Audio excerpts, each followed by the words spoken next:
Welcome everybody to episode 6 of the Final Fantasy 16 playthrough. Yeah, we're gonna get in here and continue playing the game. I'm streaming here on YouTube and on Rumble, so any people over here on Rumble, welcome. If you like what you see today, please be sure to leave a follow. We'll be doing playing through this, and obviously we do the wrestling streams as well, where we watch Dynamite, Rampage, Collision, and ROH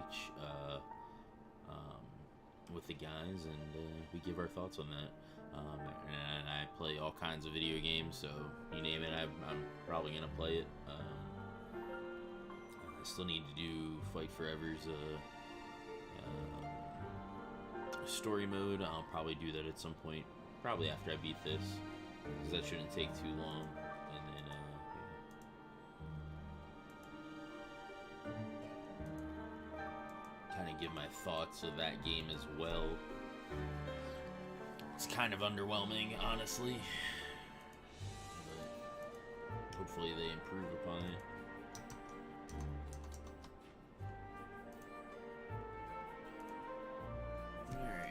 So let's see where we're at here.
S rank that I can do, but I want to play through a little more, see if I can get some better gear, get my level up some more, and try to do that later time.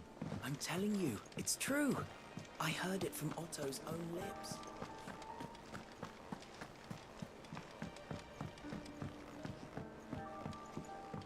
We're seeing troops amassing at every border crossing. You barely sat down since you came home. Vivian got you running errands or something? Just spreading the word.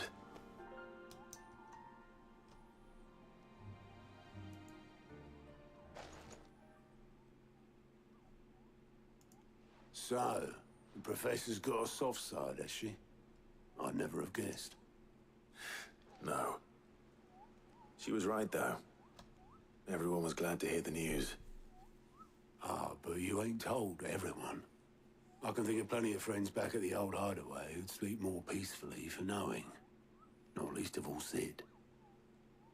You should tell him. You're right. I should. And I will. Well, when you do, be sure to take Mid with you. She's been going at it hammer and tong down at that workshop of hers, trying to do her father proud. I can't remember the last time she visited the old sod's grave. Very well. I'll suggest it.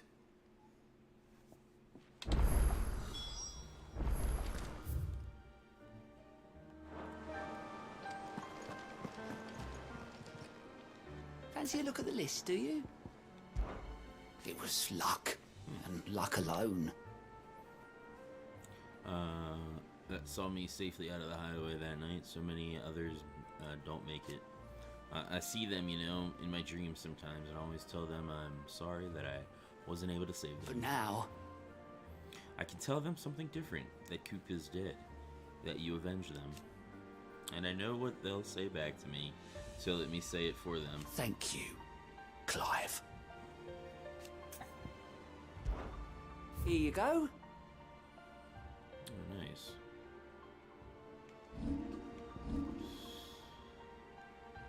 We got one in Dalmec and in there. Well, we're out here. We might as well do these first before we continue the story.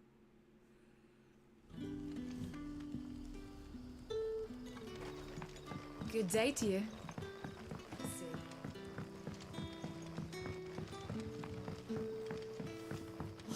The crystals we get from it. We haven't much, but you're free to look.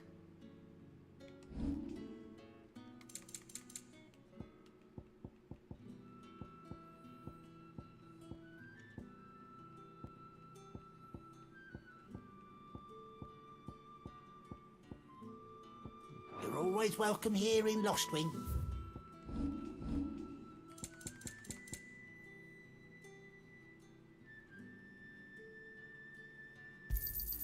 I hope it's to your liking.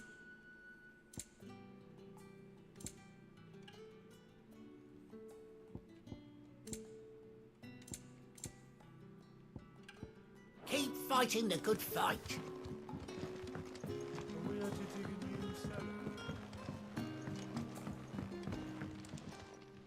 Ah, Clive. Your timing is exquisite, as always. I have a concern which you may be able to assist me with. Go on. There are whisperings afoot of shadowy figures having been sighted outside the village. Rustlings in the undergrowth, suspicious noises. My people fear that they are being watched. It may be no more than a surfeit of nerves, understandable in the current climate, or it may be the prelude to something altogether more dangerous. Given what I hope you'll forgive me calling your nose for trouble, I wondered if you might investigate. Of course. Excellent. You might begin by speaking with the good citizens of Lostwing. Listen to their tales, and make what you will of them. All right. I will.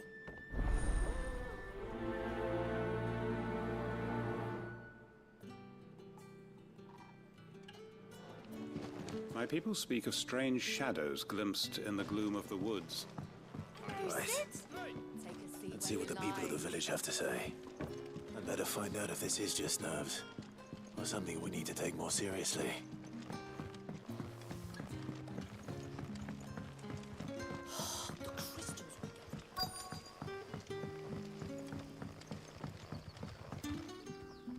You all right, Sid? Something on your mind? There is actually. Can I ask you something?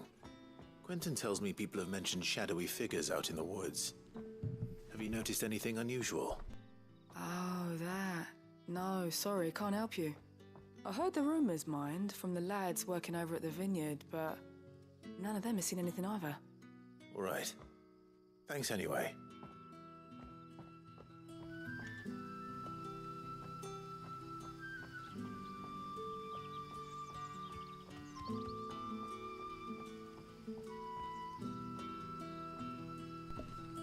Alright.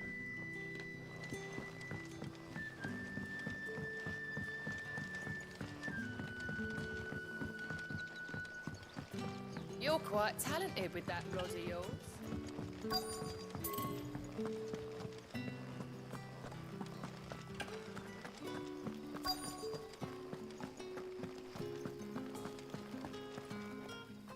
Do you have a moment?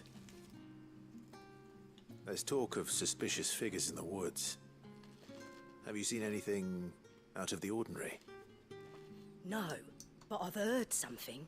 Sound of scraping metal, like someone sharpening a sword. Where was this? In Lorbert's Pass. Was out foraging for herbs when I heard it, screeching out from between the trees. Ran back here as quick as my legs would carry me, and I ain't been back since. I see. I'll look into it. Thank you. Interesting. Seems Lorbert's Pass is our best bet then. What do you say, Torgal? Shall we go and investigate?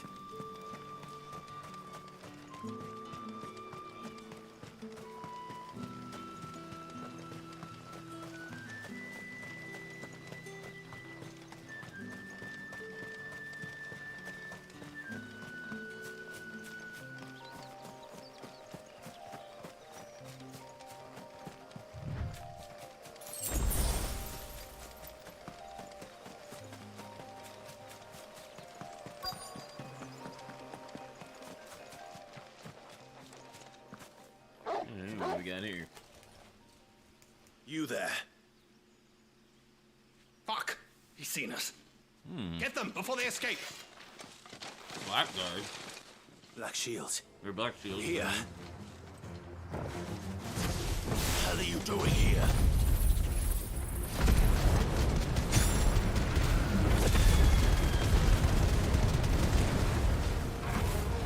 What is it to you? What would we give a damn? All that matters to us is that you don't leave here alive.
Lovely.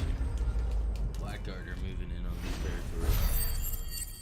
Our Black Souls.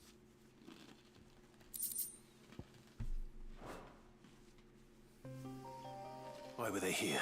Which is no Were they bueno. planning an attack on Lost Wing? I need to warn Quentin.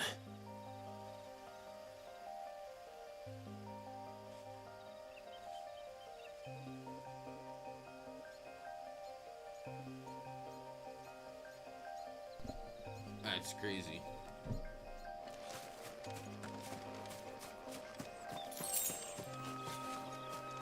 Especially if they try to do what they did to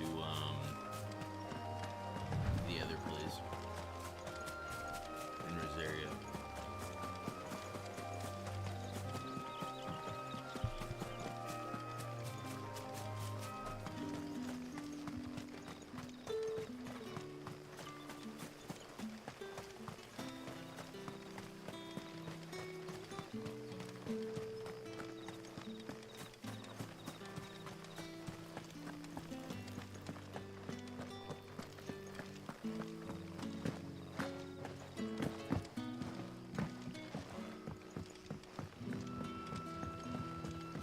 The crystals we get from the tailor all but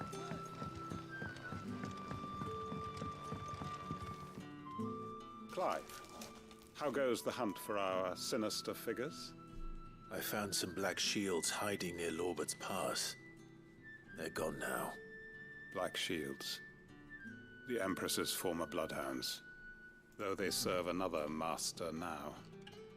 One who means to root out and destroy both me and those I care for. And it would appear the pack has finally caught the scent of its prey. Damn it, beating up blacks. I had hoped I would have more time than this. More time to prepare. But if we are cornered, we have no choice but to bite back. And bite back we shall. They're basically like... I'm sorry. You're going to need to explain. An extermination. Who did the Black Shield serve now? And why would that person want you dead? Because I want him dead. Who? The former Lord Chief Justice of Sanbreque. All that I have built here is for him. I don't understand. Why him? Why Lostwing? I suppose it is better that you know the truth. I was a member of the judiciary once. So sickened was I by the injustice of this world, I swore to fight it. And fight it I did, in my own small way. I saw more than a few corrupt officials condemned to the very cells into which they had thrown blameless innocents. Men to whom the law was but a scourge to turn against the powerless. And throughout, it was the Lord Chief Justice who backed me, who was my one true ally in the quest to see justice done. So what changed? I discovered that he hunted bearers for sport. I was a fool to think he shared my hatred of venality and vice.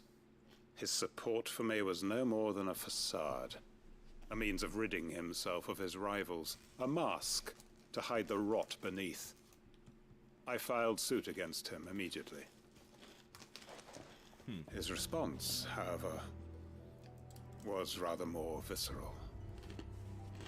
He had my entire family slaughtered. And he faced no punishment whatsoever. I lost everything. My loved ones, my livelihood, my position. Damn. The faith I had once held that any modicum of justice might be achieved through the courts. So I set about enacting my own. I tracked down every soul who served him and slit their throats myself.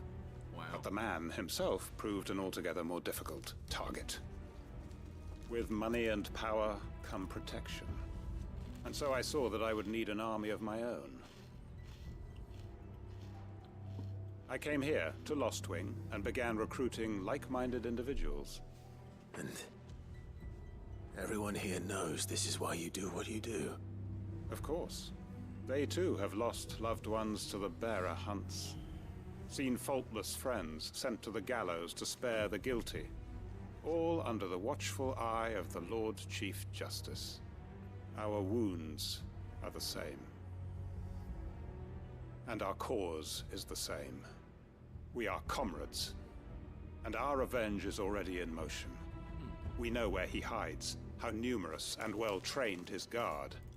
What we did not know until now, however, was that his plans may already be in motion too. Quentin. Our time is short. He may move against us at any moment, unless we move against him first. Alright. My friends and comrades, it begins. Make ready for war. Damn it.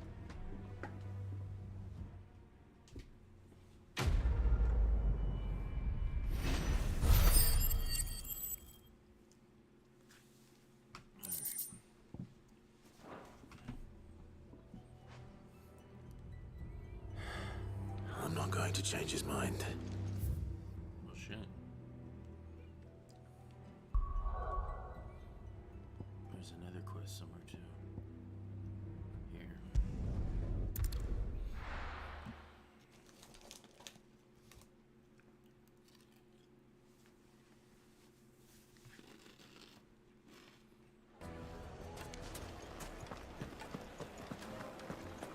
The finest fabric. The most fragrant herbs and spices from...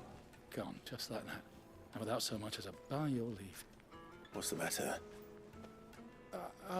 It's my apprentice. He up and vanished while my back was turned. I'd go and look for him myself, but I've got a bakery to run. A bakery that's now short one pair of hands. Loath though I am to rely on the kindness of strangers, I'm at a loss. Please, will you see if you can find him? Yeah, sure. I'll see what I can do. Do you know where he might have gone? I wouldn't be surprised if he was off somewhere mooning at Drake's Fang. He used to work there, you see. Poor fool left his heart in its hollow. All right. Then that's where I'll start.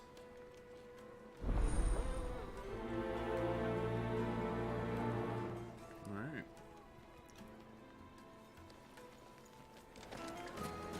Yes, they're quite sought after. Oh, looks like Drake's Fang's open after we destroyed it. St. Drake's Back again, are you? Any more trouble and you'll be barred for life. however deep your friend's pockets might be. Yourself. We don't know for sure. It could have just been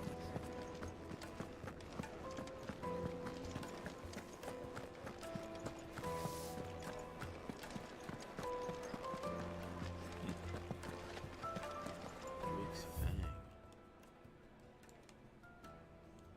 Oh, it's over there. By the jaw. Well, let's head on over there then.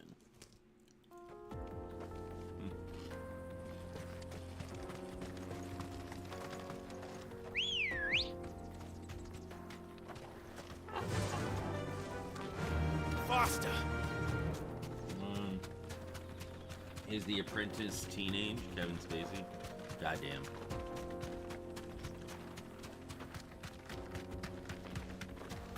Maybe.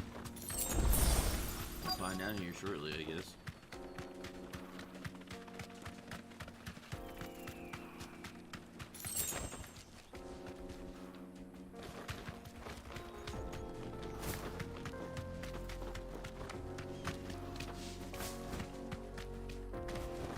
Straight home now.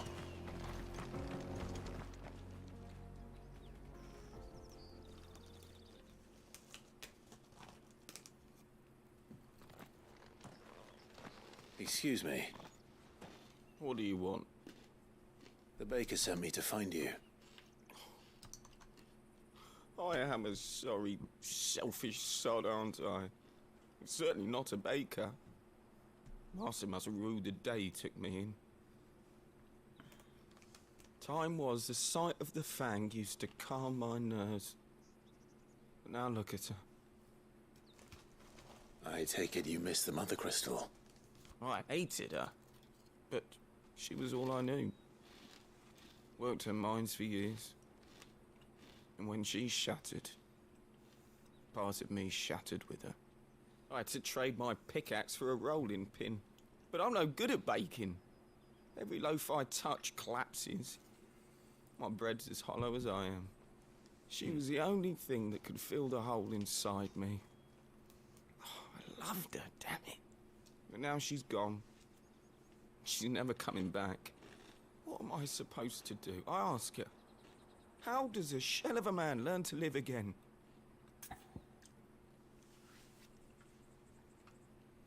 Express yourself. Perhaps you could express yourself in your work. If you missed the Fang, maybe you could recapture it somehow. Recapture it? I'm a baker, not a... You know, you might just be right. What a fool I've been! I have to get back to the bakery right away. Thank you. Thank you, my friend. You've opened my eyes. Wait. Cool. I'm glad I could help. Suppose you won't be needing an escort then.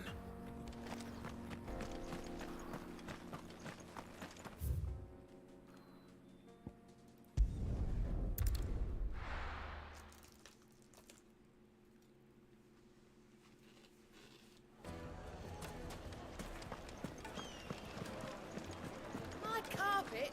The most fragrant herbs and spices. Ah, there you are. The man who lit a fire under my wayward apprentice. Though I worry you might have stoked the flames a little too high. He damn near ran me down trying to get to my oven. Master, it's ready. Behold the Drake's Balm. A truly unique creation. I dare say it is. Just look at it. A perfect likeness of the Fang herself. Her steepled peaks, her fulsome spurs, her inviting hollow. True, my loaves collapse more often than not, but what's the Fang without her crater? Why, no Fang at all. And look, inside. She's filled to bursting with a bounty of beautiful crystals. Salt crystals! Master, I have found my purpose. I must use my work here to preserve the memory of the Fang. Well, if it tastes half as unique as it looks, I'd certainly say you're onto something.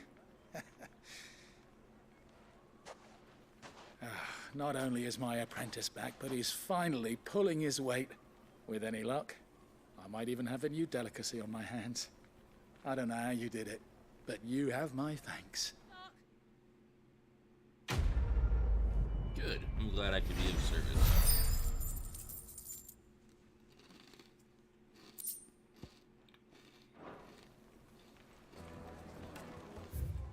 Alright, looks like that takes care of that.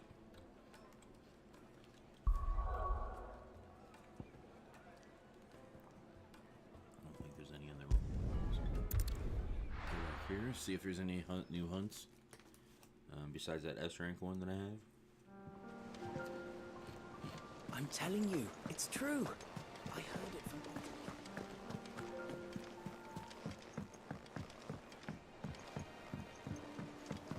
We're seeing troops amassing in every port.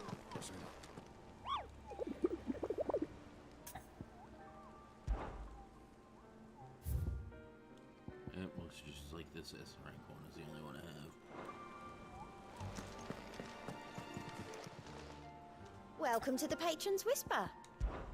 Kuka.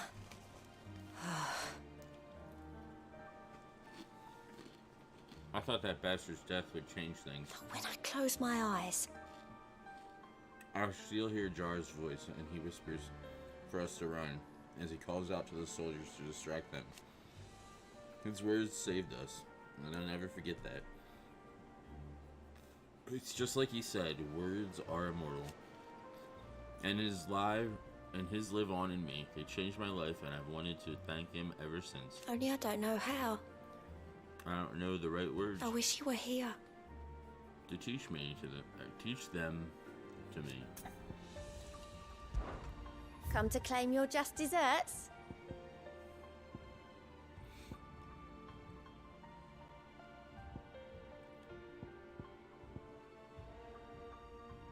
All in good time, eh? Best of luck out there, Sid. Alright, let's go up here and get what's her name? Start this quest.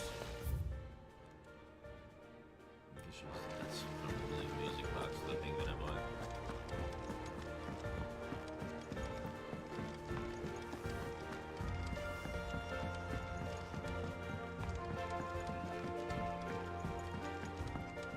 If I don't come up with something soon. All right, Clive? What do you want? I'm going to visit Sid, and I thought you might like to come with me. Sorry, I'm too busy for all that right now. I've got to get this thermal displacement stack sorted. Thermal... Displacement stack. Here.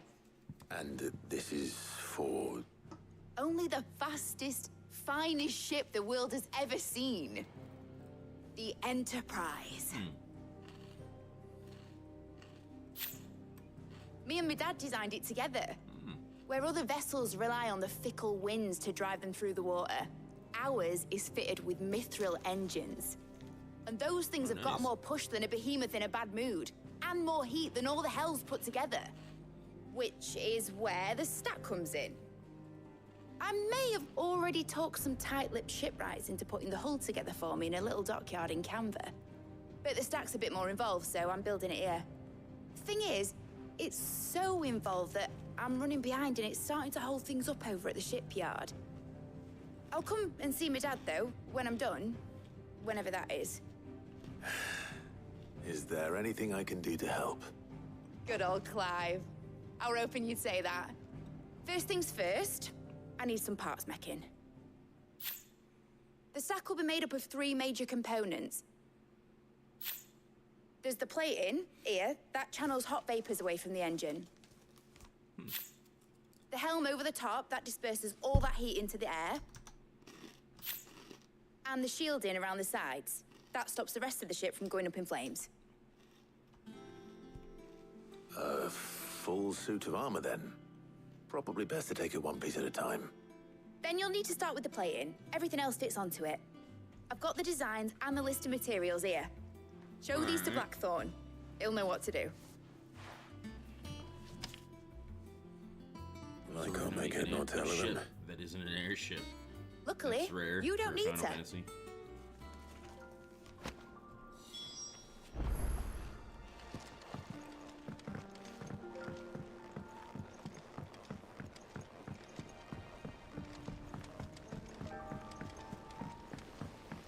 Editors started reading books that don't have any pictures in.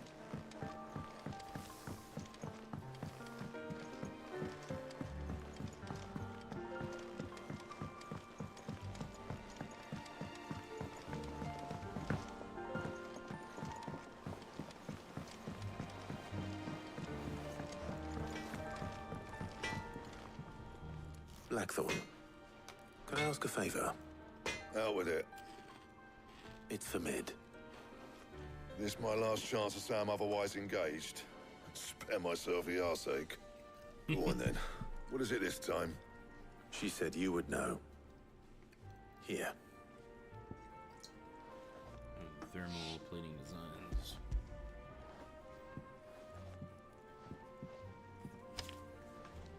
Krieger's Tate. The danger of an airship is Well, if it. I don't know what the hell you'd want this for, but I can make It's it. a long way Won't down be easy to the though. ground. Yep. And I'll need help. Get Gavinotto in here, will you? All right.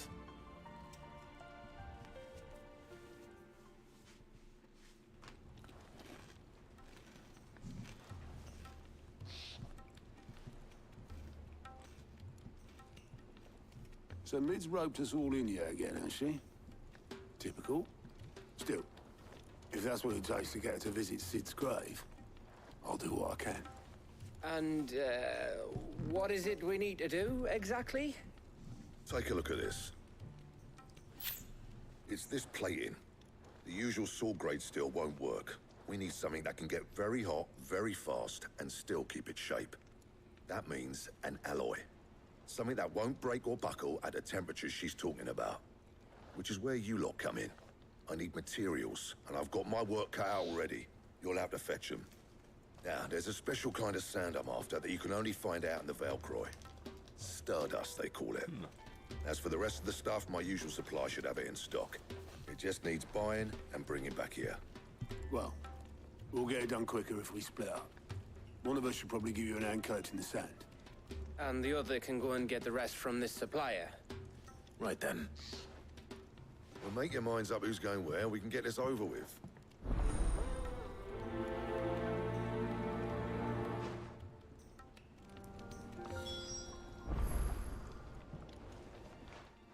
You going after the Stardust then, are you? Which one of these two lucky souls is going with you? Oh, I get the pick.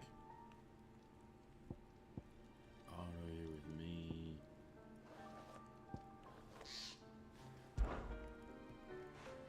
Otto, you're with me. All right, then. Where do we find this Stardust, and how will we know it when we see it?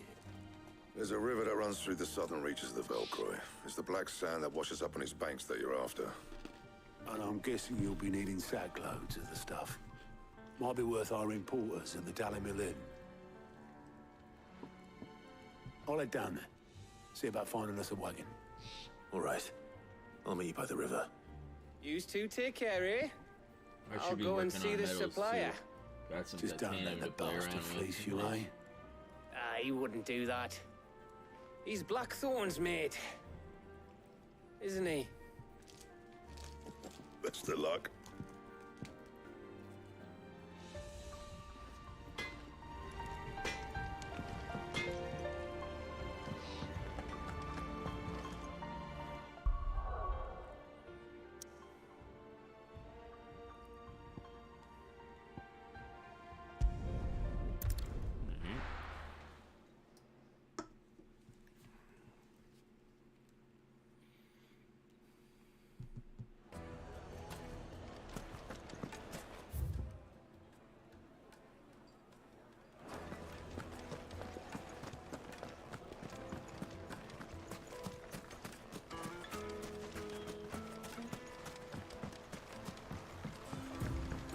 Looks like I found the river.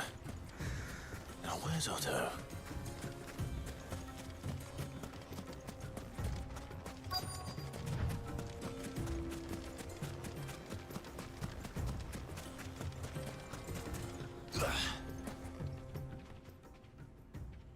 Otto. Sorry I'm late. Ah, Clive. I had a quick scout about, and I reckon this area's our best bet. Seems Blackthorn's the only one who thinks smithing with his Stardust stuff's a good idea. It's just lying here, waiting for any old fool to fill his boots. But unlike any old fool, you thought to bring a wagon. Well spotted. Now get filling.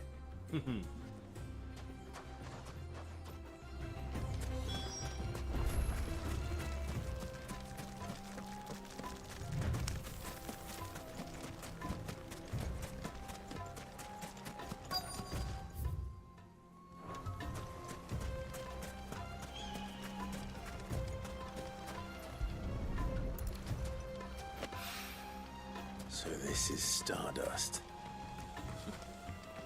It just looks like black sand to me.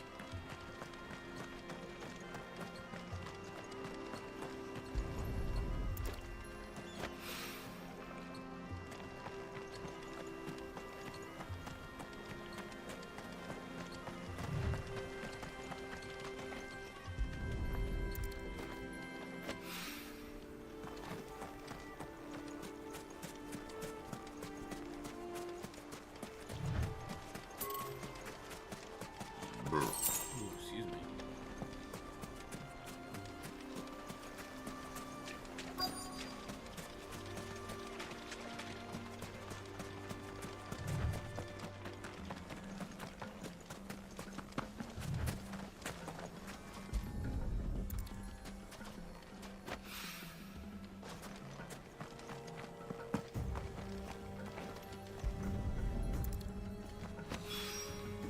That should be enough for now. Let's see how Otto's getting on. Really thin stuff, 0.02, 20 inches thick. Might go clean it now. I touched it without gloves and that can get skin oils on it. Oh, wow.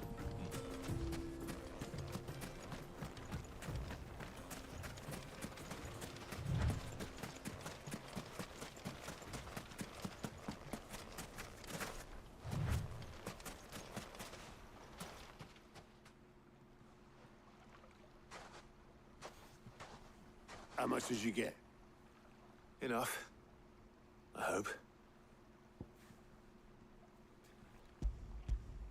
I'm assuming you do welding, manliness? I'm guessing based More on than you me. working with titanium. Put it all together and I can't see Blackthorn complaining. Much. Here, Clive. Do you fancy a walk?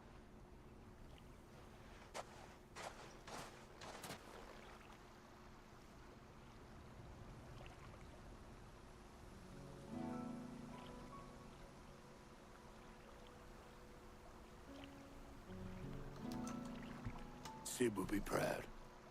Of what? Of you, you idiot. The way you've carried on what he started. When we first met, I had you down as a spoilt little puppy who enjoyed nothing more than biting the hand that fed you. But 5 years on, you're the one doing the feeding. So thanks for proving me wrong. You weren't wrong.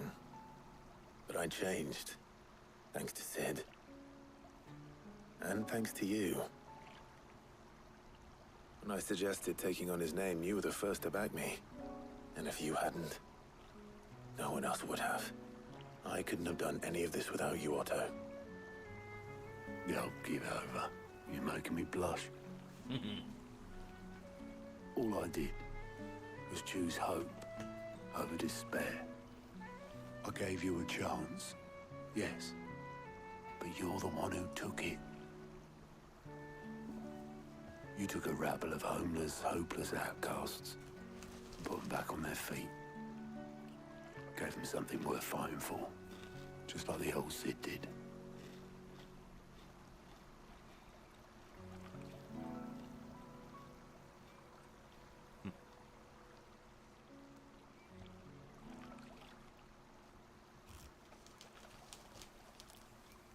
About time I was heading back, I reckon.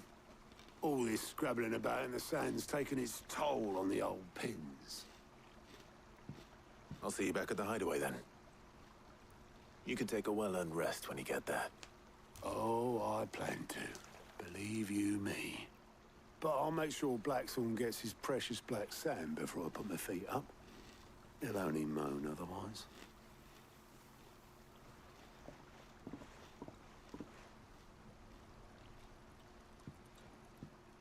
Right. Ready to go home, boy?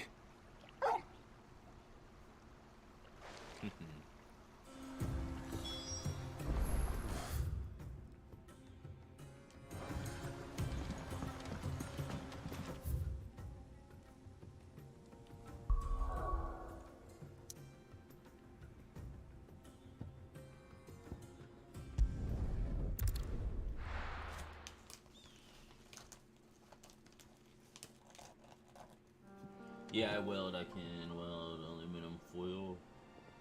Working on making a cube out of foil. Nice.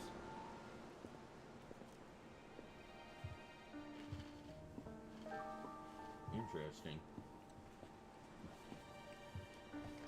Let's hope this is all Blackthorn needs.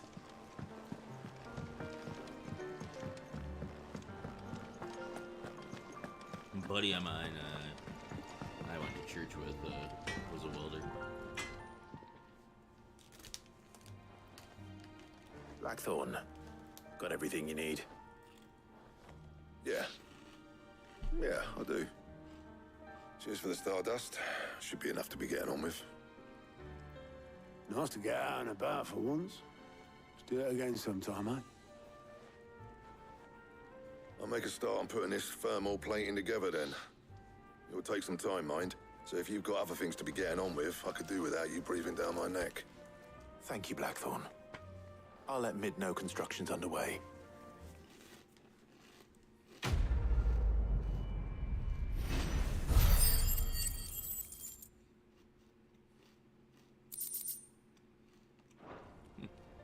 Suppose we'd better be getting back to work too. Give us a shout if you need anything. Will do.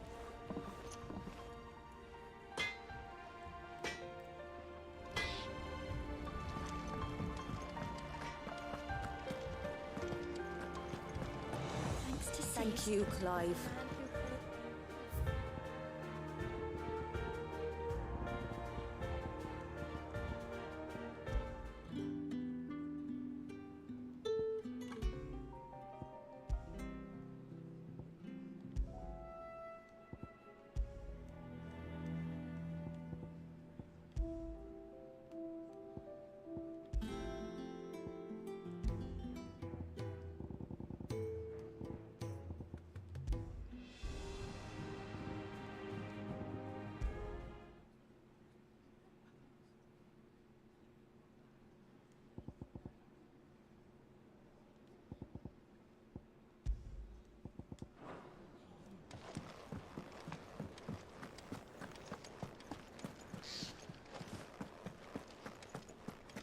He cracked the crystal too.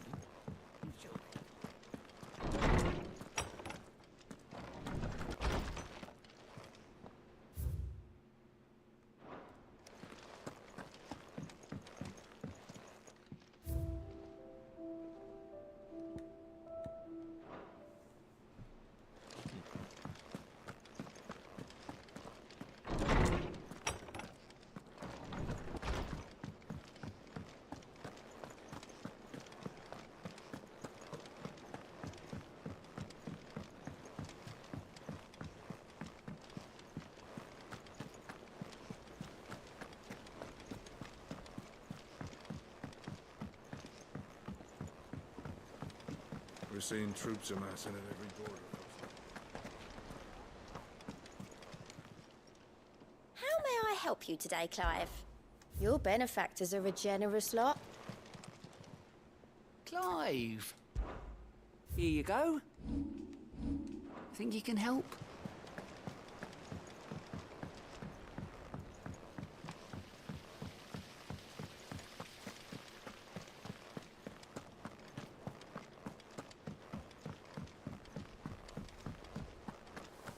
I think Mid might need some help tidying up.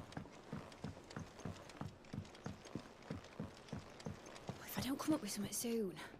You'll be pleased to hear that Blackthorn started work on the plating. Excellent. 1 down, 2 to go. So, what's next? The helm, of course. For this, we'll be repurposing fallen scrap. Salvage from the ruins? I thought that material was all but impossible to work. Ah, but we don't have to. I'm sorry. Just so happens there's one particular ruin that's broken into exactly the right shape and size pieces for what we need. What's the name back there? I'll give you all the details. What's her name? Right.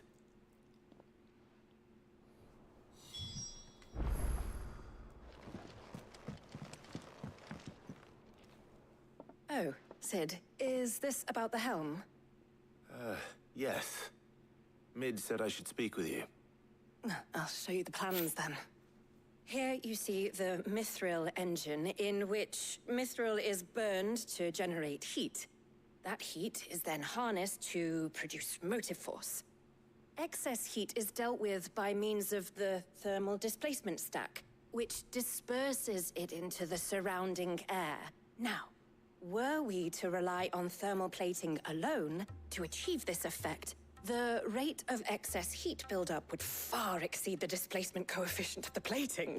In other words, the reactor would overheat and eventually explode. This is where the helm comes in. It connects to the plating, you see, and serves as a sort of thermal sink to absorb all that excess energy. Our experiments have shown that fallen ceramics are remarkably thermophilic. They can withstand and absorb levels of heat far above anything we are able to make today. And not only that, they're also waterproof and immune to rust, making them the perfect material for our protective hood. Why? If sea or rainwater were to enter the reactor proper, it would vaporize instantly. All right, Malin, The forces have a good produced one. would Thanks tear for the being here. ship from stern to... You can stop there. I understand. Mid said we might be able to use parts of a fallen ruin. Where would I find it? Ah, yes. It's in Lorbert's Pass, near Lostwing. The thing is, well, I probably should have arranged to have the pieces we need brought here sooner. You see, a certain unwanted visitor has taken up residence there. It's no longer a matter of just walking in and taking them. It's, going to be considerably more dangerous than that. I see. Then I suppose I'd better deal with this unwanted visitor for you. Would that help? Oh, very much. Thank you, Sid. I'll gather my team and head there right away. We'll meet you outside the ruins. All right. Sounds good.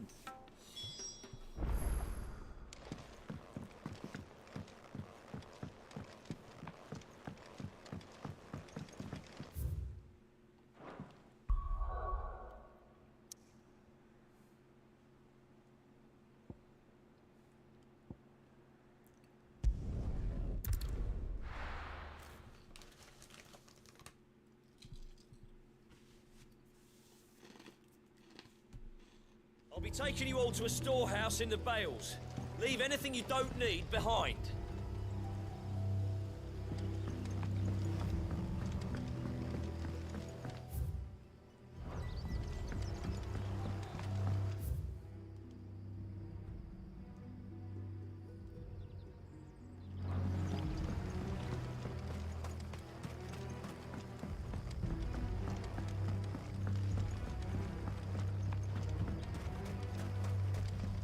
If you're ready, we leave at once.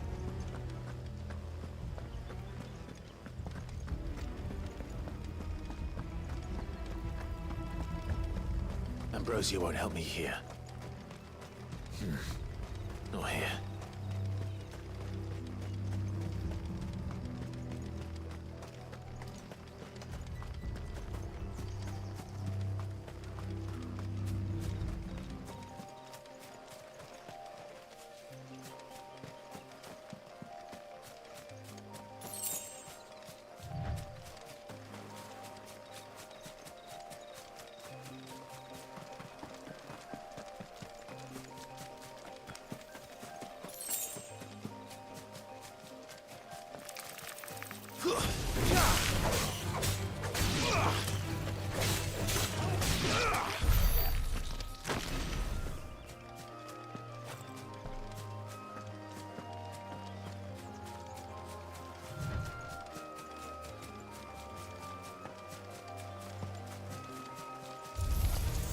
Oh,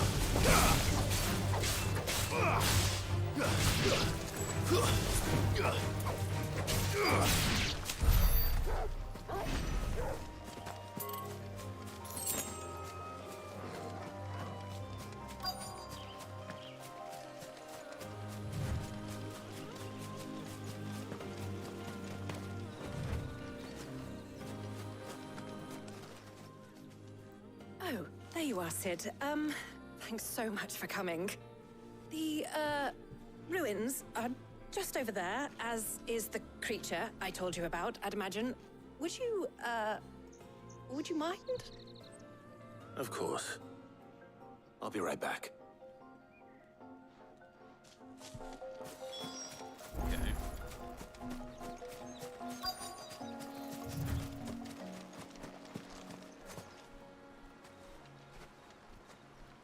Anybody home? Oh, there he is. This must be our unwanted visitor. Time to go.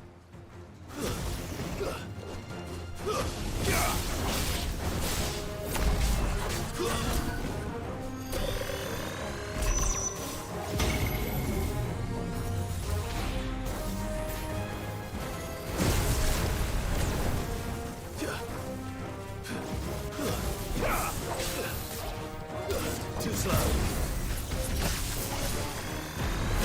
Let's try.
The things I do for you, Mid. Sid! Oh, thank goodness you're safe. You shouldn't have any trouble now. Indeed. Well, don't let us keep you. We'll, see that everything is transported safely back to the hideaway. All right. I'll let Mid know you're on your way. Awesome.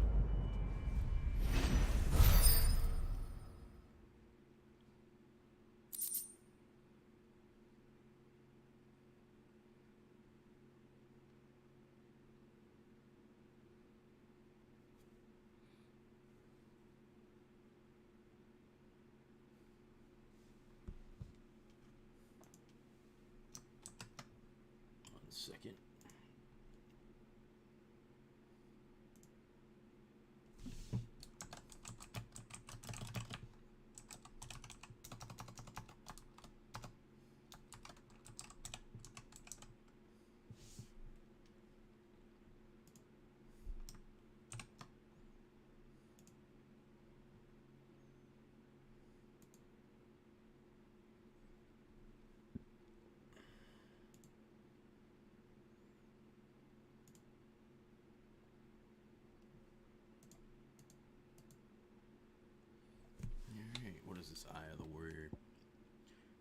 Increases strength tonic duration by 10 seconds.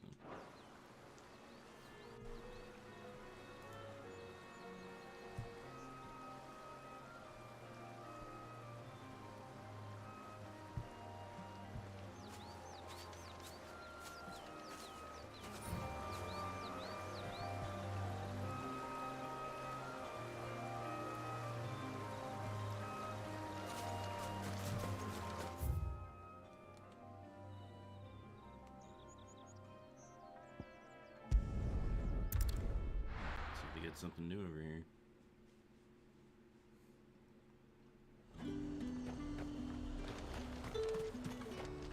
Do you see anything you like?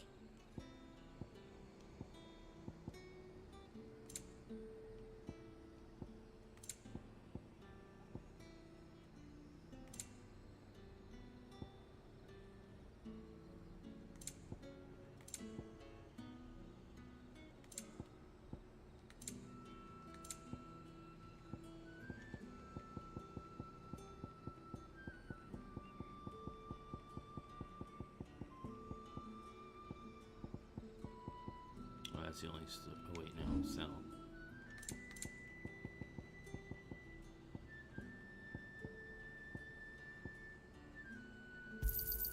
That's the best I can do. I doubt you'll get more than that in the capital. That's the best I can do.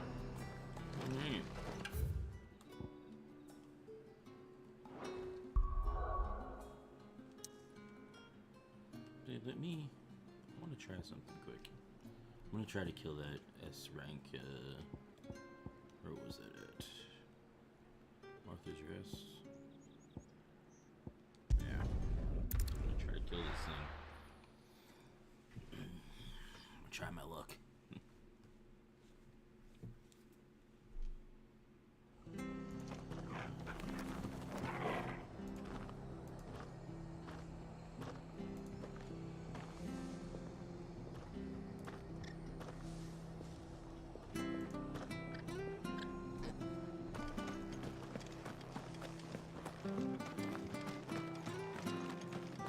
Except I'm gonna change.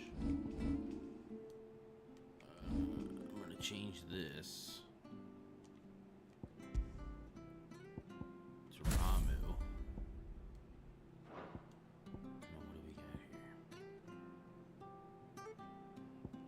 Let's make this Thunderstorm, and then that can be the Lightning Rod.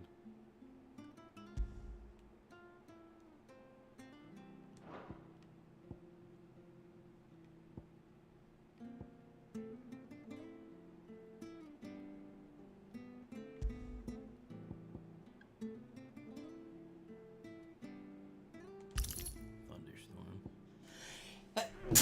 Excuse me. Berserk, I'll keep. Abilities, here we go. Let's pile drive. Thunderstorm's already done. What about this? Flames of Rebirth, not enough. Rising Flame.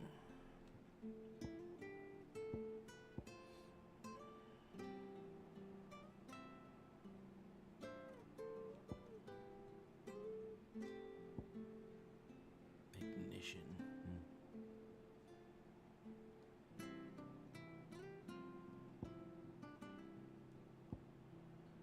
So that's done.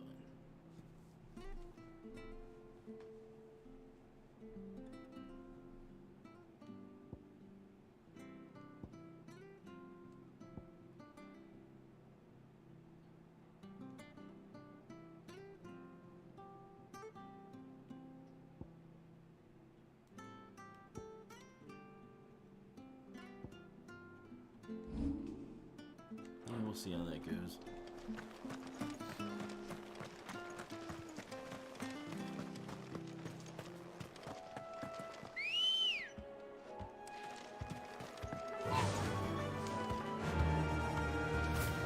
Maybe I'll get lucky and be able to beat it.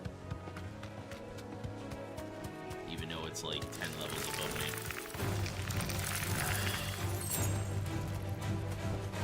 me. Straight home now.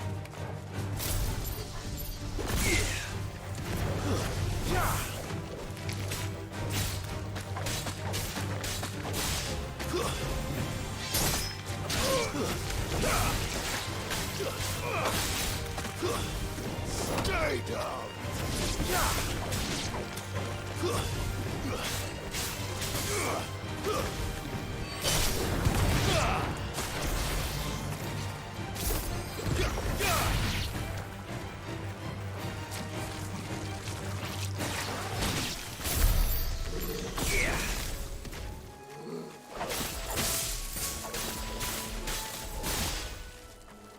Nice, so even I can hit that to trigger it.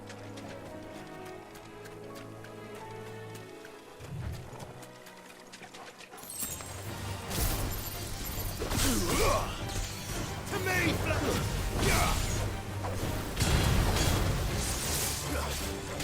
Enough!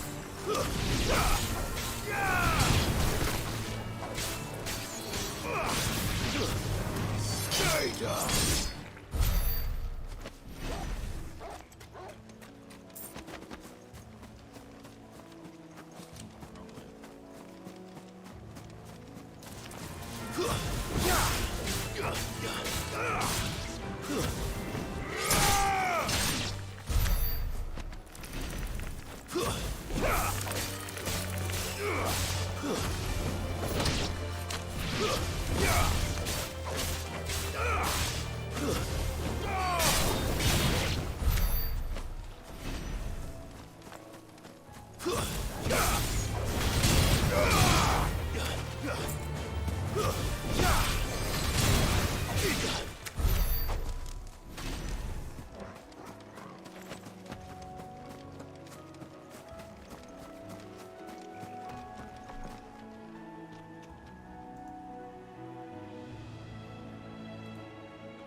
You're finished!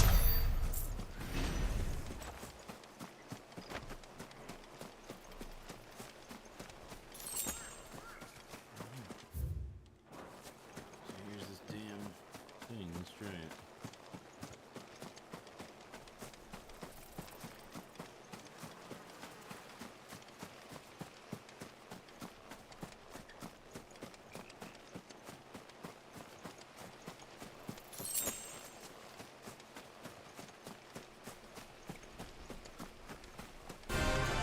There's no turning back.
seems to be working fairly well with that guy. So let's try it one more time.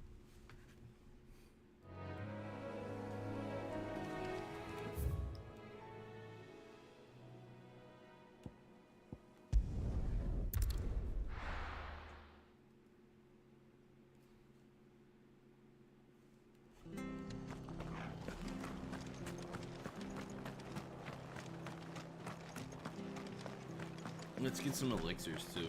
There's my hope. Anything catch your eye?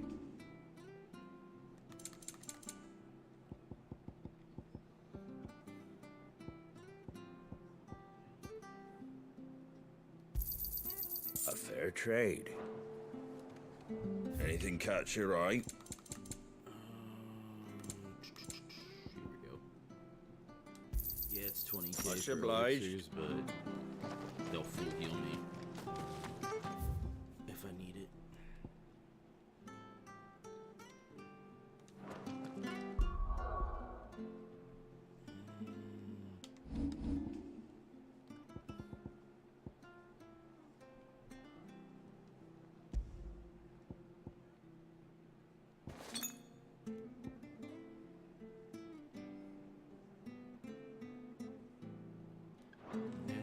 That should work.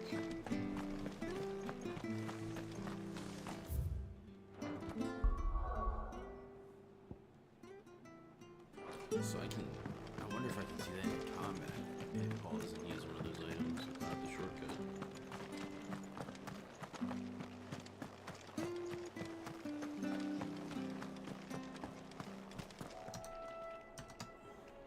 Oh, hey Tommy, what's up?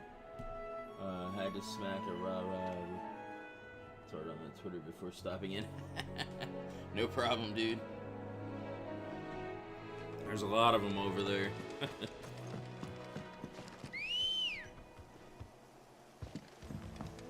Ready to go? Trying to beat this S rank notorious monster. I got to it last time I was playing, but I was like, oh, maybe I need to just level up some more or something. But I think I can do it. I gotta be really quick on my dodging and all that stuff.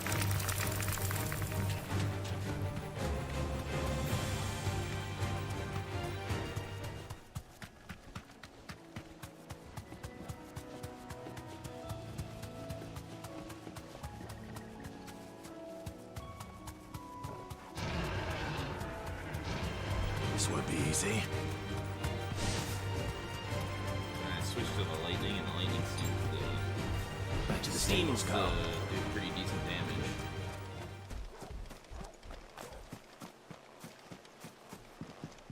They breed like rats. Yeah, they do.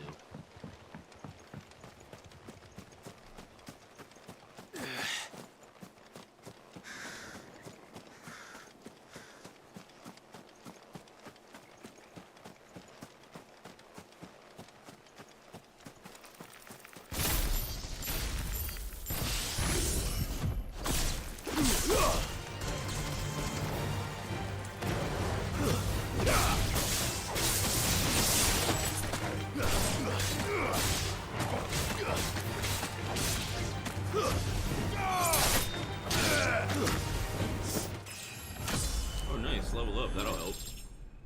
Hey, dog. That will definitely help.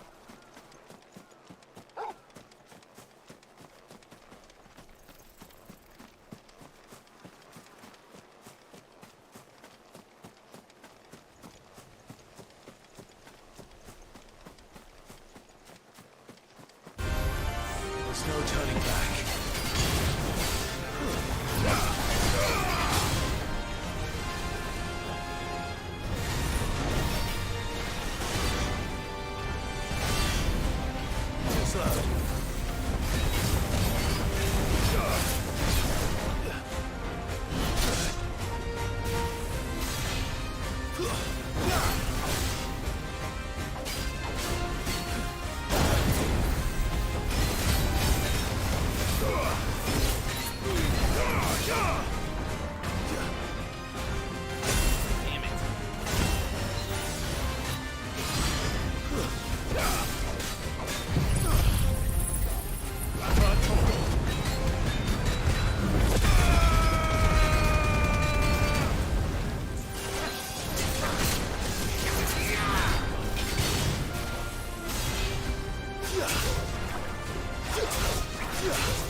Well done, Torgal.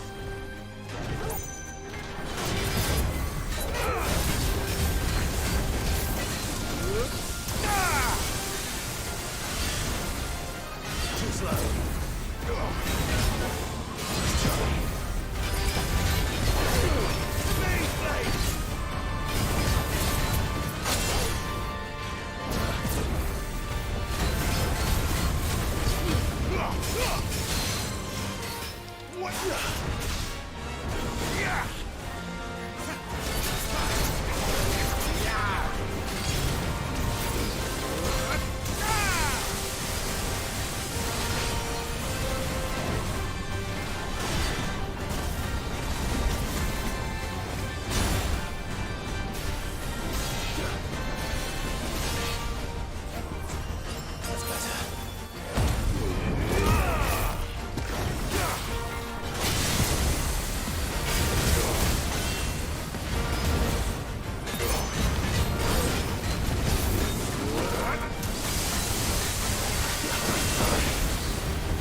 Yes! Fuck.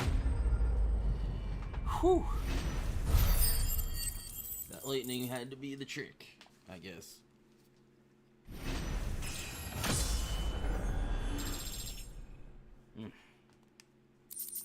Damn, that was a bitch.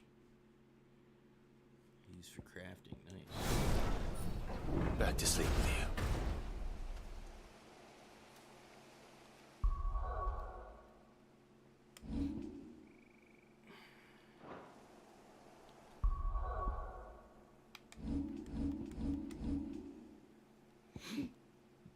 Excuse me. Man, that was a bitch.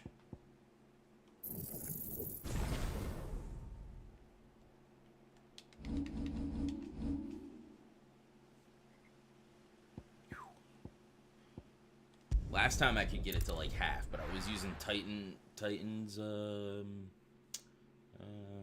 abilities, and for whatever, like, they're close range, and obviously that guy, he's all like about melee, so it gets that lightning since it's kind of like a range kind of ability helped out. It kind of gets through his arm. The lightning sort of got through his armor, it seemed. We're seeing troops amassing at every border. No surprises there. Welcome to the Patron's Whisper. Nice. Your benefactors are a generous lot. Renown too. You earned this. Best of luck out there, Sid. Let's see if it unlocked any more.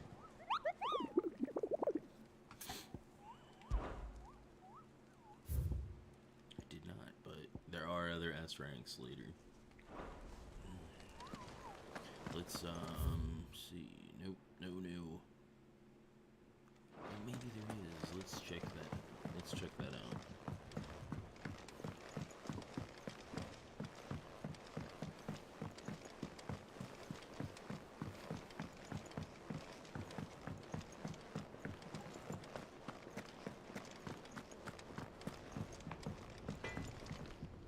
What do you need? What do you want?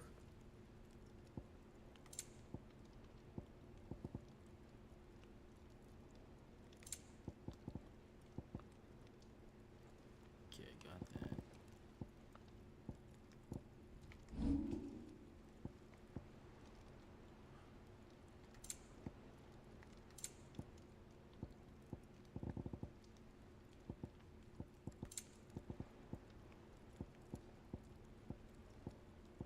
Can't remember what piece of gear it was that the diamond stuff.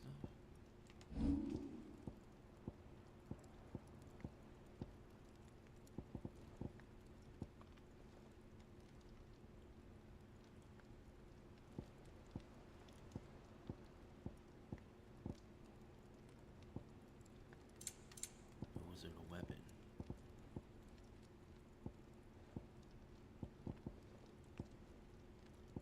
Oh, the diamond sword is what it was. But how do you get a diamond sword 1?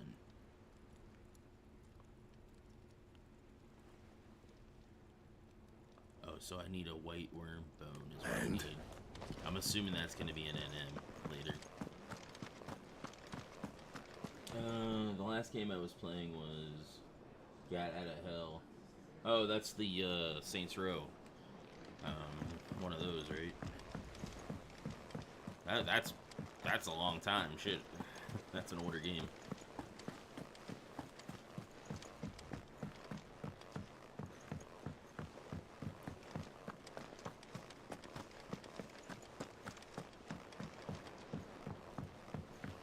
I never really got into the Saints Row. I started to play the one where you're the president or whatever. I think it's the one before Gat Out of Hell, maybe.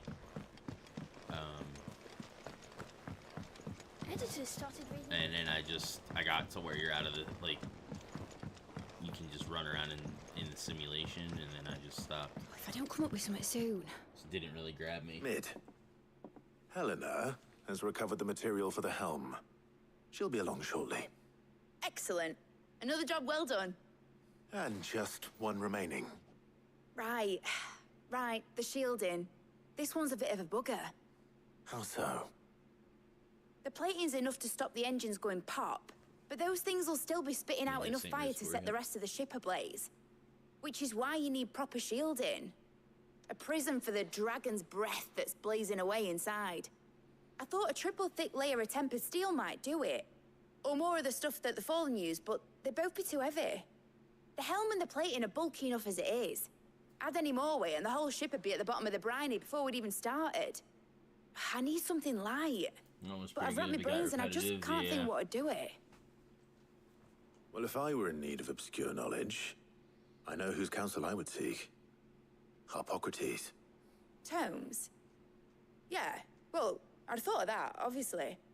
I've got all the details written down here. Can you take this to him, see what he makes of it? Right away.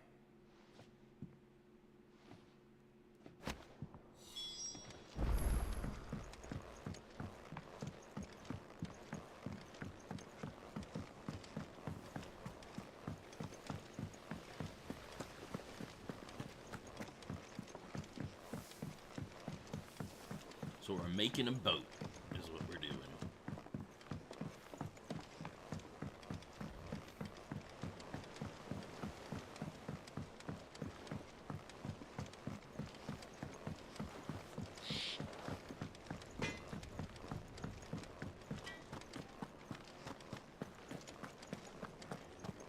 Thanks to Sid.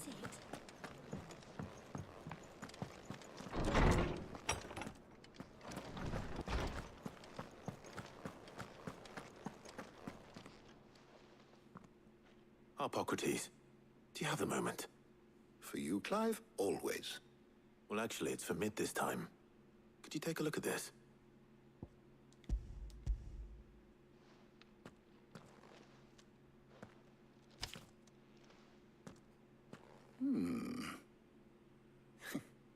Shielding for a mithril engine?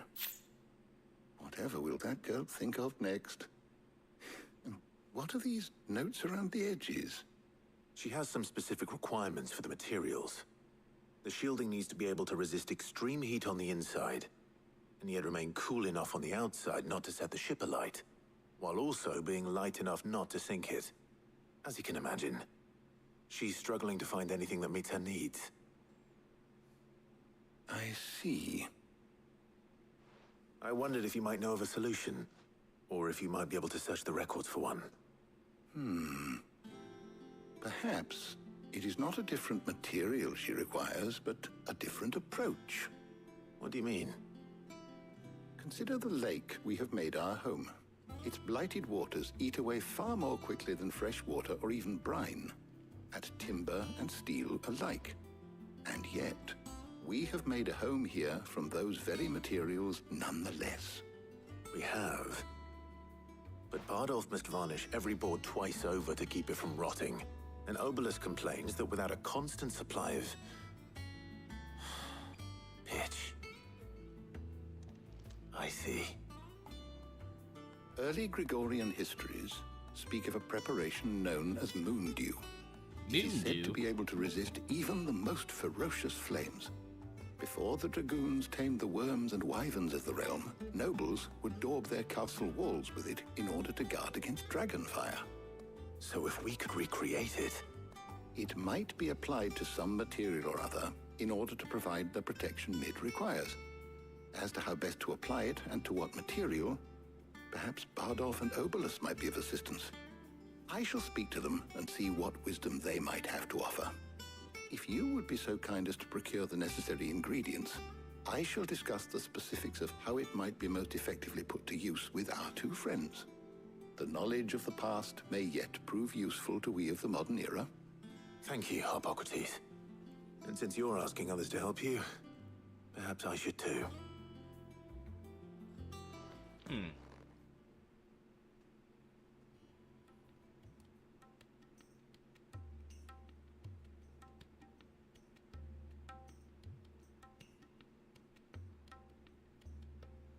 So you need a hand, do you? We do. I'll be heading to market for the ingredients we need. I could do with some help. And some company, too. The other can assist me in researching how best to prepare the shielding itself. Can we count on your aid? Always. Well, if Jill's game. Thank you. I am sure either of these fine young minds would prove indispensable in my research. I leave the decision as to who will go with whom in your capable hands, Clive.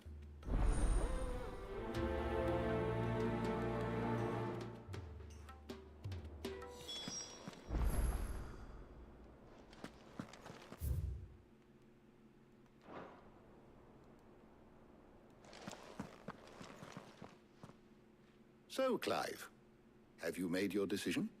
Who will accompany you on your little excursion?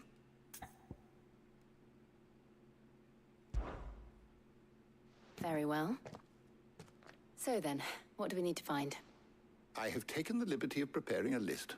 Here. White chocobo eggs. Pepio nuts. Are you sure this list is right? Everything on here seems very edible. I would have thought the ingredients would be a little more exotic. Though these items may seem mundane, they have potent effects that are rarely exploited. Effects for which they were once highly prized. So much so, in fact, that they were harvested almost to extinction, hence moon dews having fallen from favor. Now, of course, they can be obtained with ease. You should be able to find everything you need at the market in Northreach. Is that so? I've been meaning to visit Northreach anyway. I'll set out now. Join me there when you're ready. I will. Until then. You two enjoy yourselves. You too, Talia.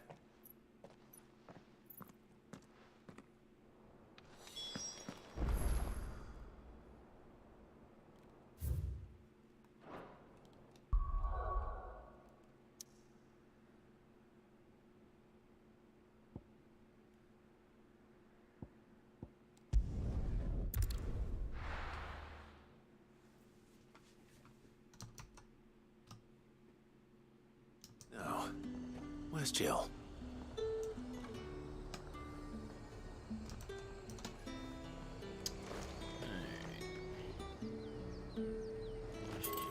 There's talk, but the glass... How the hell is anyone supposed to afford that? All anyone ever wants anymore. Up! You'll not find a... Are those Pepio nuts? Can never tell. How goes the hunt for ingredients? I've only just started. I'm sure everything we need is somewhere amongst all these stalls, though. Why don't we split up and see? We'll take a couple of ingredients each. All right. What am I looking for?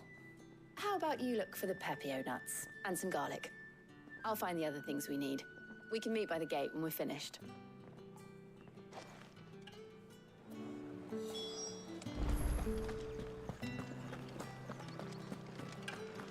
Fresh cuts! Come and get them before... Any friend of the innkeeper is a friend of mine. I hope it's to your liking.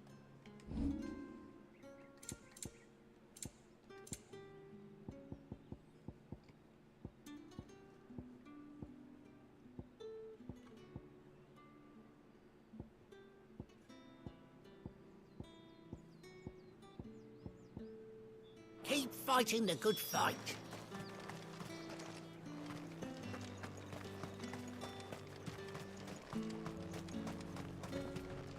Oi, don't touch anything. If that's what you want. That's everything. Let's see how Jill's getting on. Keep them pilchards nice and chilled.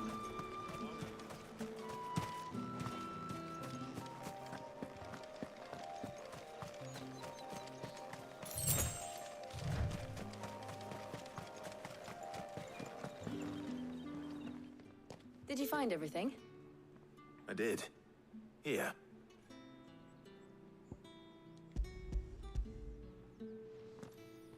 Yeah, right now it's just like play gopher. Garlic and Pepio nuts. Perfect. Now, all that remains is for Harpocrates to somehow turn all this into what Mid needs to keep her engine cool.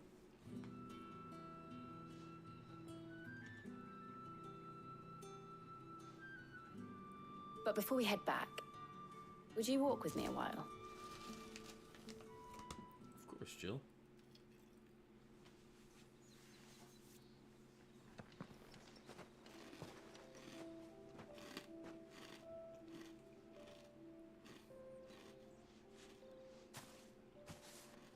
Thank you for asking me to help you today.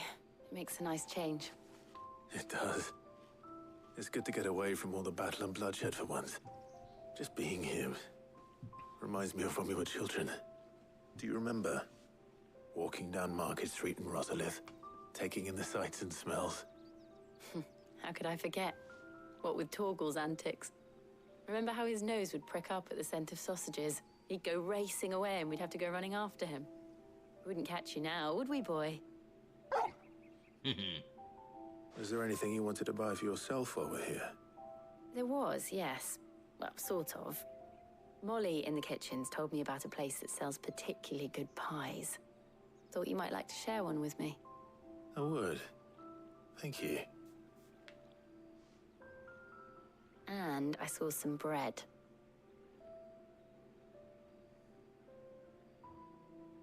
Big white cobs like the baker back in Rosalith used to make. What do you think? I thought we might get some soup to dip it in. But then I tried a slice of the butcher's dry-cured ham and it was just... oh. You all right? Sorry. It's just... you're right. I really do feel like a child again being here with you.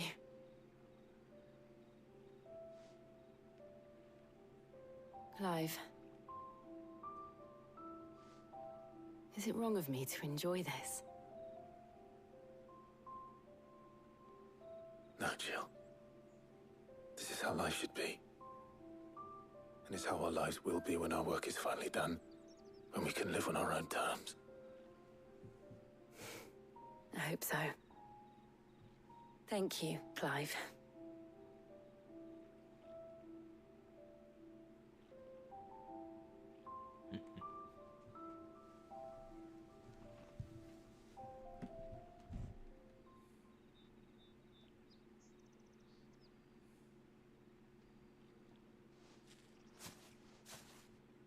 Well, I suppose we better be getting back.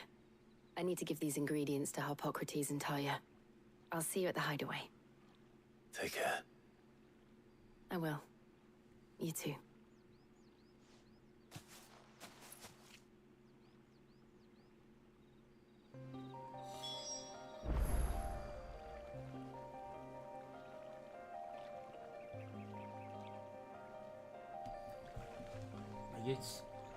I get so confused when looking at other videos of a similar take. They are dumbed down, but somehow seem to get more attention. It makes me feel like doing less. Yeah, I hear you. It's weird. I think it has to do with people's attention spans. People getting kind of conditioned to like more dub, or not like, but necessarily like gravitate towards more dumbed down kind of things.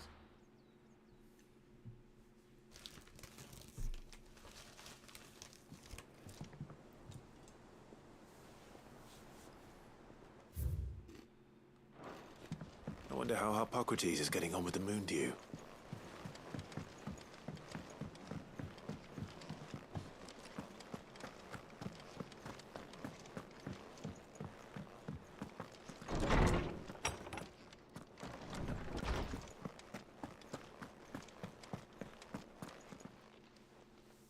How's work on the shielding progressing, Harpocrates?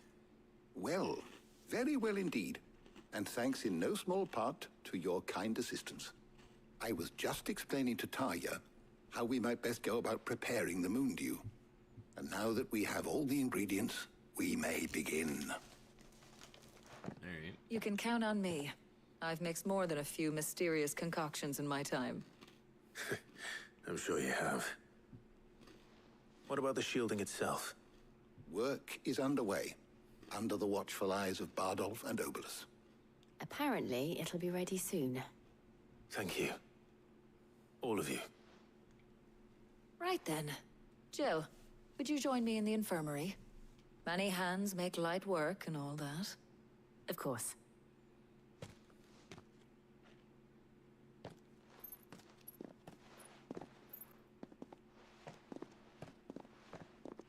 Oh, and Clive, thank you. It was nice just being with you.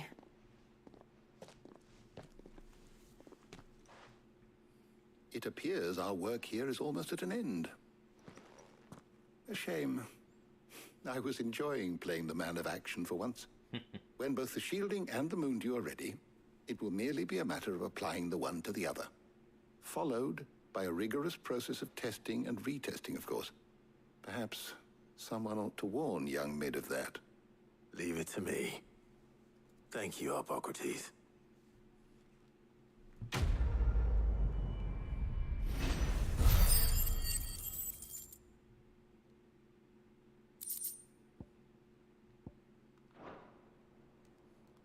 Well, I better go and give Mid the good news then.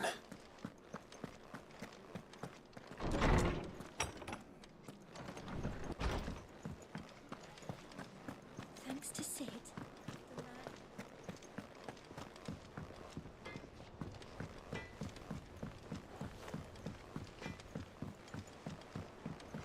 I went up to give some greens to the chocolate.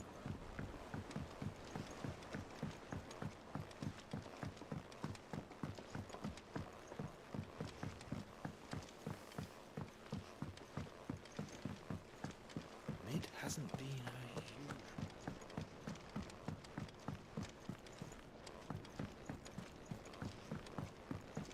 Editors started reading books that don't have any pictures.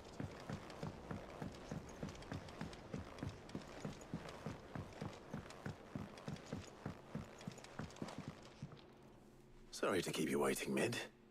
But you'll be pleased to know that work on the shielding is underway. You found something for it? In a manner of speaking, Hippocrates knew of a substance that's highly resistant to heat. A coating that should provide the protection you need. He's supervising the construction and testing of the shielding as we speak. Brilliant! I knew you wouldn't let me down. Don't thank me. I'm just the errand boy. Right then, better start working out how to bolt all these bits together. To the Black Hammer!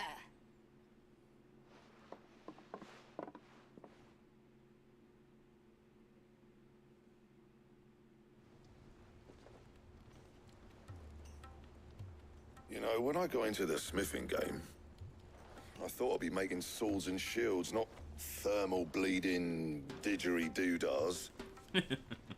Displacement stacks. Same difference. Didgeridoo-dahs. Whatever you call it, I ain't putting it together in here. It's cramped enough as it is. Let's take this outside. Mid, you get all the parts lined up on the deck.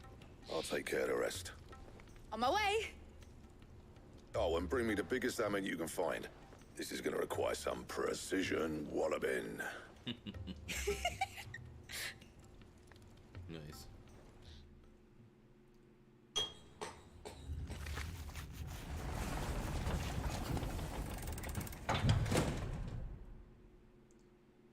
Sometime later.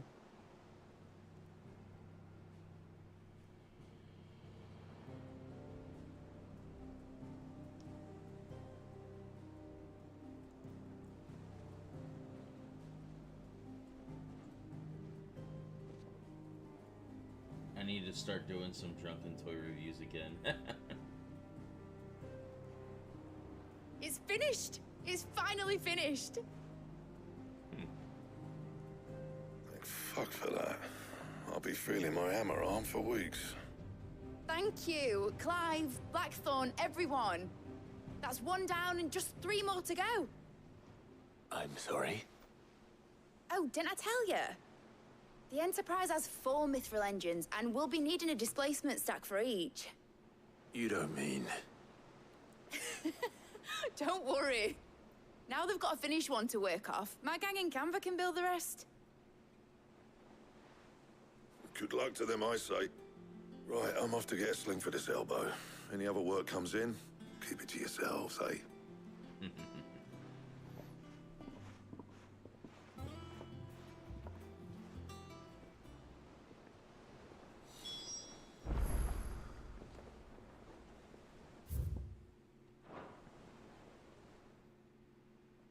What's the matter? Nothing. Just daydreaming. Thinking about the Enterprise sailing off over the horizon to shores unknown. Searching for a land untouched by the Blight. Just like me and my dad planned. So if the worst came to the worst and every scrap of soil in the Twins turned black, we might still have a chance. That's what she was meant to be. You see, one last chance just in case we needed it. But now she's so close to being finished, I've realized I don't want her to be that. I don't want her to be just a lifeboat for us to cling to if things get desperate. I want people to sail aboard her by choice, not from the lack of it. In a world where we're not just trying to survive, but where we can actually live. I'm working on that. And I'll do everything I can to get you what you want. Don't you always? All right. My mind's made up. As soon as the Enterprise is fit to sail, I'm putting her under your command. Sod our plans, I'm trusting in yours. Are you sure about this? Something tells me it's what my dad would have wanted. He'd be proud of you. You were gonna visit his grave, weren't you? I was. And you can come too now that your little project is finished. Right. There's just one thing I need to finish up first. Won't be a mo. All right. I'll let Otto know you're coming. Meet us in the mess when you're ready. Aye, aye, Captain.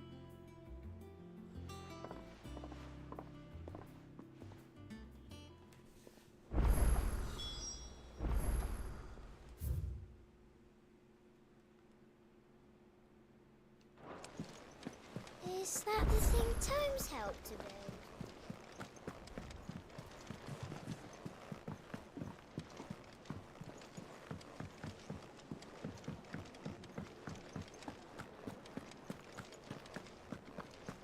He cracked the crystal too? You're joking.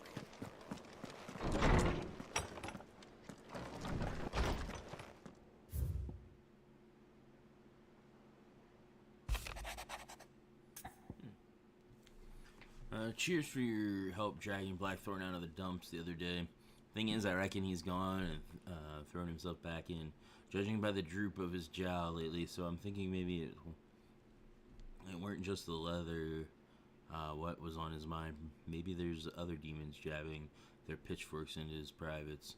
I know you're a busy bloke, but next time you find yourself free, maybe we could go and ask the old bastard what's got him so hot and bothered, assuming it ain't just the forge. Hopefully it's nothing. But I should speak to Blackthorn just in case. Hell yeah.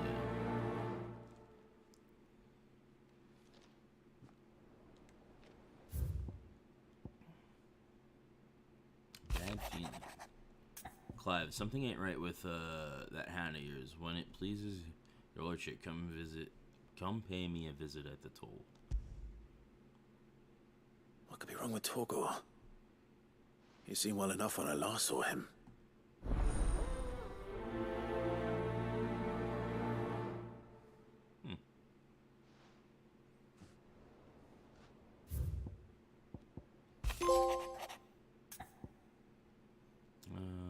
I was thumbing through the hideaway ledger at the Otto's best and might have come across something that might need your attention. Maybe, and by that I mean immediately. You know where I'll be. Trouble with the ledgers? Shouldn't he be asking Otto for help?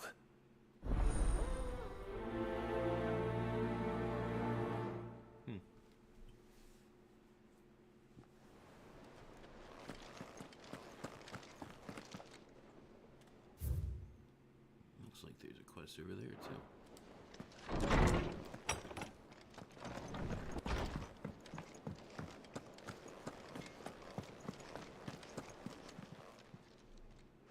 got your note. You think something's wrong with Torgal? So you can read. Congratulations. But I didn't say I were wrong with him. I said something weren't right. He's not been eating me treats. He used to love cracking the bones from Molly's boiled brown, but now he won't so much as look at 'em. Didn't like him. Which is why I'm of a mind that his mind's on something else. You've not been working him too hard, have you? No harder than usual. Is that it, boy? Do you need a rest? What was it you said he was? A frost wolf? That's what the lawsman seems to think. Then maybe this all has something to do with whatever it is that's woken inside him. I suppose things have been different since Rosalith. Perhaps Hippocrates knows something. Instead of everything, you mean? Perhaps.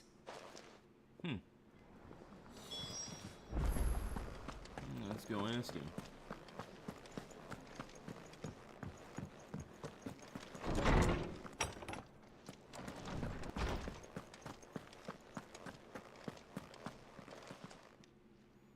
Lawsman, I need to ask you about Torgal. Something's not right with him. He isn't ill, is he? I don't think so. But according to Lady Karen, he seems to have lost his appetite, which is certainly a new development. She says he's hardly been touching his bones of late, and she believes it may have something to do with what happened at Rosalith Castle. I rather think she might be right, though not about his appetite. All canids are instinctively inclined to crack open bones for the rich marrow that resides within, and I see no reason why a frost wolf should be any different. Accordingly, I suspect it is not a lack of appetite that afflicts Torgal, but a surfeit of it. If we assume that his newfound magics require additional nourishment to sustain, it may well be that the bones Lady Karen is accustomed to providing are no longer sufficient. Frost wolves, after all, habitually prey upon far larger animals, whose bones may yield altogether different nutrients. As to where one might find a suitable substitute, some antelopes that graze the meadows of eastern Rosaria have been known to grow to a size more than double that of their lesser cousins. I don't recall ever seeing any that large. And little wonder. The oldest and largest such creatures rarely leave the safety of the highlands for fear of predators. The last elder antelope sighting I recall hearing about took place near Cressida, and that was long before the village was abandoned. Even so, it seems like a good place to start. Good hunting, Clive. Nice. I was where that notorious monster was that I fought.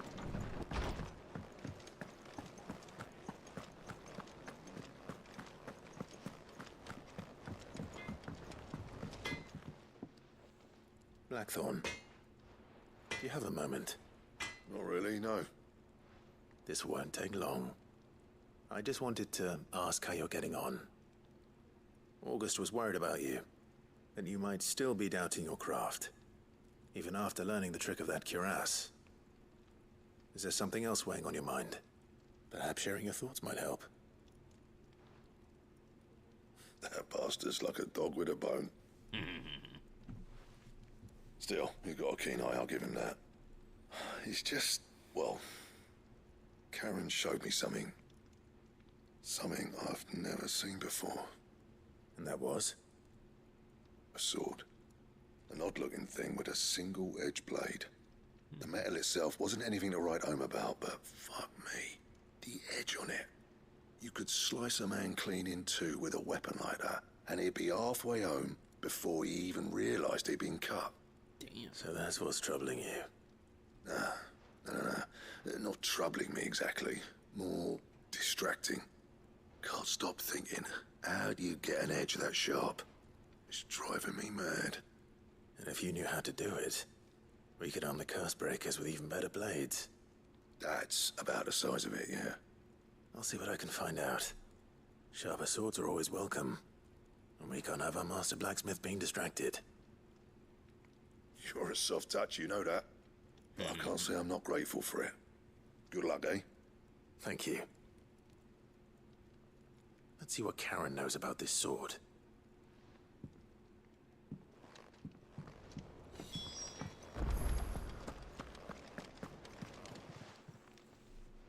You're looking well, Karen. What do you want? Out with it. I want to know about the sword you showed Blackthorn. Single-edged and extremely sharp. Running around after him again, are you? I suppose I am, yes. But I need to help him find out how to work an edge like that. It's driving him to distraction. Little wonder, I suppose. There's not many like that make it as far as the twins, and those that do go straight into private collections. Which made it nice and easy finding a buyer. Can you tell me who bought it? Where is it now? You think I tell people who my clients are? Suppose you're not likely to go nicking him off me, are you now? Fine. If you stop mooning at me like that. Lord Ignac's the man you want. Dalmekian bloke. Collects weapons and the like. And he's got more money than sense, which is why he's one of my favourite clients. Reckon he'll still be at the inn in Dalamil, where I left him. Thank you, Karen. Oh. And he's a touch eccentric. If you take my meaning. I appreciate the warning.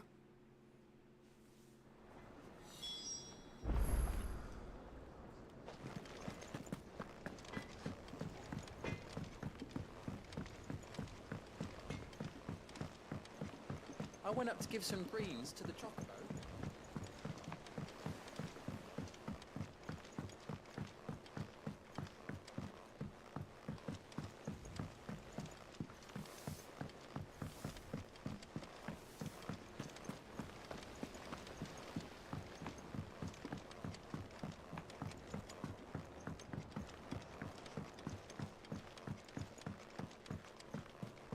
Well. Here, Sid. Reckon you might be just the man to help me out of a bit of bother, if you've a mind to. Let's hear it. Well, it's about this alembic the chief's got me making. Lovely bit of kit it is.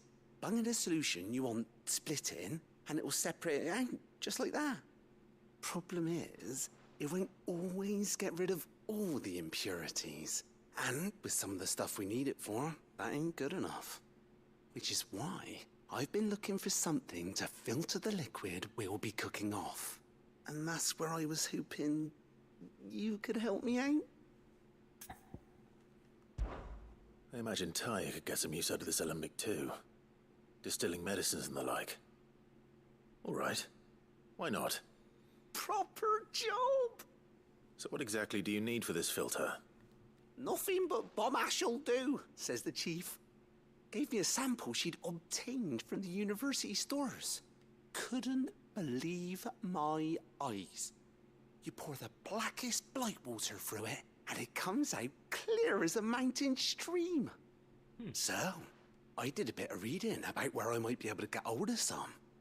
And do you know what I found out? It's only the blimmin' bones of a bomb king. They leave them behind when they die, see? I take it that's where I come in. If you wouldn't mind. I saw a billet on the hunt board for one just the other day. Would have gone myself, but, well, fighting dirty great balls of flame isn't exactly my forte. You, on the other hand... All right. I'll see what I can do. Thank you kindly. And good hunting, eh? Okay.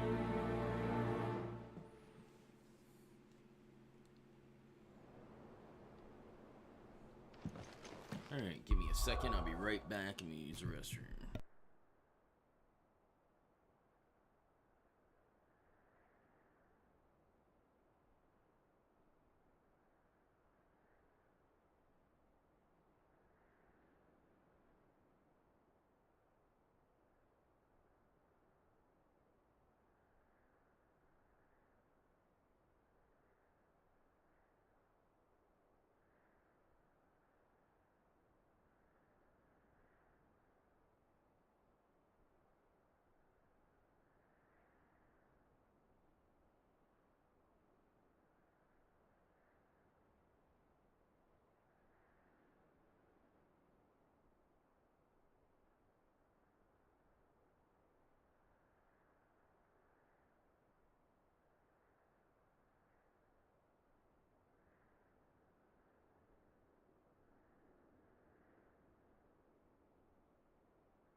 Think Mid might need some help tidying up.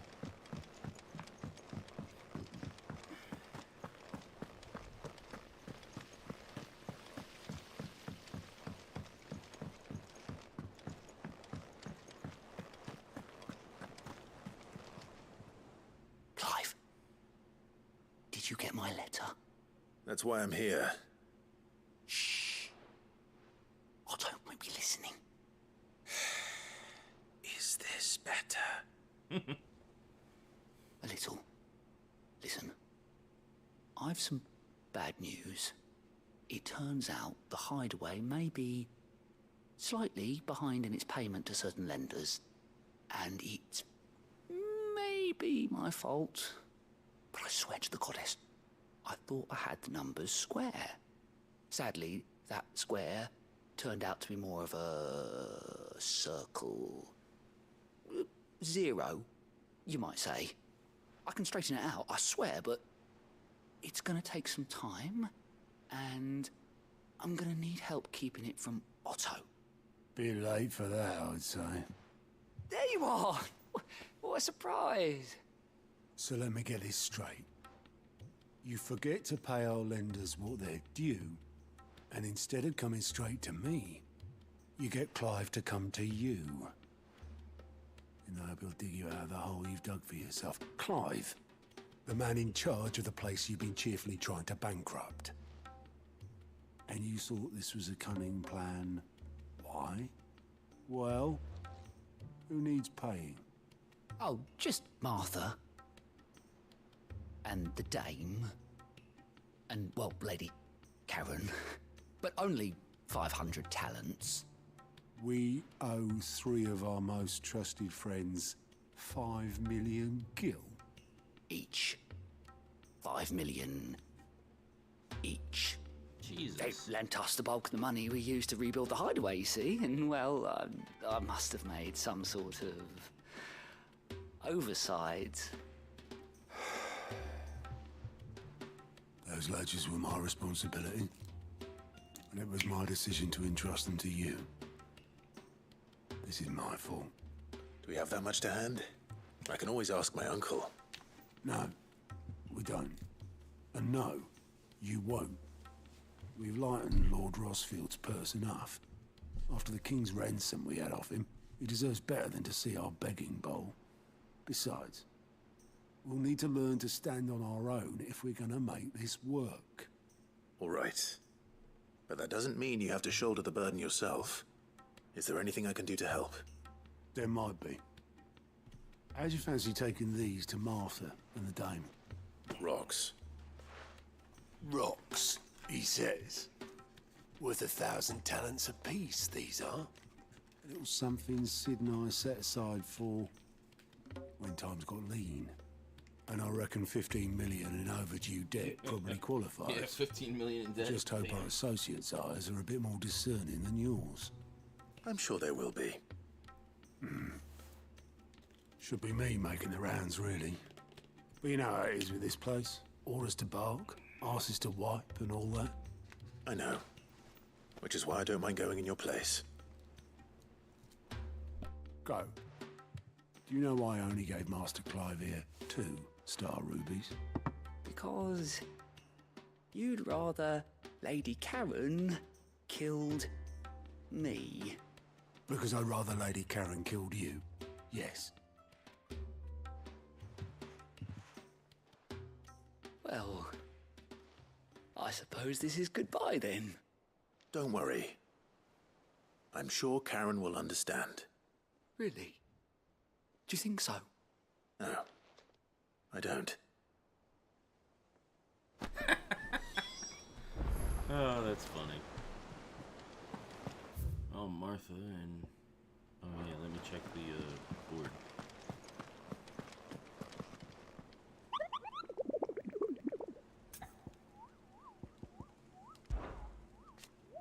Are you on the hunt for a bomb, King Kupo? If so, I have a billet that might interest you.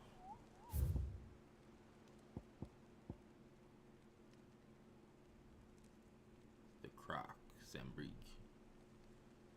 The Bomb King. Imperial chase was wrong.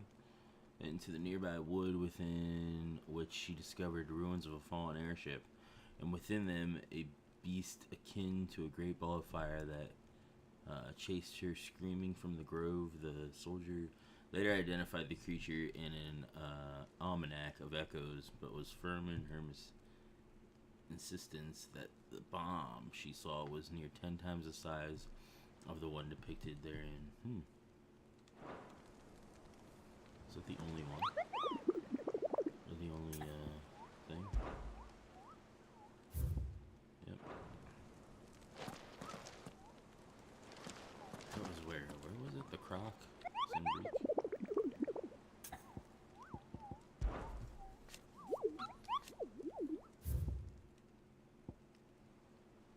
Yeah, the Crocs. Let's go there and get that quick.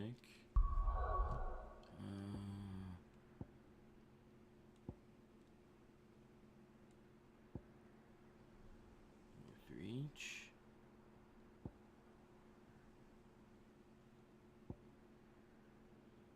Demalion. More than Sambrick.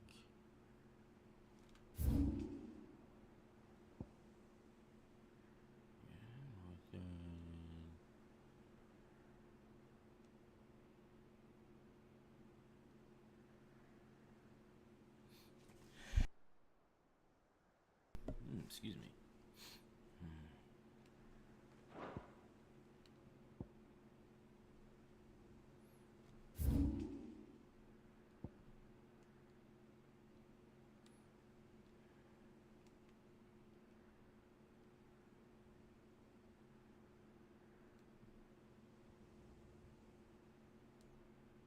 Baywatch.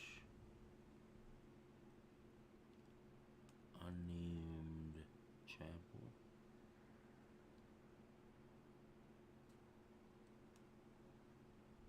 It's over here.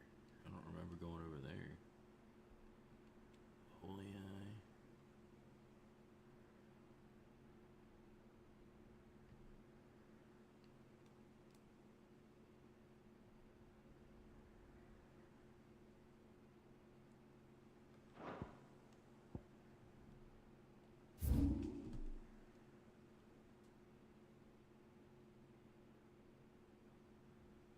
Cellar Passage, Cutter's Gate, Clearview.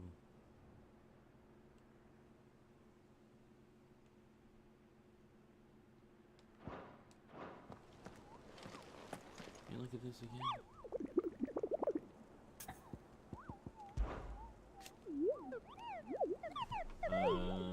The pigs are so quiet, I think they're up to something. Maybe they're plotting against you. Unit pure chase was wrong. Yeah, but it doesn't say. Wrong turned into a nearby wood within which she discovered the ruins of a fallen airship, and with them a beast akin to a great ball of fire that chased her screaming from the grove.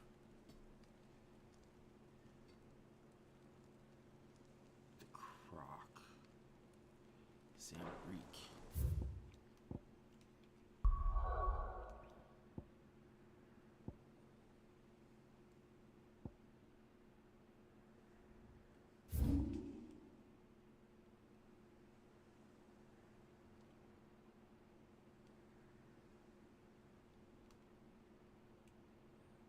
Well, either way, I gotta go this way. So let's head this way and we'll look around.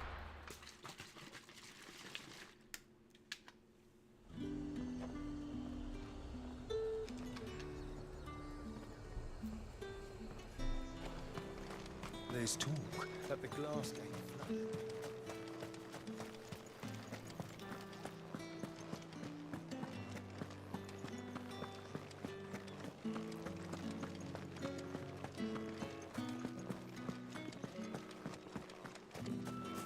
I sent to the capital for a new bearer weeks ago.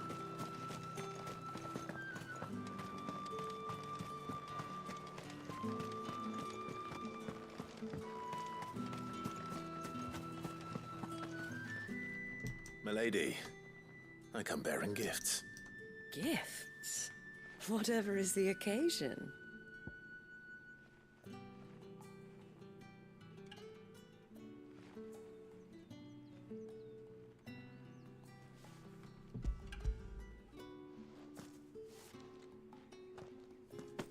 Oh my. Clive, you really have outdone yourself. Otto asked me to give it to you. To settle the Hideaway's debt with the Veil. And to compensate you for the time it took us to do so. You disappoint me, Clive. I thought you might finally be warming to me. Tell Otto he can keep his baubles.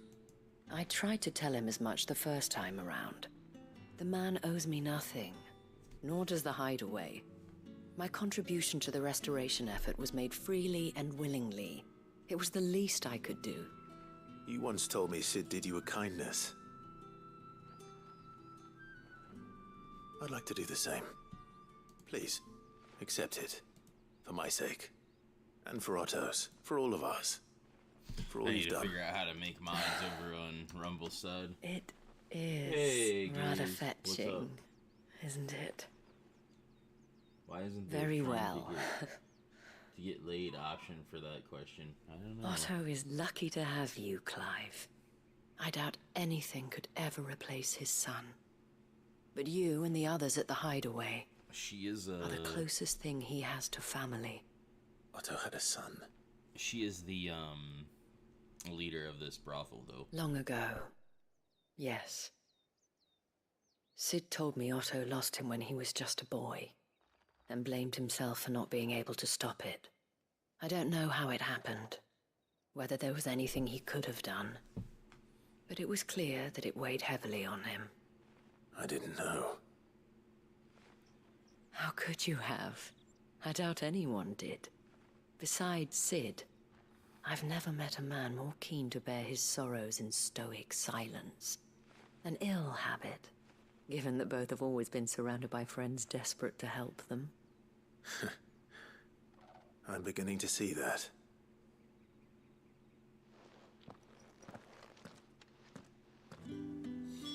Oh, trying to get laid for free. She's the leader of this brothel here. What am I gonna do without Sweetwater and Olive Talc? Still no You actually caravan from had the to go Dominion's and perfumeries yet, find then? this lady that worked for her, and this knight that was like obsessed with her, like basically found her, or basically was a stalker and found her and killed her. You had to go find the body, or well, you had to find what happened to her, but you find out that she ends up dying, and so does the stalker. So, and basically you're a branded, and branded are like the lowest of the low in this world, or at least that's what people think, because they're like magic users by birth. And I needed the dame to get through this gate up here. Needed her to get me through here. So she posed as my master.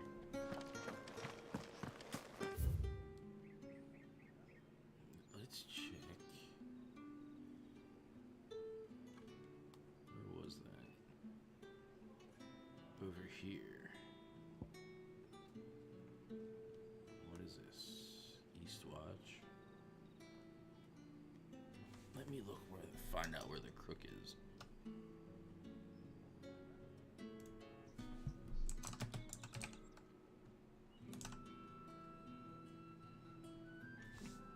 The crook, Sambrick. Where is it?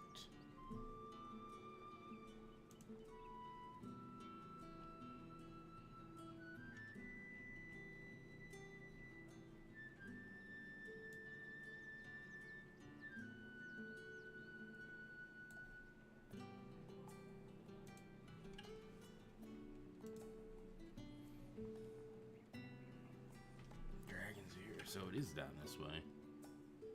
So let's go over here.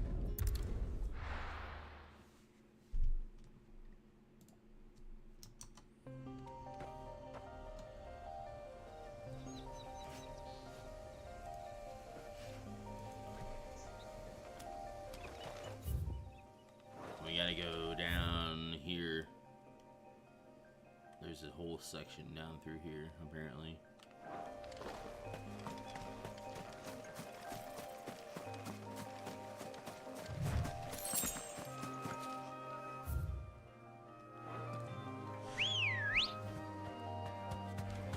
Good girl.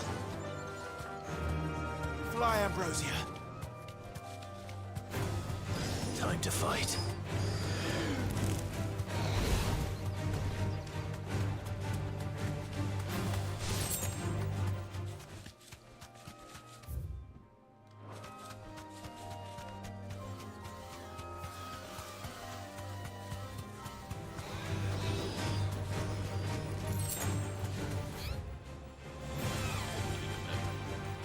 Be safe.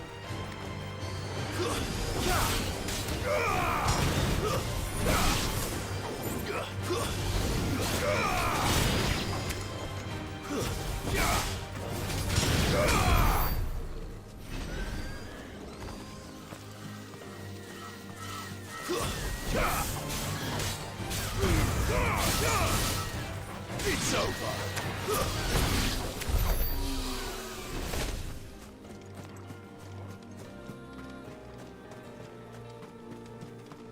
Down this way, yep.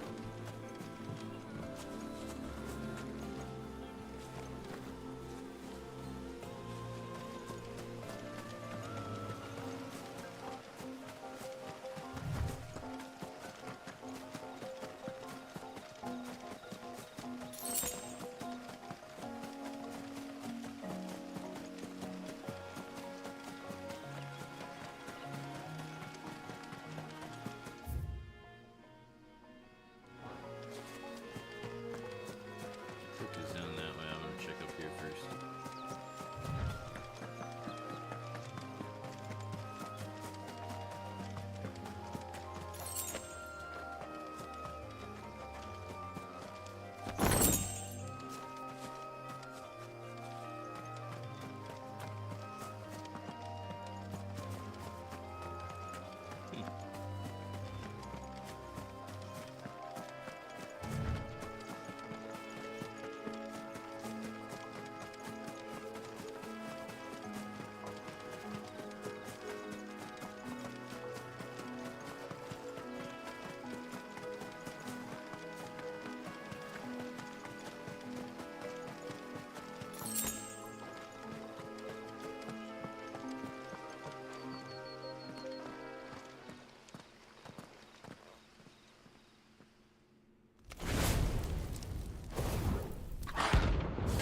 It's the Bomb King.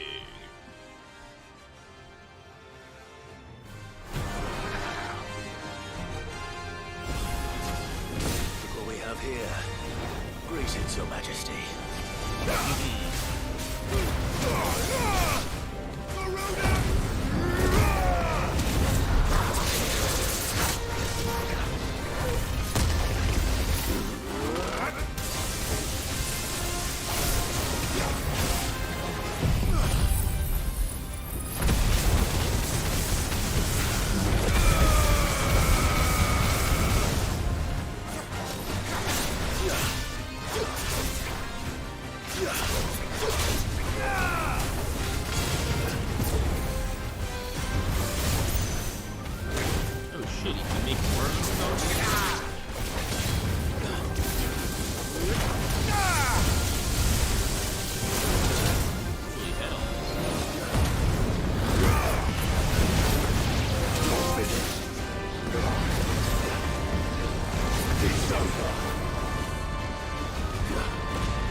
out of there.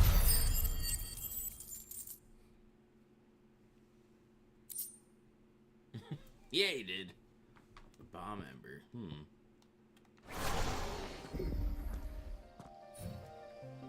Your reign is over. Now to collect the ash. I should... This looks like the stuff. Let's see if there's any more.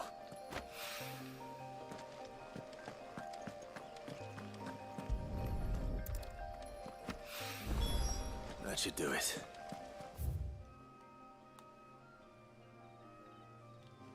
That takes care of that side quest.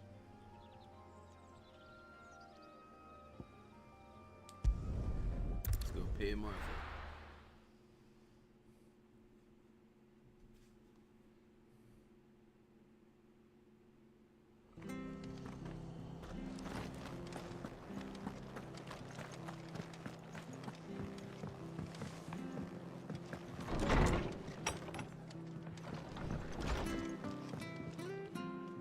Clive, we weren't expecting you. I wasn't expecting to be here, but it seems we still owe you a considerable amount of coin for your help with our rebuilding efforts. And though I doubt it's what you were expecting, we were hoping you'd take this as payment.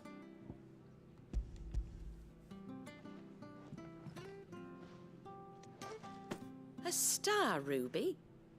I can't accept this. It's worth at least twice what you owe me. More if you can find yourself the right buyer. Think of the difference as interest. Interest? If word got out I charged that much, no one would ever borrow from me again. Anyway, why are you the one here asking me about this? I'd have expected Otto.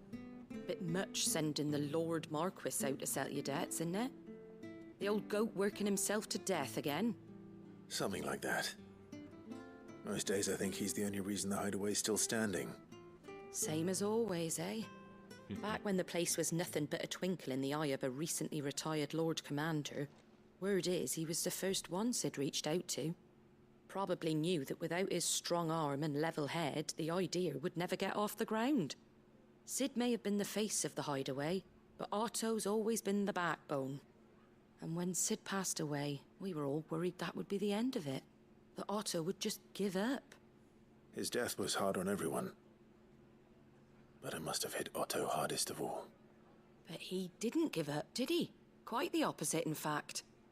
If I recall, he was the one who nominated you as Sid's replacement, and rallied the rest around you. I reckon what he saw in Sid, he saw in you too. And don't we all? Doesn't hurt that you're half as stubborn and twice as handsome, neither. That, and you keep good company. I suppose I do.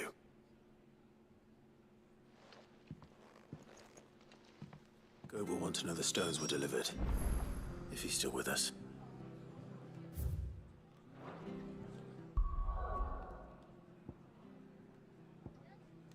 Oh yeah, that's right. There's the other thing too.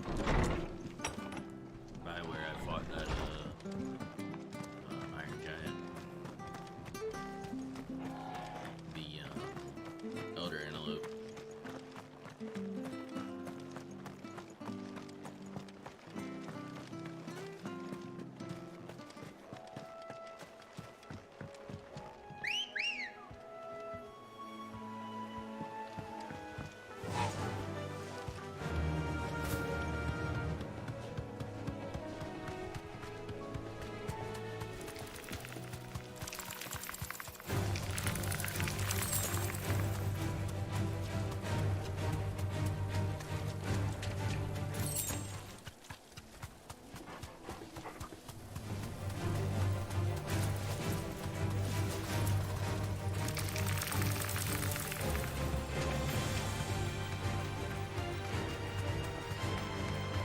Guess we're all ready.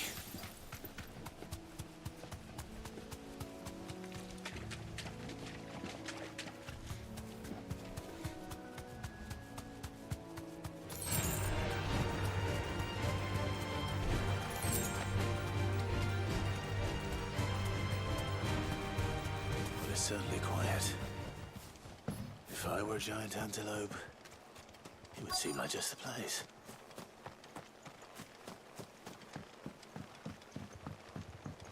Yep. I doubt we'll find one bigger than that. Hungry, Torgal?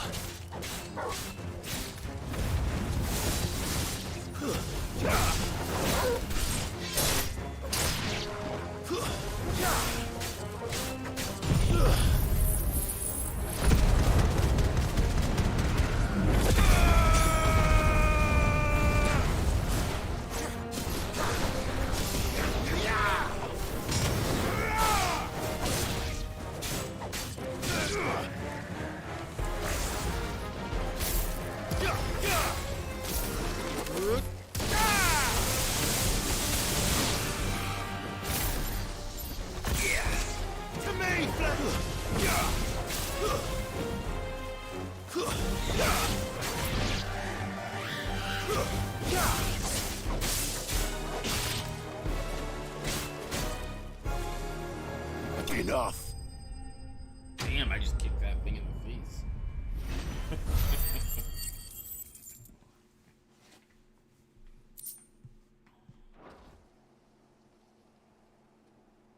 Now.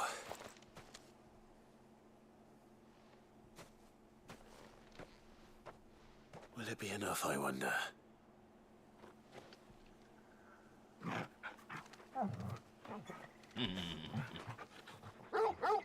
Hell yeah, he's like, yeah. Nom nom nom nom. I say that answers my question. Which means we owe the lawsman our thanks. You're just a big puppy, aren't you? A very big puppy. I just want his bone. You do know you can take that with you, Torgal.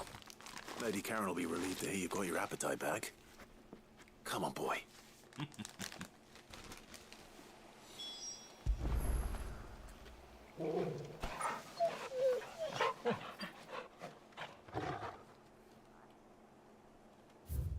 That's great.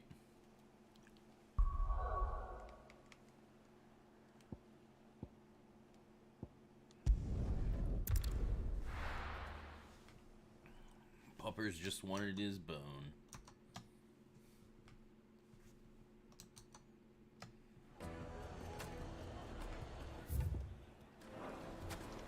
People take notice of wealthy men. Shouldn't be too hard to track down Karen's collector. Its fang is gone. The whole mother crystal.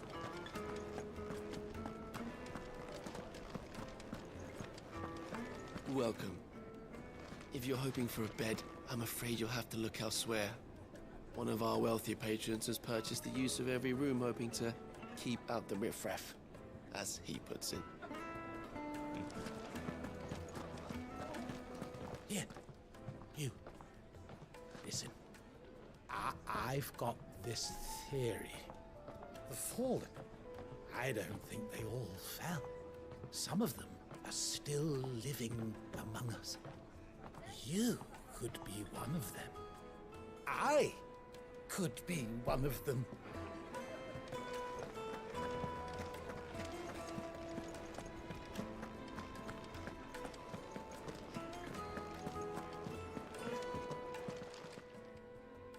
My reputation will be ruined! Ruined! Calm yourself, Lord Ignac, I beg of you, before you do yourself a mischief. Pardon the intrusion, but... Out! Get out! I paid for these rooms so I wouldn't be disturbed. Leave me be! Please, allow me to apologize. His lordship is going through a difficult time, and he's never been fond of guests arriving unannounced. Radim! Get rid of the filthy oaf this instant! Very good, Lord Ignac. Would you mind stepping outside for a moment? Alright.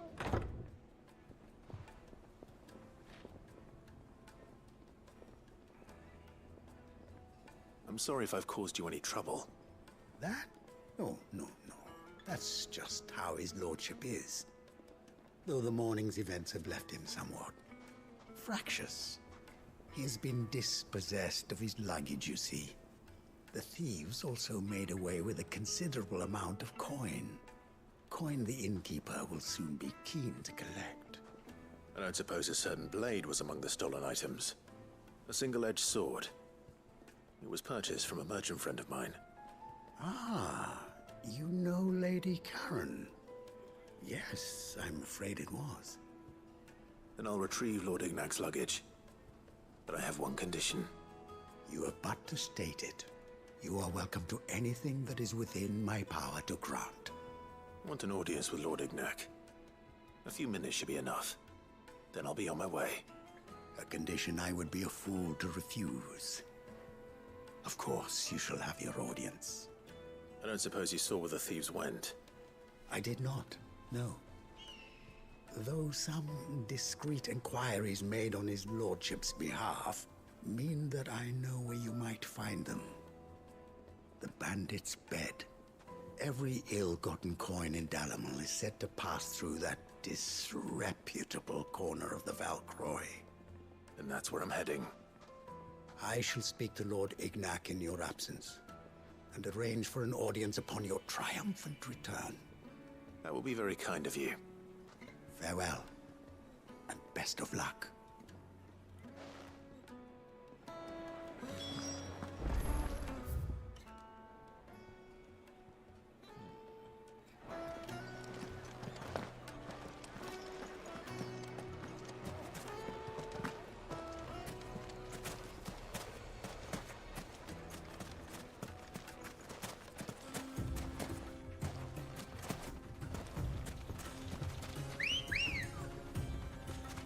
Come on.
All right.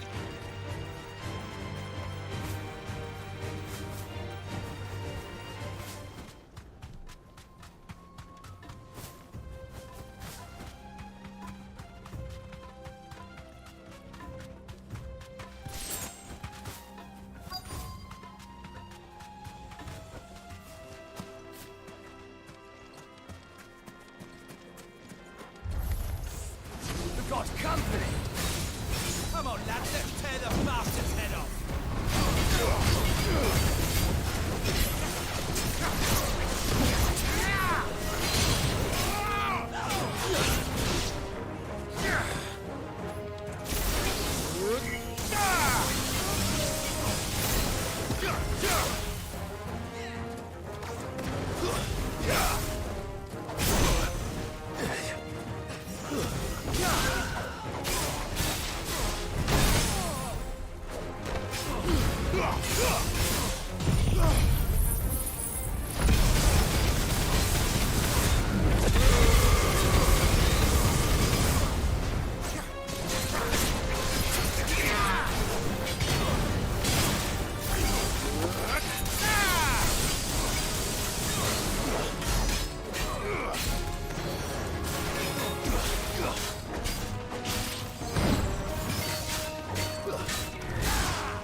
This must be Ignac's luggage.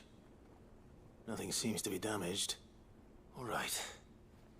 Let's get it back to Dalamel.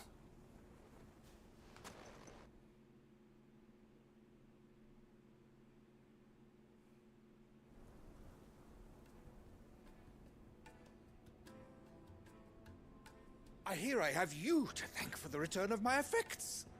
What shall I call you, my good man? Wyvern. Glad to make your acquaintance. A formidable name indeed. Well, Wyvern, I appear to be in your debt. Redeem here tells me you wished for an audience. Is that all? A few moments of your time should suffice, yes.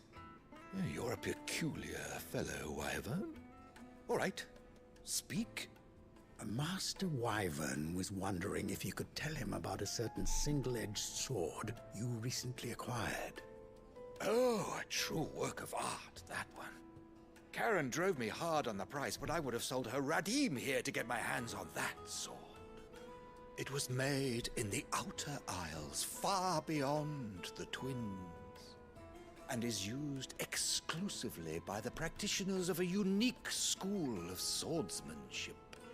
They believe no combat should ever exceed a single strike, and hone their blades to such perfection that none ever does. Each sword is made for that one perfect stroke, and for that stroke only. They crack upon a second blow. There's a brutal sort of beauty to it, really. But how do they hone such an edge? Fine question. Why, they use a whetstone, of course. Whetstones, rather. A whole array of them, ranging from the coarse to the fine. 10,000 licks with the sharpening stone, then 10,000 more.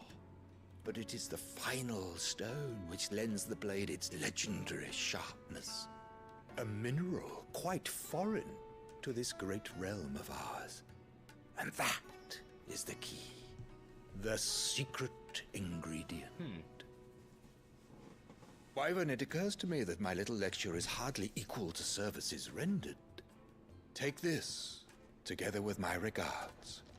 The very stone of which I spoke, far rarer among collectors than even the blade itself, and a far more fitting payment.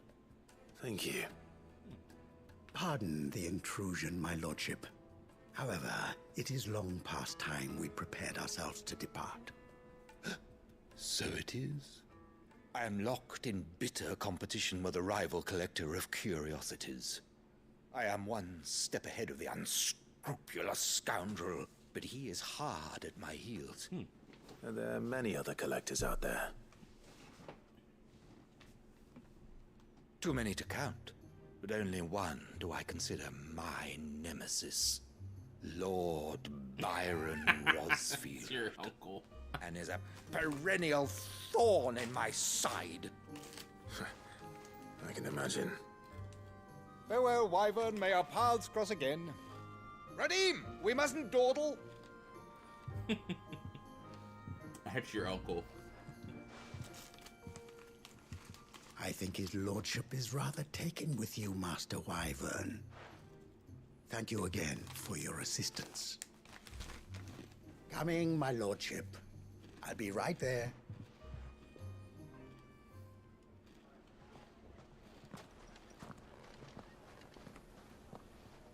Trust Uncle Byron to find such an interesting rival. Now, let's see what Blackthorn makes of this whetstone, shall we?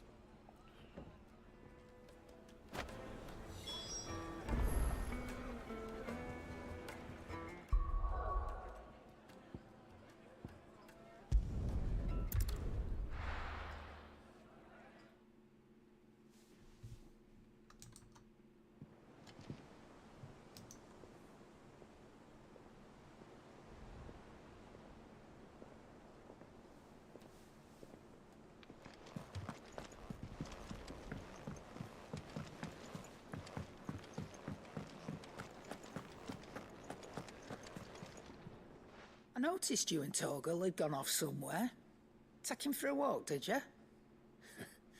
You could say that.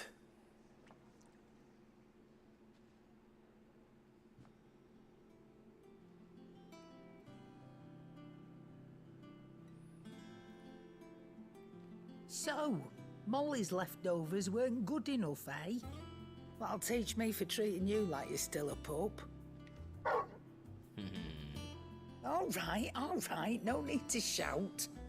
Now we know what you're after, I can see about getting some in. Speaking of which, I brought one for later. Can I leave it with you?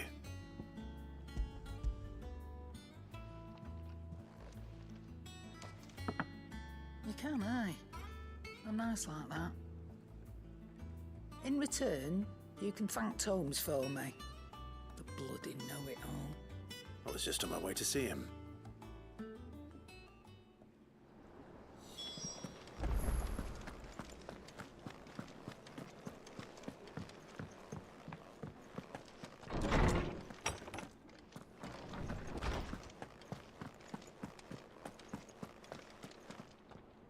Ah, Clive.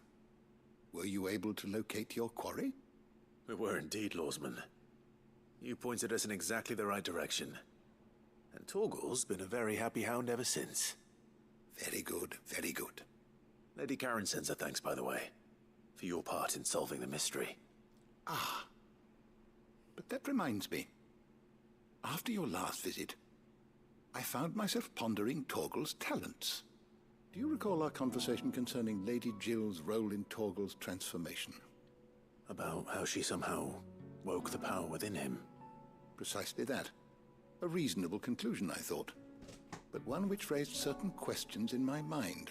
You see, the Fenrir of legend served Shiva and Shiva alone. And while the powers attributed to him are certainly impressive, the records imply they are somewhat different in nature to those you described Torgal as having used. What are you suggesting? That Torgal may be the beneficiary of more than one icon's power. Consider that in addition to Lady Jill, he has served as a loyal companion to you, your brother, and even the late Cid. In short, the icons hitherto near at hand, or should I say at paw, have been diverse and plenty. And that number has only grown as the realm's dominance have fallen to your sword. One can but speculate as to how all of this has affected Torgal. He has seemed more fierce of late. And if I am not mistaken, he will grow fiercer still. We are fortunate indeed to be able to count him amongst our allies and not our adversaries. Oh, he's more than an ally. He's a friend.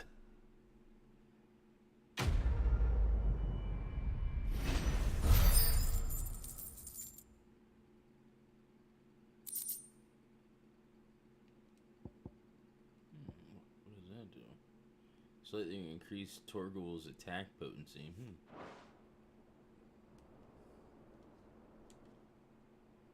Is there something I might assist you with, Clive? I have said it many times. Yuyokupa was a murderer, but he was also a thief. Thief who robbed us of our happiness, of our hope. And though I know it is wrong to revel in the death of another, we can take solace in the fact he will never steal anything from us ever again. His story is ended. Thank you, Clive.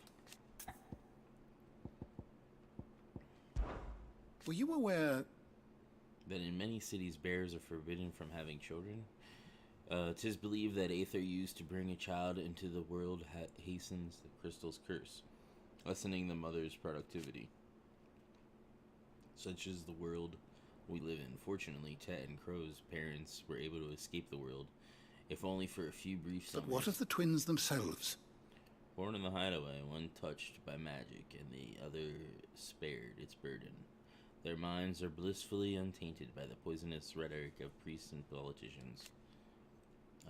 They will grow up knowing there is no difference between man and bear, and they will pass that truth on to their own children, and they too theirs, till the world we live in now is but a footnote in the annals of history. Yes, change will come. And though a magic which requires no crystal to conjure, one that will endure long after the last mother crystal is fallen.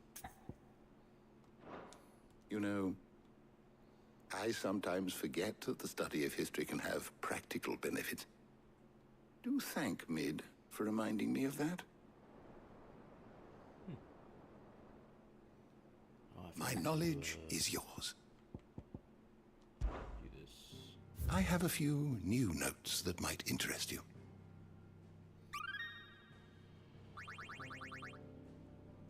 You wish to study the tomes? You are always welcome, Clive.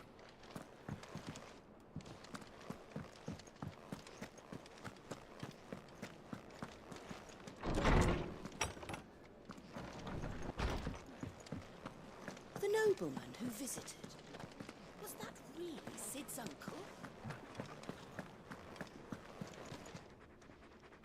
And what can I do for you? Coin purse weighing you down? Is that all? Well, don't just stand there gawping. Wash yourself out there.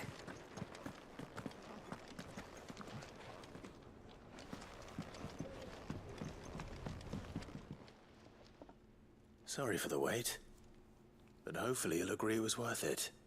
You learned something about that sword, then? I did better than that.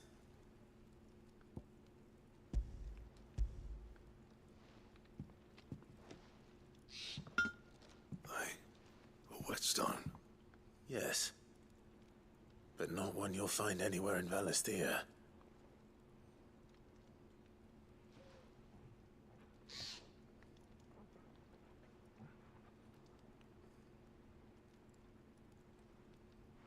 No wonder I couldn't get the same finish on the grinding wheel.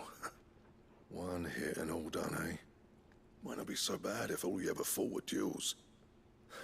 Good luck on the battlefield. Your second opponent would be your last, no matter how good you were. Even so, is there some way it could be used to give the Cursebreakers an edge? I think so, yeah. With this whetstone and the right kind of steel, I could probably even make a twin of the blade that rattled me. But there'd be no replacing this little rock once I worn it down to a sliver. I reckon we get a dozen swords from it, if that. Swords that the Cursebreakers wouldn't know how to wield properly, and that would see them through a single fire piece. Nah, no point trying to copy that thing. Be about as much use as a wax anvil. But finishing our blades with a whetstone this fine, now that's something to consider. And what's finer than fallen masonry, eh? Or more hard-wearing, for that matter. Just imagine it. Good Valisthean steel with an edge as sharp as any found in the Outer Isles. I won't make a copy, nah. I'll make something much better. I'm sure the Cursebreakers will be delighted. Just don't push yourself too hard. Don't you worry about me, sunshine. I've been working day and night since I was half your age, and I'll still be here when you're long gone. Hey, thanks, Clive. I mean it. I owe you one, August too. It's good to know someone's looking out for me. He'll be happy to hear you said that. And I'll see that my debt to you's paid. First new blade I make's got your name on it. You come and find me when you've got the materials. All right. I will.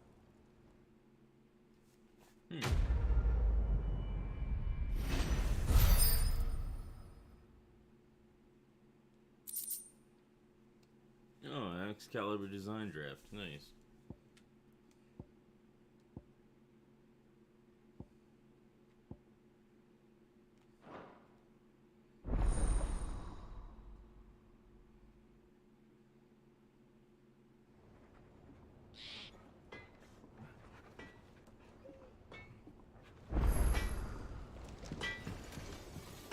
What do you need?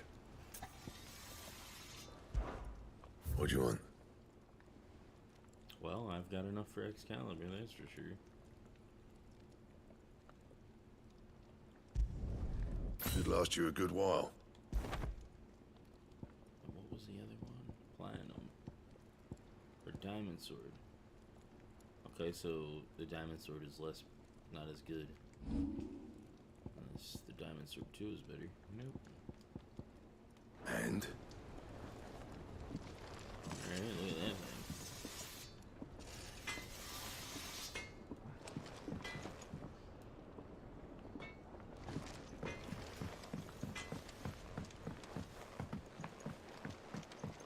I went up to give some greens to the chocobo.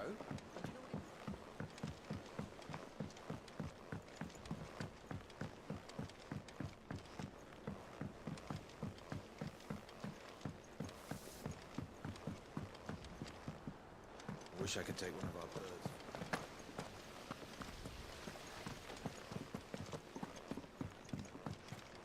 Think Mid might need some help.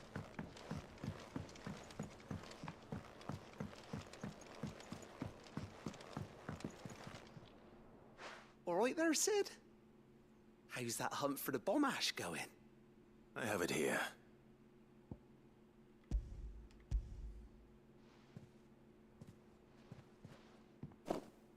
That's the stuff. And plenty of it, too. Enough to keep the alembic bubbling away for a good old while. You're a gent, Sid. Let nothing say otherwise. Right then, let's get this contraption up and running.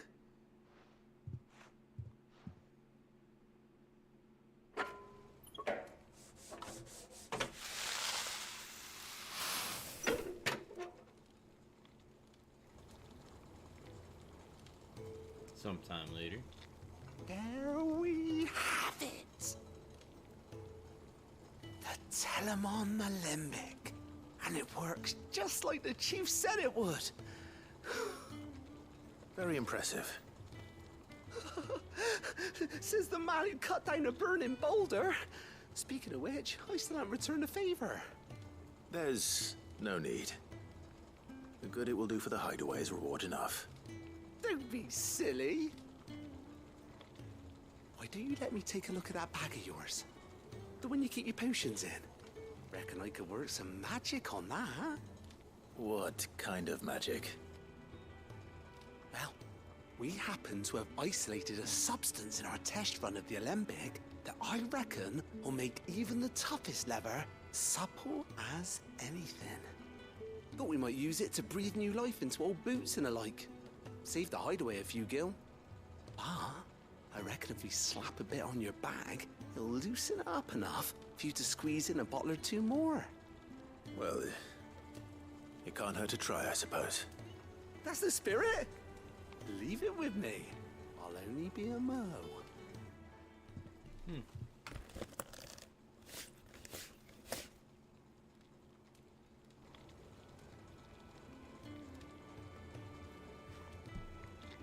Well, what do you reckon? It certainly feels more flexible. Right? Told you. Thank you. I think. No. Thank you for supporting Mid and the rest of us in our endeavors. Without you, we'd never have been able to discover wonders like that stuff I rubbed on your bag. And I'm telling you, there's plenty more where that came from. Nice. Weird science. Increases necessary for increasing consumable inventory capacity. Inventory increased.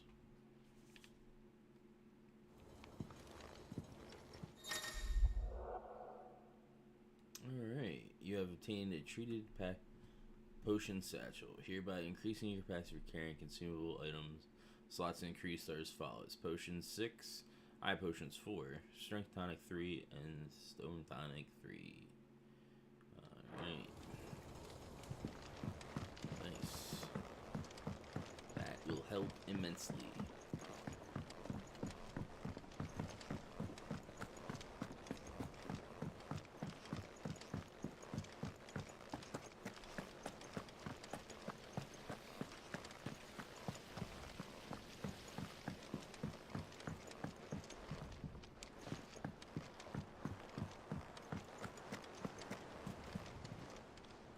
Goat. Still alive, I see. So Lady Karen accepted the ruby. Ah, about that. I tried my best, but she was just too stubborn to take it. She threw it right back in my face, in fact, and told me I could stick my stupid stone where the sun don't shine. Karen refused payment. I hope it wasn't something I said. I'm sure you were as tactful as ever. Let me see what I can do. Oh, wonderful. I hope you have better luck than I did. How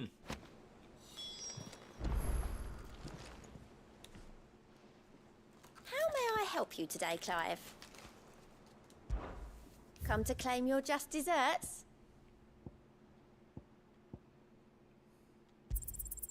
All yours. Cleric's medallion. Best of luck out there, Sid.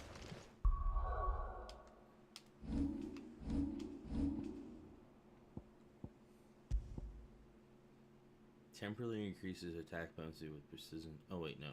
Increases healing potency of high potions by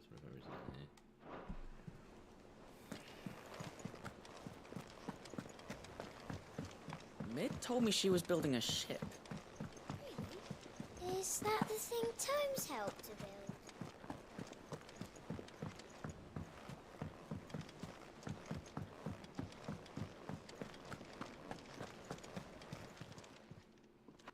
Lady Karen, Goad tells me you weren't happy with our offer. Would you prefer the debt was repaid in coin? What debt? I don't recall lending any of you like me hard-earned gil. I may have tossed a talent or two in the Hideaway's coffers, but those were donations, and you can hardly call it charity if you go asking for it back. Of course not. But one good turn deserves another. And our circumstances have changed. Surely you wouldn't shun the gratitude of a pauper who happened to have become a prince. Oh, so you're a prince now, are you? Fine. But I'm selling it and taking what I'm owed, then you're getting the rest whether you like it or not.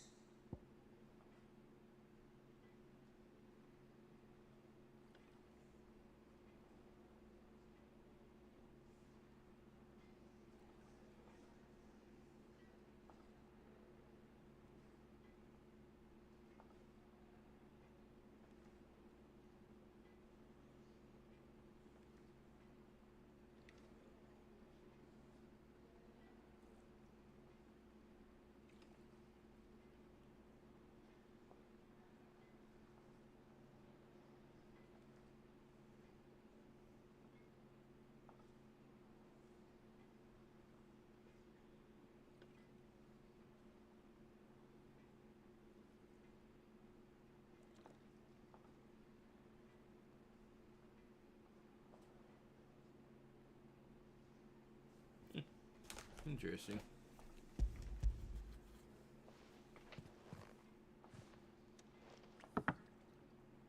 Where'd you even get this? A decent trader might nab 1,000 talents for a star ruby.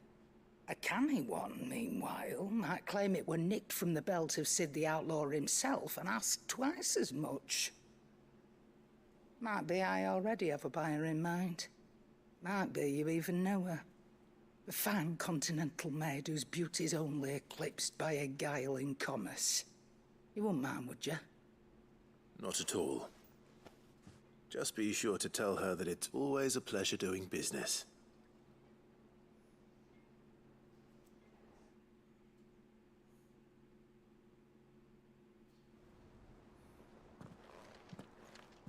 I hear you ended up delivering all 3 stones. Thanks to this lump. I sometimes wonder what I pay you for. Speaking of which, I still haven't been paid last month's wages. Oh, so you remember what's owed to you then? Get your ass behind that disc of yours and don't get up before those ledgers are square. Right away.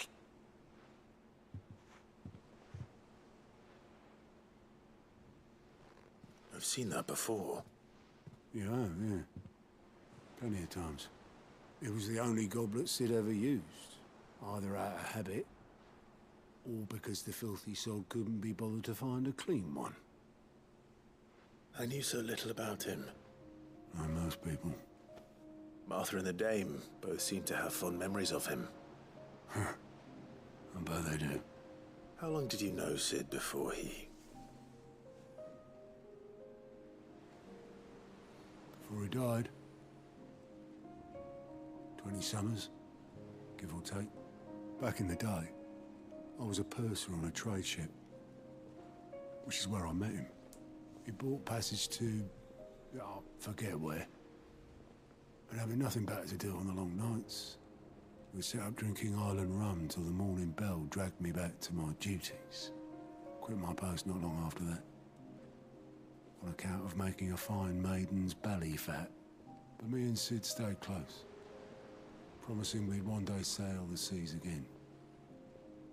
That was before fate stepped in and said she was having none of it. The magic woke inside my son soon after his first name day, and there was no hiding his knack. Couldn't you and your family have? My family were the ones who summoned the constable, wanted the monster taken away. I couldn't turn my back on him, forget what I felt, and I couldn't for the life of me understand how they could. Luckily, Sid was of the same mind as me. It was him who stood beside me when all I wanted was to tear the whole world down. Him who cried for me when I had no tears left of my own. Him who swore he'd do everything he could to stop it from happening again. And he was true to his word, too. Left the Royal Army once and for all. His ranks, his ribbons, gone. Just like that. Threw away everything he had. All to right a wrong that no one else had the courage to face. I knew then I'd follow that man to the ends of the earth.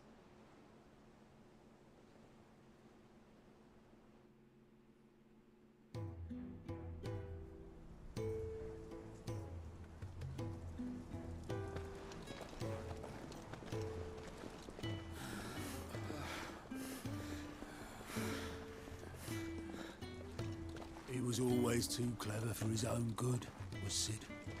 Saw the world for what it really was, while the rest of us were content to go along with the lie we were shown. And it can't have been easy, bearing that burden alone.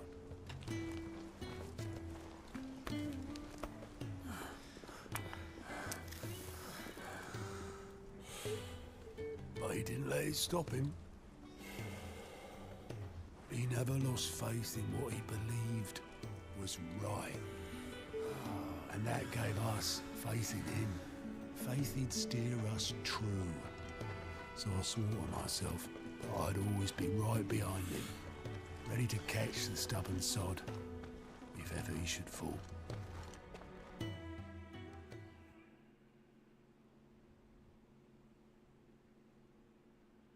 But I couldn't even do that.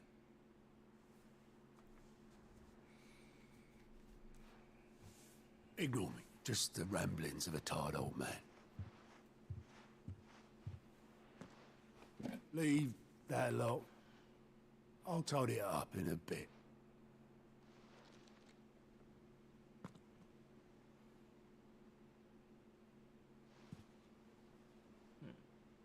This is Sid's handwriting.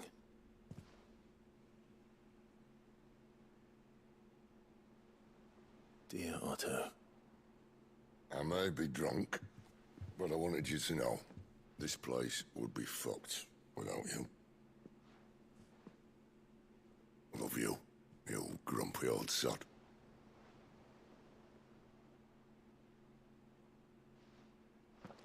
This note. What about it? Sid was right. Without you, we'd all be lost.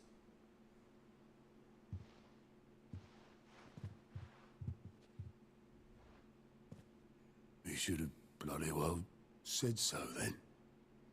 Just once. Before he went. But then, why would he? Him, or anyone? I'd only have told him to piss off.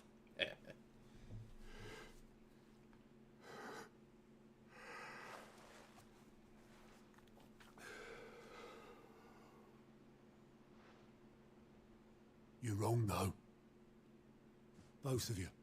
It was never just me keeping the hideaway afloat. It was all of us. I just shoved people in the right direction, and I barely seem to be able to do that anymore.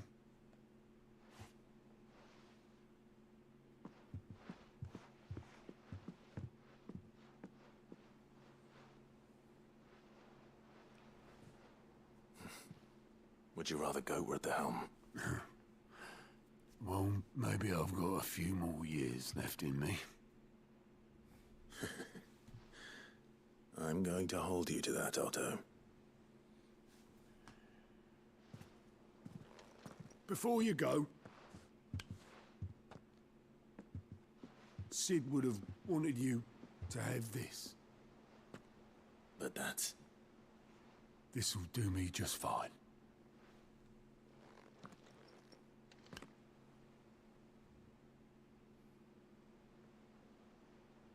Thanks for the ray of sunshine.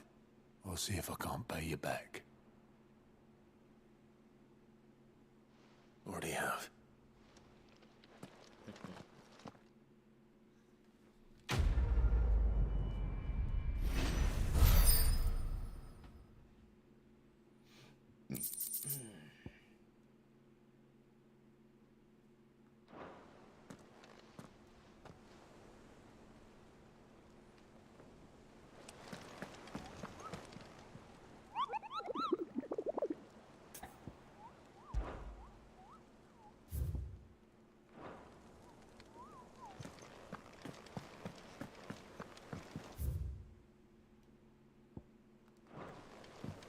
Ned told me she was building a ship. Check out the thing in my head out and then we'll go continue the Is that story. the thing Times helped?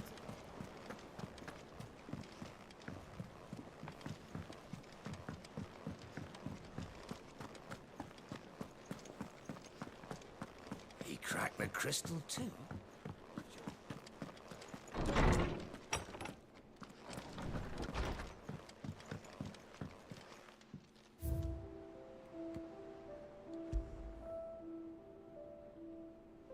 Miraculously undamaged when attacking on the hideaway. Otto held onto the featureless clay cup to remind him of his lost friend before giving it to Clive, knowing that Sid would have wanted the proud bearer of his legacy to have it.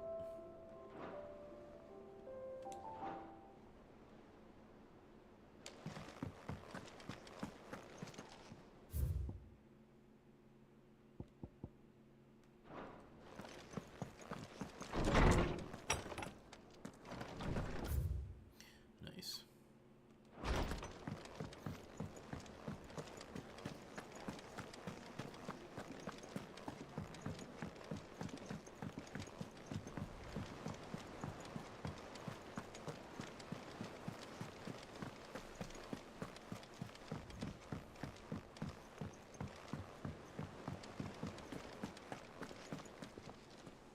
All right, Clive. Asterix. We'd finished sending half the hideaway traipsing across the twins, has she? I swear, that girl'd do anything to put off visiting her old dad's grave. No excuses now, though, eh? Not quite. She said there was one final thing she had to take care of. I'm sure she'll be finished soon enough. She said that? In those words? She did, yes. Clive? Were you born yesterday or something? There is no thing. She'll probably be halfway to Canva by now. Mid. I might still be able to catch her.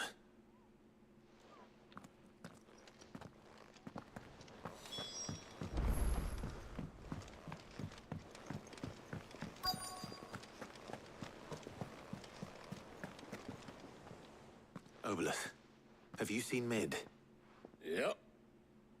In a boat, going that way. Then I'm too late. You in a hurry and all, are you? Oh, I offered to take her across, but she wouldn't wait. Just paid for a dinghy and rowed off. Oars going like the clappers. Got some life in her, ain't she? But anyway, I was on my way up to see you, as it happens. got a letter for you. Urgent, by the sound of it. One of your uncle's men said I was to hand it to you in person, post-bleeding haste. And you're here now. Thank you, Obolus. Don't mention it. What tidings, Uncle? My dear boy, my journey to Canver has been a resounding success. The friend I mentioned not only agreed to share the contents of his strongbox with us, but his considerable knowledge of the going-ons in the free cities by which I learned of the endeavors of a certain young friend of yours. Though I, for one, believe Miss Telemon's project to be quite the valiant enterprise. I doubt the Cavanerian authorities will take kindly to the unauthorized use of their dockyards, no matter how deserted, and if rumor has already reached my friend, it may not be long before the guild masters are rapping at our door, which is why I pen you this note. I would like to borrow your man Gav for a moon or two, that he might keep a watch on those who might mean our little fellowship ill, and warn us of any impending attack. I trust you will give this proposal your full consideration. Trouble in Canva. Well, I'll need someone to keep an eye on Mid.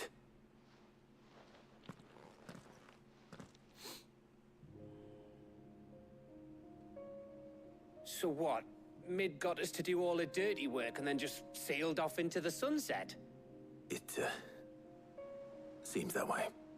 Well, nothing we can do about it now.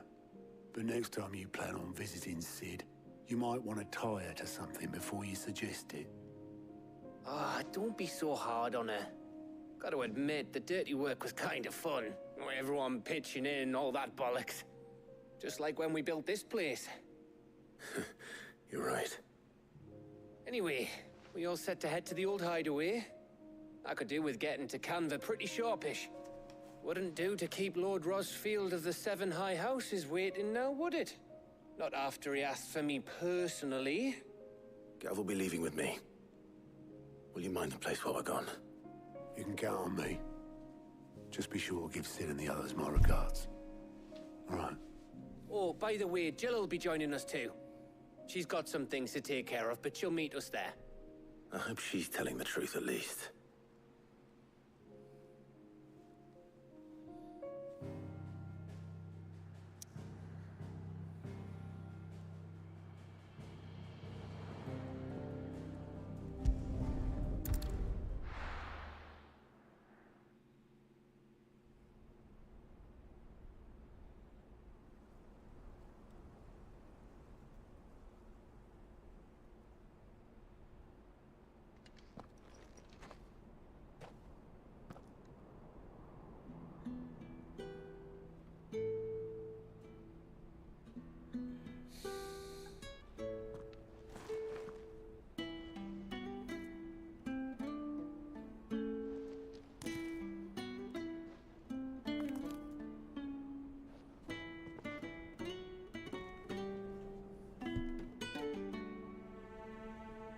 Well, Sid,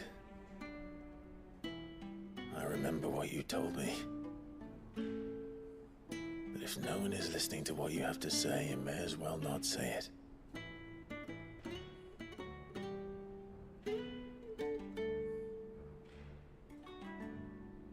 But I will say this, old friend. Hugo Kuka is gone. His shadow looms over us no longer. It's a pity the Phoenix can't be in two places at once. If he'd have been with us, maybe he could have done something for the lost. Not even the Phoenix can bring people back from the dead.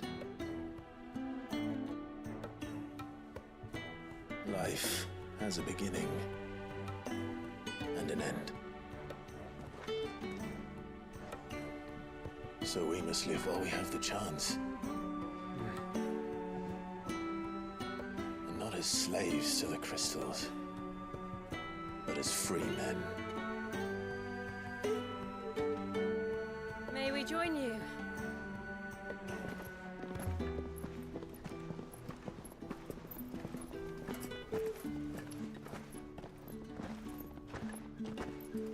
Lady Karen, what a pleasant surprise. I thought I'd drop by and see how you were all doing before heading off to restock my supplies.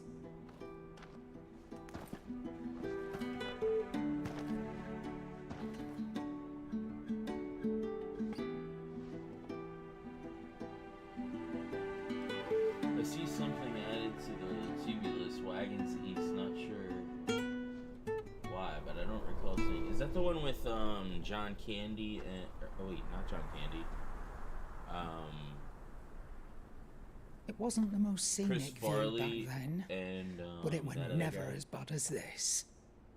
Or maybe it was John Candy. I know.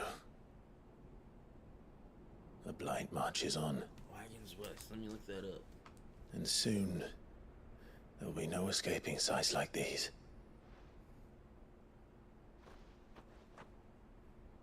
So our mission remains unchanged.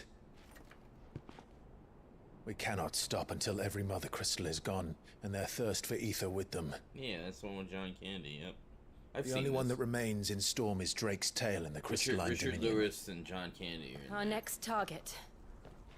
We're going to Twinside. Oh wait, It's the you capital said of the east. Empire these days. I wouldn't like to think how tightly guarded they've Oh, got yeah, the yeah, yeah. place. That's right, John Candy and Richard Lewis. Not that that'll stop you, but we Yeah, do well to that scout it movie's out before you go hilarious. charging in. We would indeed. If you're off to the Dominion, you can take this great lump with you. Goods. Oh, I am sorry. Have you forgotten you're the most wanted man in the Twins? I thought you might like to disguise yourselves as the attendants of a travelling trader, assuming you've no better ideas. You wanted to buy yourself some tools, didn't you? Well, now's your chance. You're letting me go with them? Oh, thanks, Nan. Stop that! You'll break me bones, you great galoot.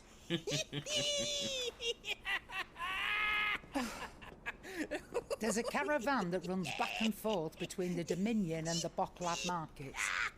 It's managed by the Merchants Guild. Just show them Goots' traders pass and you'll be on your way. It'll be a damn sight less risky than footing it the length of the Crystal Road. That's for sure. Thank you, Karen. And glad to have you with us, Goots. Oh, okay then. I'll get me things and I'll meet yous there. See yous down in Bocklad. Get off! Me poor fingers! Jill, you're with me. Understood. And Gav, Already on my way, Captain. be careful. Aren't I always?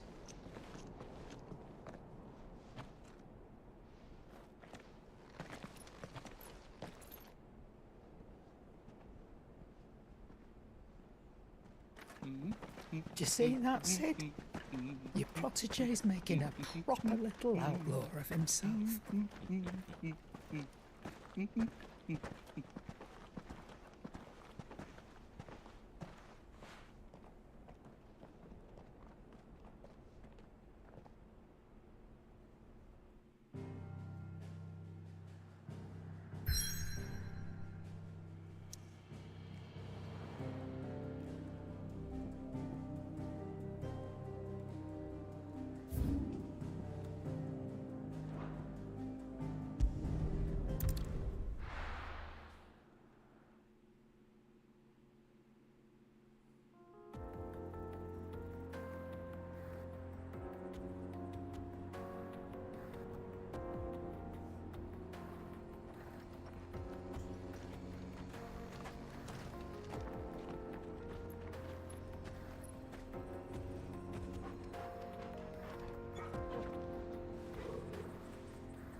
Yes, I've already been this way.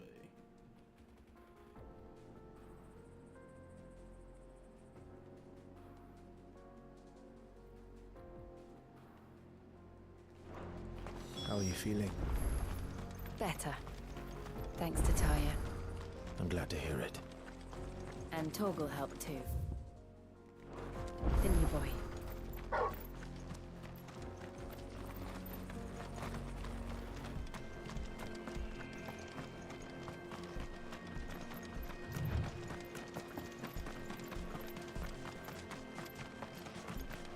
This used to be a trade route for merchants crossing the Scars, till the Republic laid a new road wide enough to let wagons pass, and all official traffic moved there.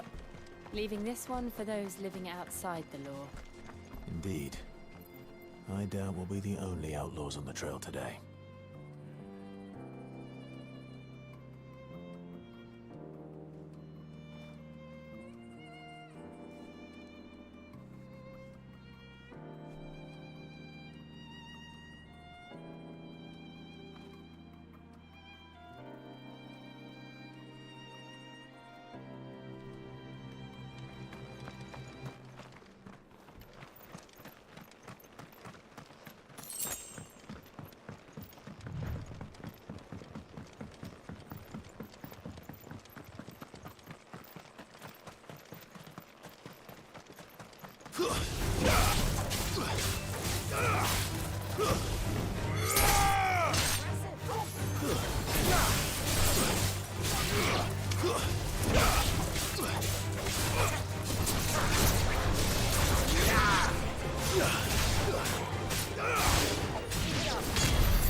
So what do you think? That we'd be lucky. Really? It's as bad as that? Oh, aye. There's trouble up ahead. And too much of it for us to handle. I take it there's danger on the road. Oh, what about this fearsome-looking fellow? You think he'd be equal to the task? Oh, no doubt. Assuming he's willing to hear us out. Well met, friend. My brother and I have been tasked with finding a merchant's missing cart. You seen it by any chance? How does a merchant misplace his cart? Oh, the man's a coward. When he thought goblins might come a-snarling, he ran, leaving his livelihood abandoned in the pass.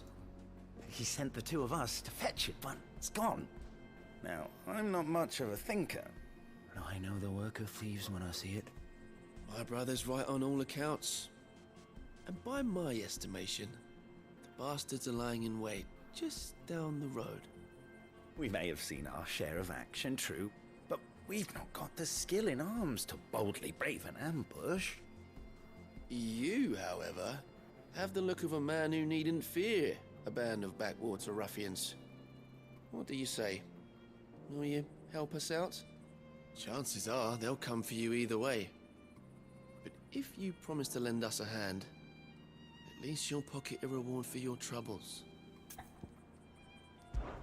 Well, if I'm going to have to deal with them anyway. You've clearly got a fine head on those broad shoulders. We're lucky you came along. Now, hoping to make a heavy purse in Boklad, our merchant friend loaded his cart with as much as it would carry. Reckon he won't be forking over the rest of our fee if we don't find those goods. So, while you're seeing to those bandits, you keep your eyes open. All right. Just don't expect me to drag the cart out of there myself. No. You can leave the cart to us. You just put an end to those bandits and point us in the right direction. You do that, we'll take care of the rest.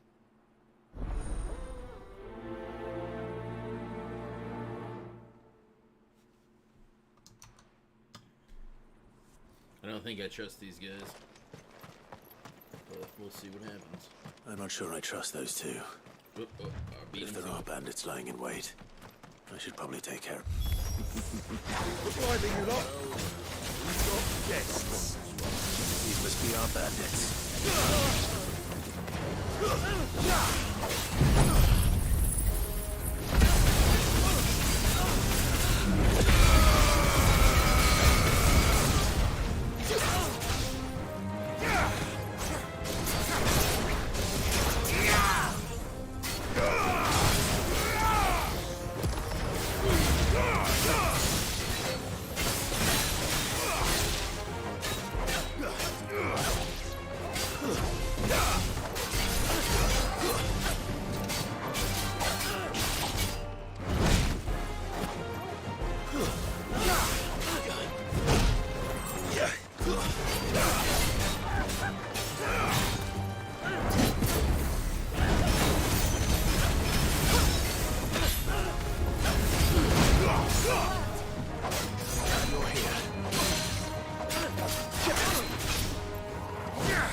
That's them dealt with.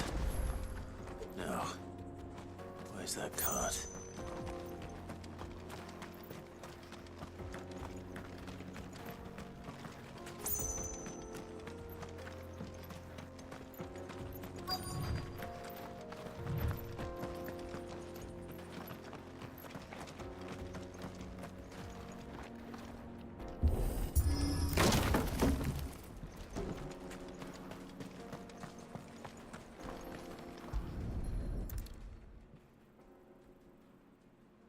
Getting all of this out of here will be a nightmare.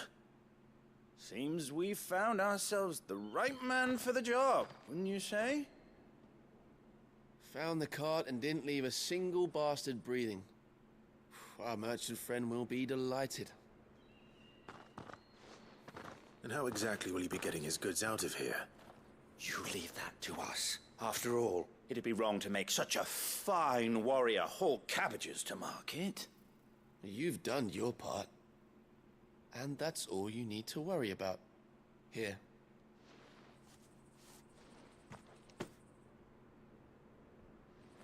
It's been a pleasure. Now piss off. There's no need to be so rude, brother. What if we want his help again next time?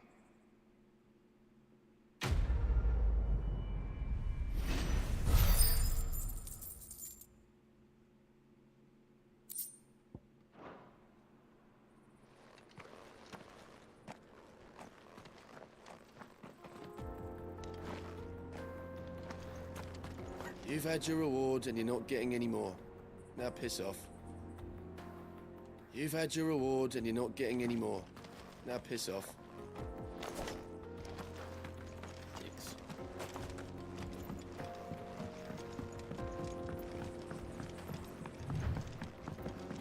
I see the Dalmex lag behind Rosaria when it comes to bridge building. The fallen ruin should hold at least.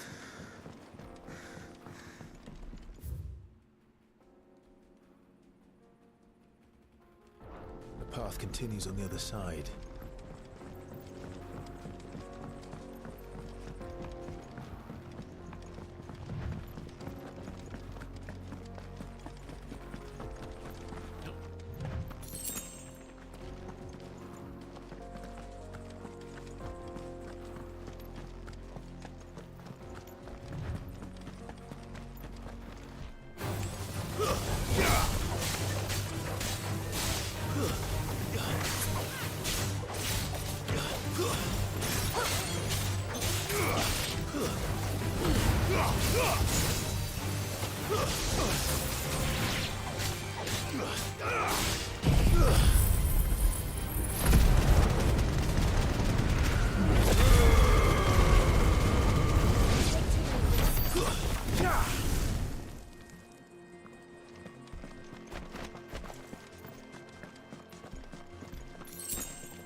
Oh, yeah.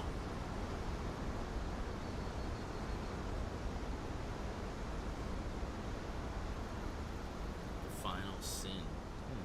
So this is Zemeckis. The land of the gods. It's even more impressive than I imagined. I remember being captivated by the story as a child. Long, long ago, man was overcome by avarice and challenged the gods in a bid to win their power. The final battle took place here, at these falls. Or so the legend goes. If anyone ever manages to plumb those depths, perhaps we'll learn if there's any truth to the tale. that the gods emerged victorious and punished man for his defiance by visiting upon him 2 curses.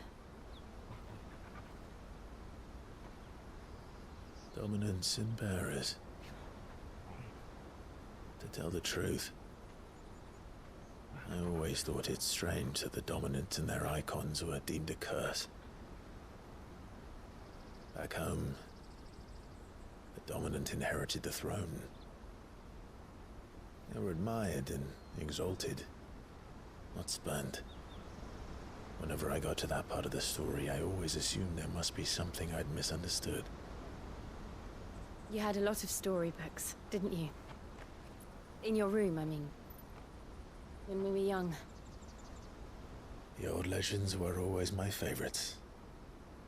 Epic battles between gods and men. Father encouraged me to read as much as I could. He thought it good for my education. You really were a boy like any other, weren't you?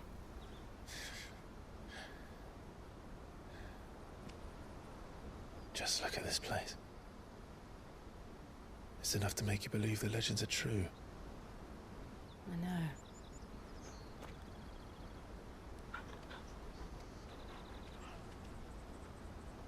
We're not far from Boklad. The road will be busier up ahead. And we'll have to keep our wits about us.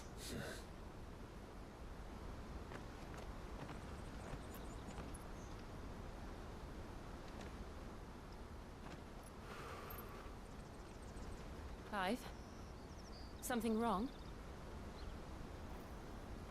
Nothing. It's nothing.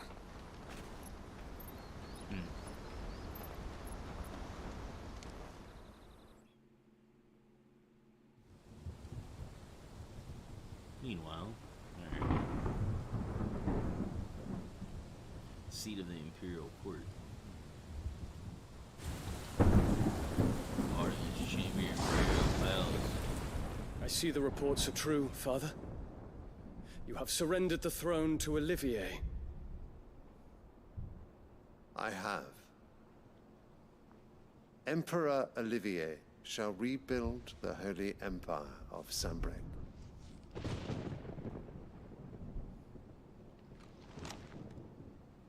How is he to rule an empire? He is but a boy. I shall advise him until he comes of age. Father, please. Or for as long as I am able. The empire we seek to build needs young blood to rule it, and I can think of none better suited to the task.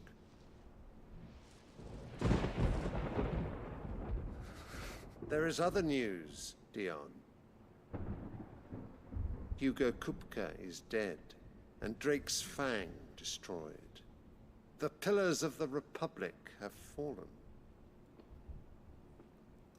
Ere long, the Imperial banner shall fly over every city in Storm. And then Valisthea.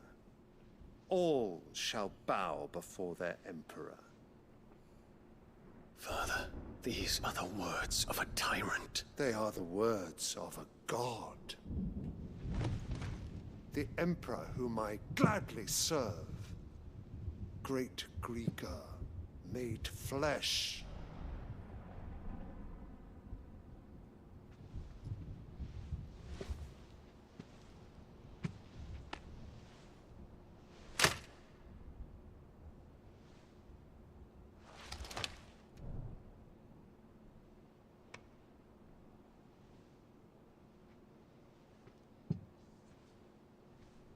Return to your camp, Dion, and ready your forces.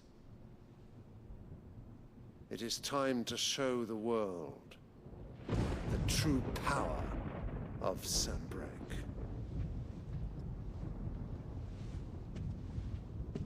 Father. Sanbreque. I find you much changed. Is this truly the path you wish to tread? Or are these the ambitions of another? Of Ultima, perhaps? What nonsense is this? I speak my mind, and my mind only. Though I do owe Annabella thanks for reminding me of certain truths regarding the nature of nations, of rulers, and of the divine. You would trust the words of this traitress? She betrayed her country. She slew her husband. You have ever been an invaluable servant to Sambrek, Prince Dion. I trust you will continue to serve your Emperor in the wars to come. Canker! Silence! Insolent wretch! You will bend the knee. All else is heresy. Sire, forgive me. This audience is over. Damn. Come, your Radiance. The Rowena Syndicate awaits your pleasure. Oh, not another meeting with silly old men. They're so boring. I'm hungry, Father. Can't we have luncheon instead?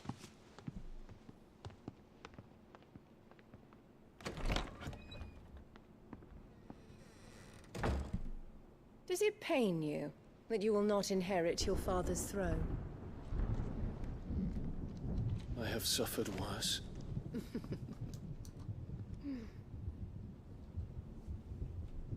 Count your blessings, Dion.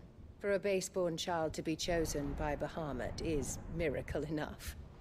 You have risen high on his wings, but you shall rise no higher, lest your impure blood stain the throne. What do you know of my blood?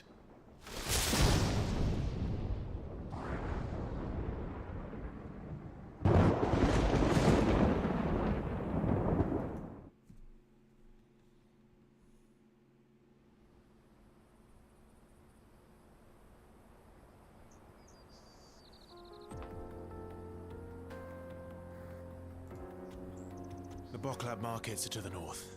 We just need to hug the coast.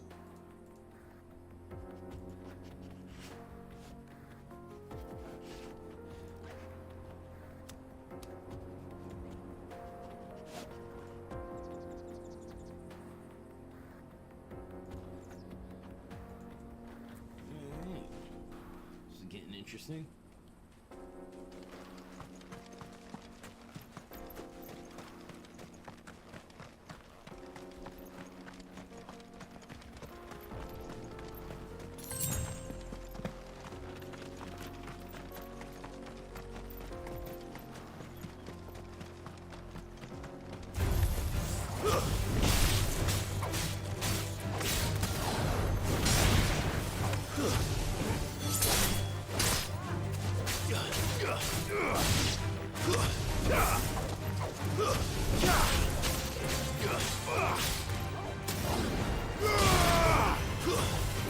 Stay down!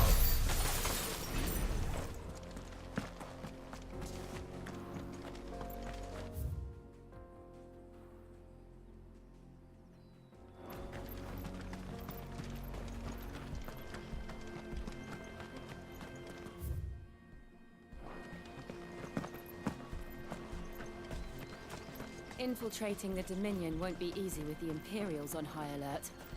No. His Radiance has lost one capital already. We can be sure Sylvester will do everything in his power to hold on to Twinside. His troops are well-trained and increasingly battle-hardened.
crater too, whatever the hell caused it. They said the battle of man and gods happened here.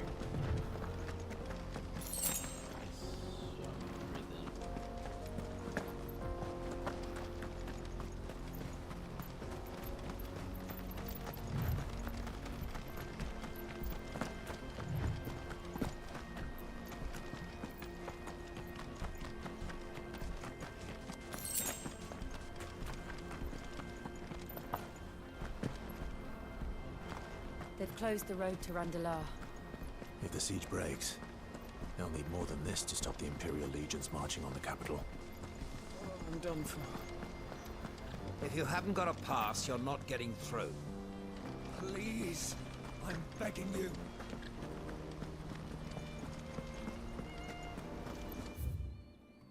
Yeah, it's gonna be rough.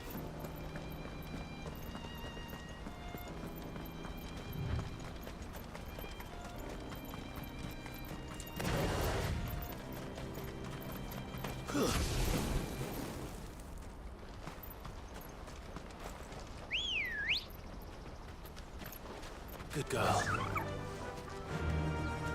Yeah!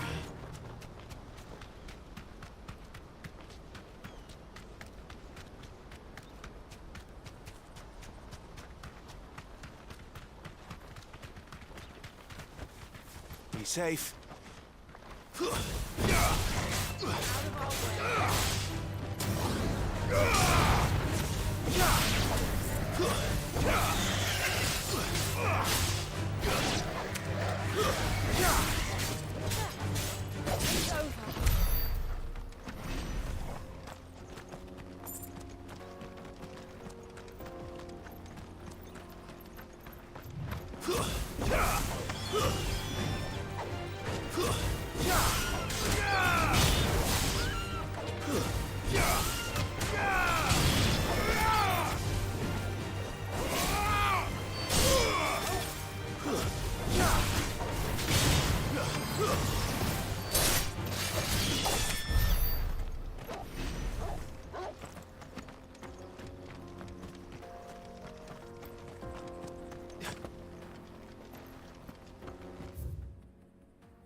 Ancient sword.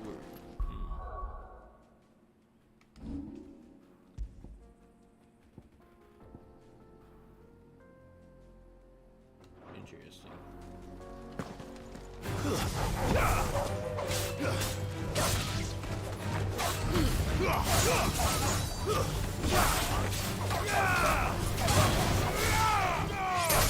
It's over.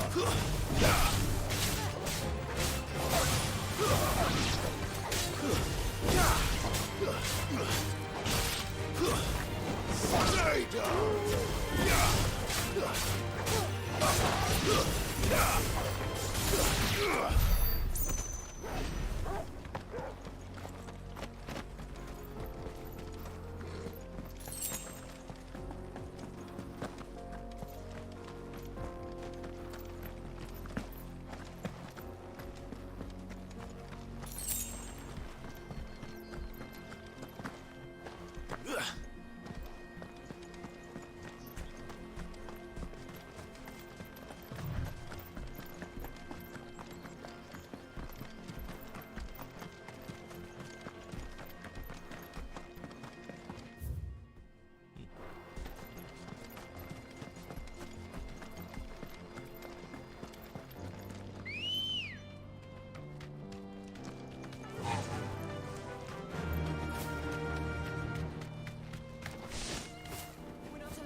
Thanks, girl.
More refugees. And they're all making for the crystalline dominion. Because they don't know how to live without the crystal's blessing.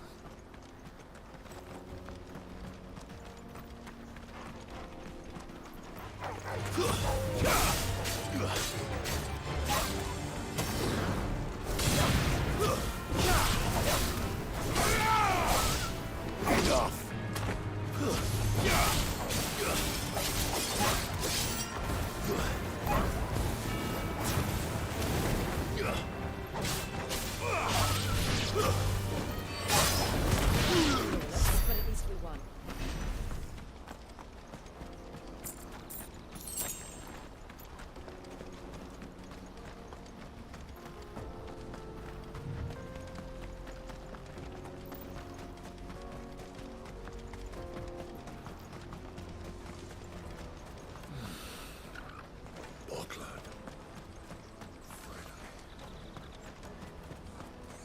There are no crystals here. This is where we're supposed to meet Goots, isn't it? That's right. He said he'd wait for us here after replenishing his supplies. I dare say he'll have finished by now.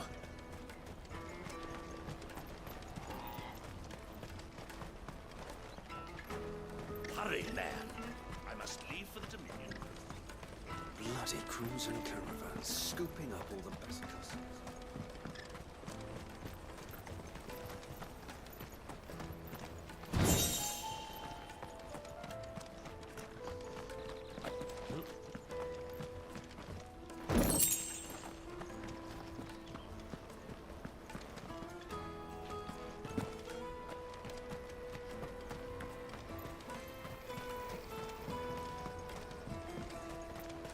I hear the brothers found another victim. Can you believe it? The third this month. Ah, a soldier like yourself could do with hearing this. If ever you see a couple of brothers up in Lateney's Cleft, you just pass them right on by. And why's that? Because they're duplicitous bastards who make cutthroats and footpads look like upstanding citizens by comparison. What they do is befriend a passing merchant, someone new to the area, and steer them straight into the arms of bandits. The merchant dead and his murderers busy bickering over the poor bastard's wares. The brothers set to sweet-talking some other unsuspecting fool, a warrior. Now, the brave soul charges into the footpad's den thinking he's doing the realm a favour, and when he's done, the brothers sweep in and loot the bandits and dead merchant both. Yeah, there's a lazy sort of cunning to it, I suppose. You'd think they'd run out of bandits eventually. So close to Boglad? Not bloody likely. I suppose you're right. Anyway, if you run into them, you steer clear. Or better yet, give them a damn good hiding. I really wish I had. Thanks for the warning.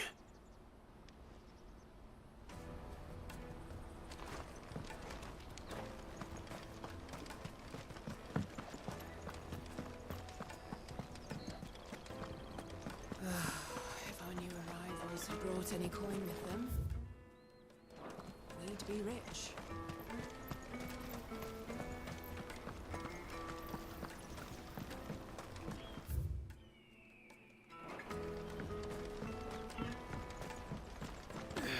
Bloody crews and caravans, scooping up all the best customers.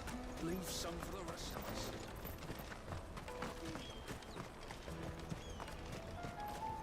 I wish to engage the Crimson Caravan services. Where's the proprietress? She's otherwise engaged at present, my lord. Come back later.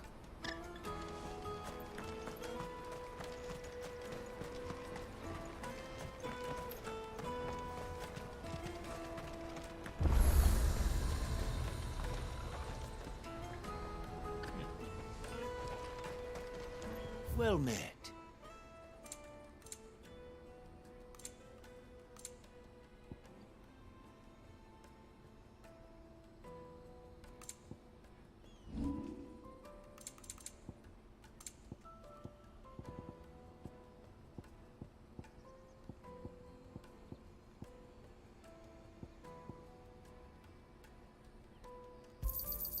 You're sure you don't need it? Thank you.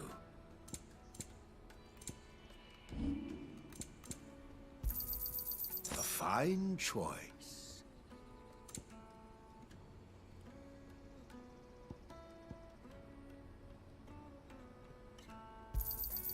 You've a discerning eye.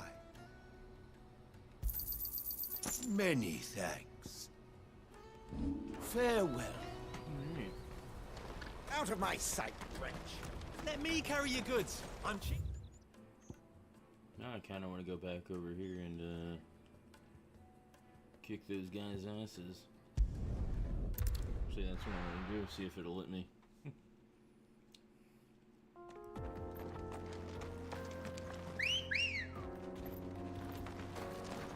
Let's go. Yeah.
No need to ride from here. There are no crystals here. That's that then. Porter for hire. Best service. What do you think, Earl?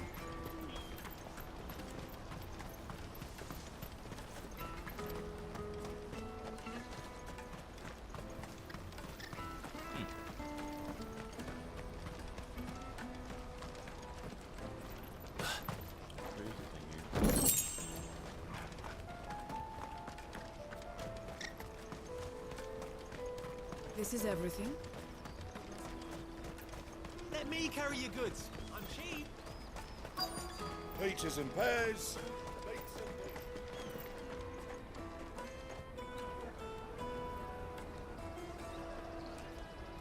Wonders from across the water. Come one, come all. Feast your eyes. Good sir, can I interest you in...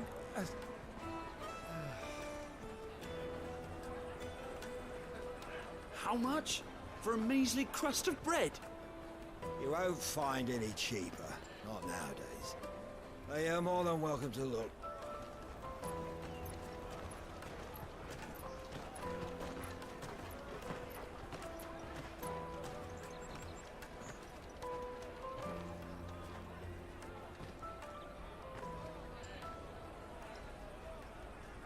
The Empire's unlawful and illegitimate occupation of the Crystalline Dominion is still in effect.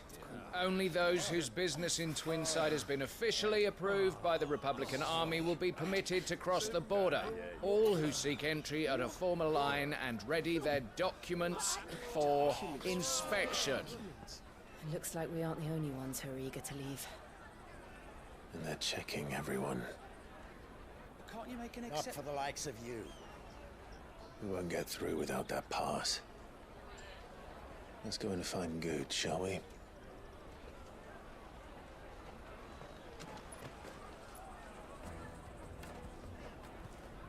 He must be around here somewhere. Come, taste my peaches. They're sweet as nectar. I'll take the large one. Did you hear about the Empire's Black Shields? Apparently they've been going around Imperial lands stringing up bearers. What a waste!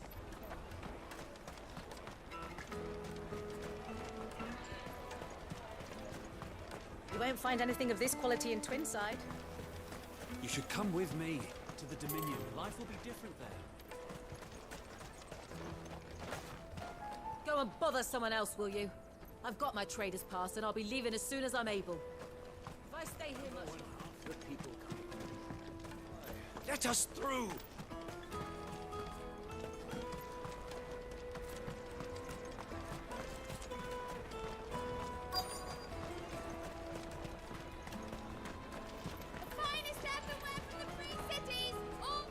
Ah, good. There you are. Clive, I'm so sorry. Don't tell Nan, will you? Slow down, Goots. Just tell us what happened. It's me trader's pass. It's gone. We cannot ride the caravan without it. We won't even be able to get through the flipping checkpoint. Do you remember when you last saw it? It was in my pocket a minute ago. Then a bairn bumped into me and... Here. You don't think that they might have nicked it, do you? It wouldn't surprise me. A busy market like this is prime territory for pickpockets. So, to get the pass back, we need to find this child. Where would we even start? I know where! I've got a pal in Bock lad who might be able to help us. No one knows more about what goes on round here than she does. Where do we find her? She's the owner of the Crimson Caravans, up that way. Sign's got a red chocobo on it. No time like the present. You two go on ahead. I'm gonna check the rest of my stuff, make sure naught else is missing. All right. We'll meet you there.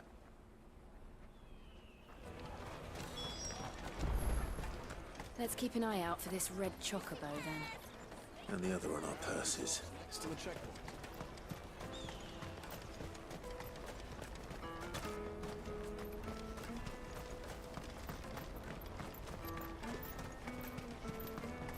Out of my sight, wretch.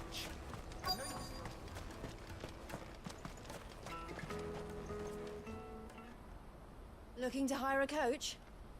It's 10 million for a two-birder to the Crystalline Dominion. Take it or leave it. Oh, we're not here for that. Then I bid you good day. Wait! Don't go, El!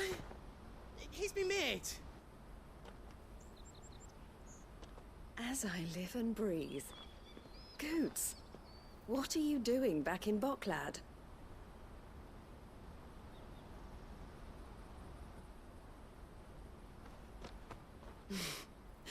I gather Lady Karen didn't send you.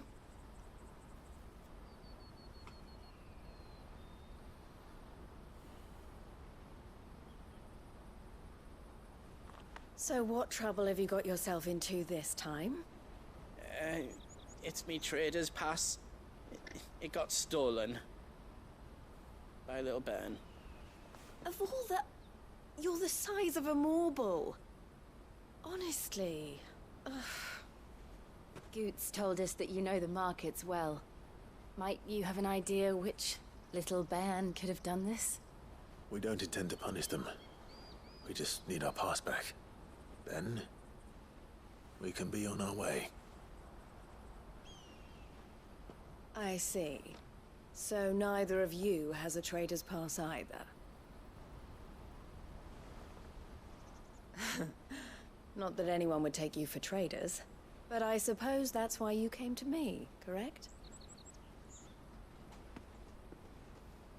Now, I can't say for sure who took your pass, but I suspect I know why they did it. Let me explain.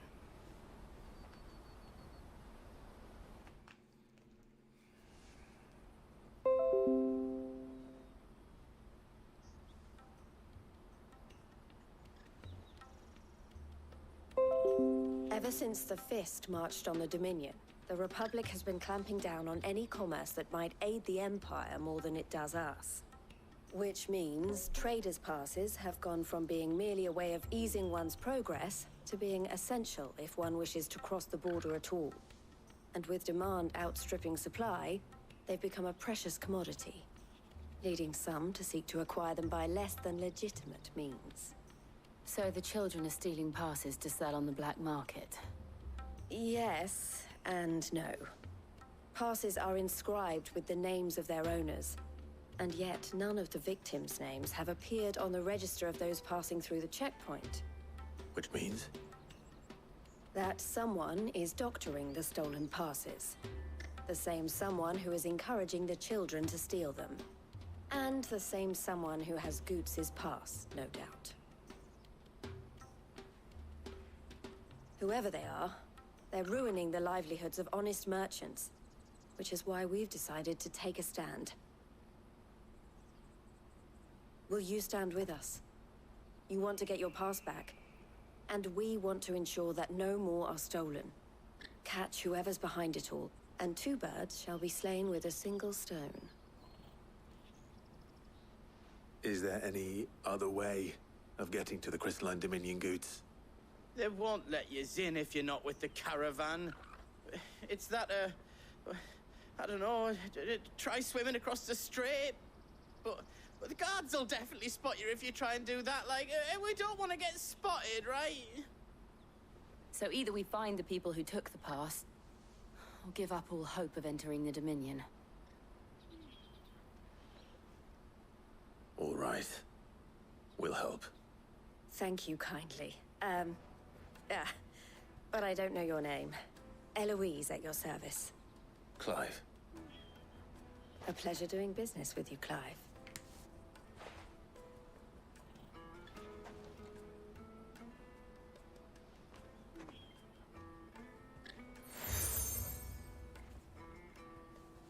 The Crimson Collar. The proprietor of the furniture makers by the coach stop is spearheading the search.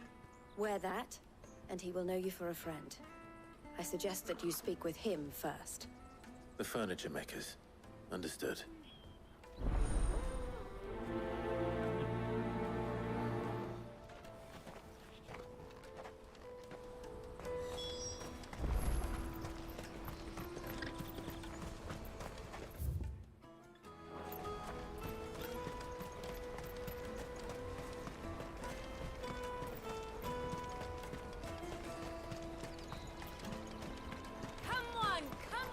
Jug of snake spit for the road?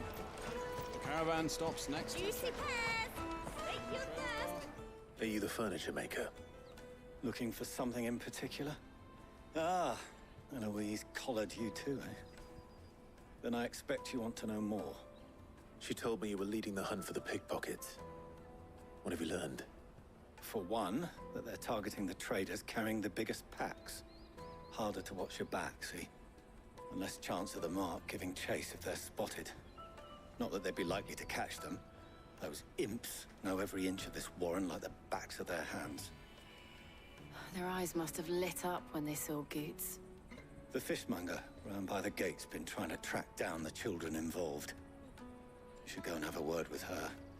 Thank you. We will.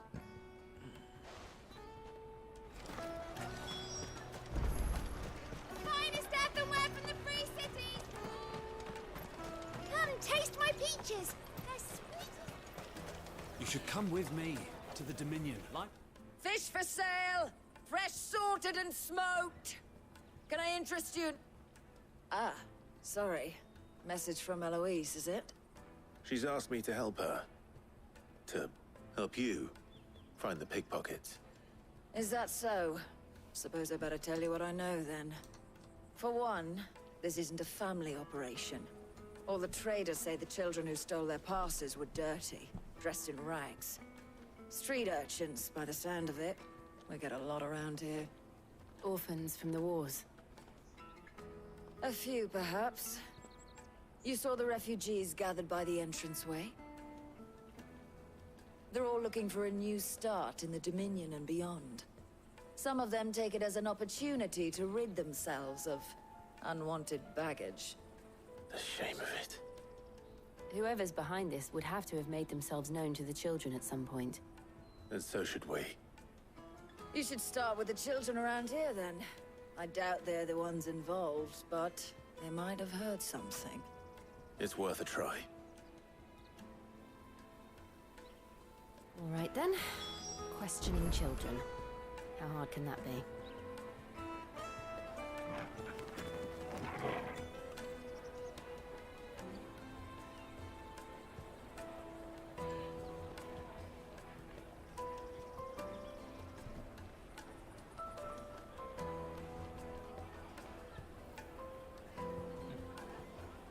You should come with me.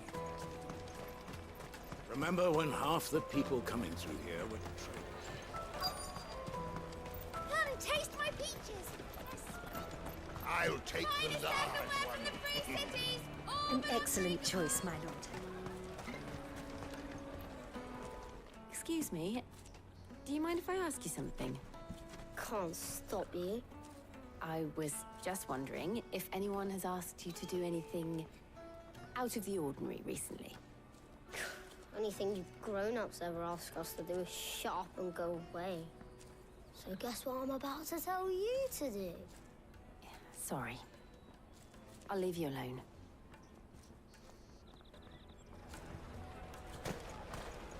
Ugh, just leave me alone.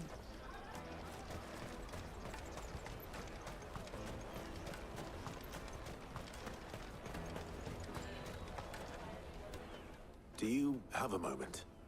What do you want? What I want is to know who's asking children like you to pick pockets. I don't know. Nobody's asked me. What's picking pockets? Do you get paid for it? No, you get in trouble for it. So if they come calling, you know what to tell them. I picked a hole in my pocket once. Is that bad too? The caravan stops next to the checkpoint. You won't find anything of this quality in Twinside. You should come with me to the Dominion. Life will be different there.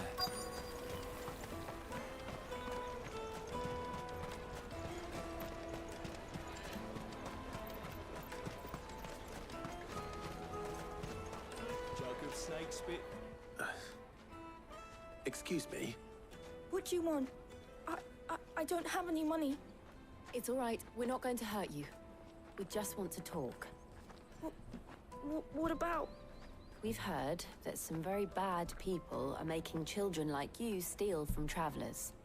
We need to know who's behind it so we can stop them. I don't know much about it, really.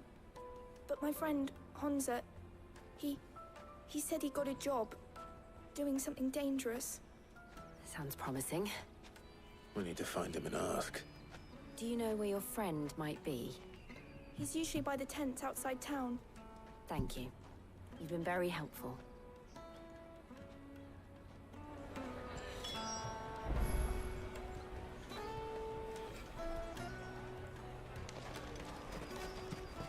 Come on, come on! Peaches and pears. Let me carry your goods. I'm cheap.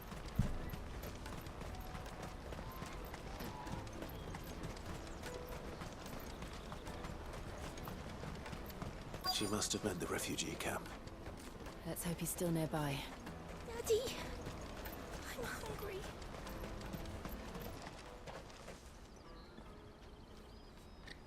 That big fat donkey was easy pickings. He wouldn't have noticed if we robbed his boots off him. Yeah. Wish we hadn't handed over the pass, though. Could use one of those things to get out of this dump. Chance would be a fine thing. The moment they found out, they'd string us up by our guts. Would they now? Perhaps you'd like to introduce us to these charming characters. Shit, we're in trouble now. What do we do? You two get caught if you want. I'm off. Hunter, where are you going? So that was Hunter, eh? Jill, you watch these two. I'm going after him. All right.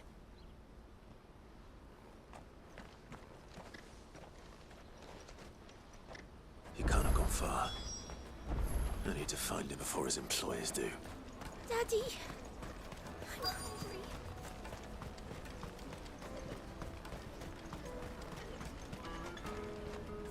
Did you see a boy run past? He stole something from a friend of mine. There was a boy ran back there towards the chocobo pen, but... Thank you.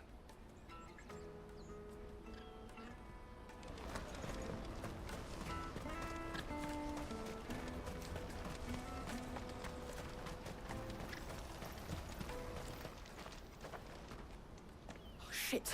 Cornered. It's all right, Hunter. I'm not going to hurt you. I just want to ask you some questions. Fine. Not like I've got a choice. I'm looking for the people who are making you steal for them. Who are they? Call themselves the Carstones. They said they'd give me good gill if I did what they told me. I knew they were bad, but bread doesn't come for free. Didn't come at all half the time, before I started buzzing for them. You know, if I didn't do it, they'd just pick on someone else. Someone they could push around easier. Hunter. You found him then? Jill. Where are the other two? Eloise is watching over them. She sent Goots and I to look for you. You're... him! I haven't got your pass anymore, if that's what you're after. I gave it to the Carstones. Whatever you do to me, I can't get it back. Not that I go against them anyway. If it weren't for their gill, me and my mates would have starved.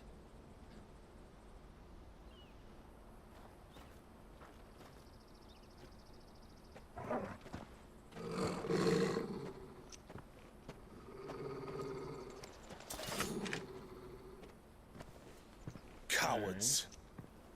You will not force another child to do your bidding. Wait, we're not... Don't hurt him.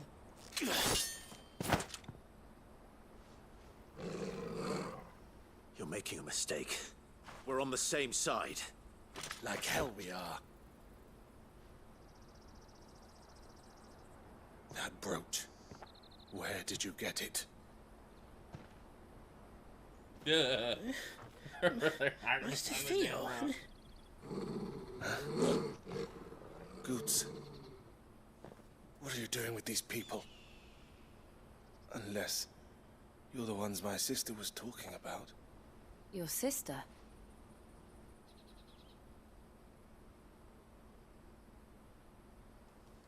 Yeah, who's his sister?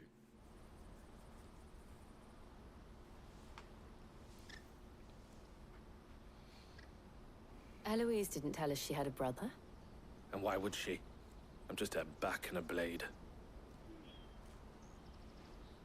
Theodore, at your service.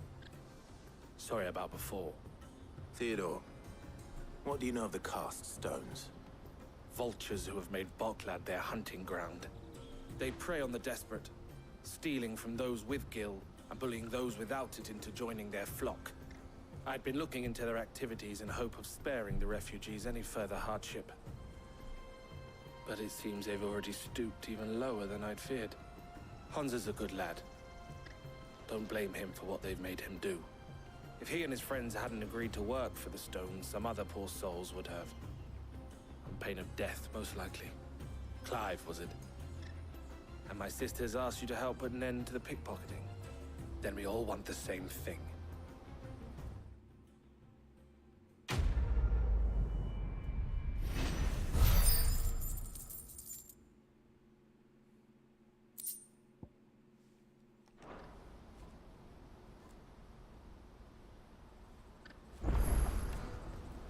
Oh, I'm sorry. Where is it?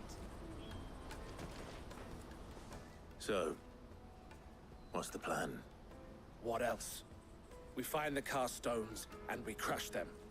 You get your trader's pass back, and I make Boglad a safe place again. All right then. All right then. Honza, where are they camped? Don't worry. They'll never know you told us. Couldn't if I wanted to. They always come to town to collect the passes. Meet us outside the gate. I tried following them once, but they spotted me halfway down the trail. Said they'd string me up. We'll try it this time. Which way were they going? Back down the road towards Leitney's Cleft. To Leitney's Cleft, then.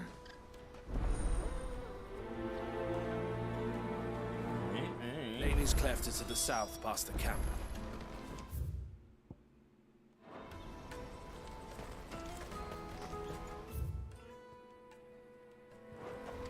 No, you better not have scared anyone.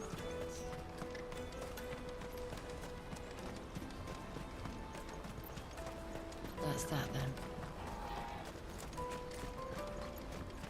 Daddy!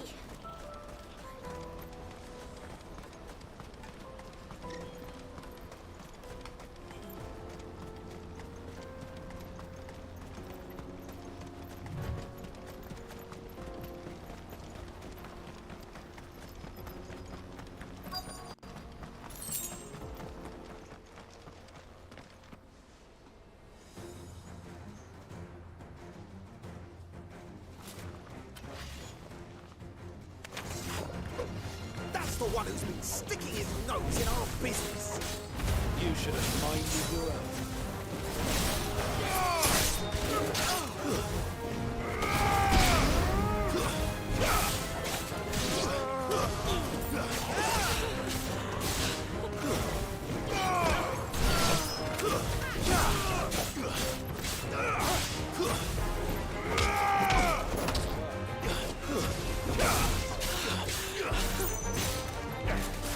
Nice try.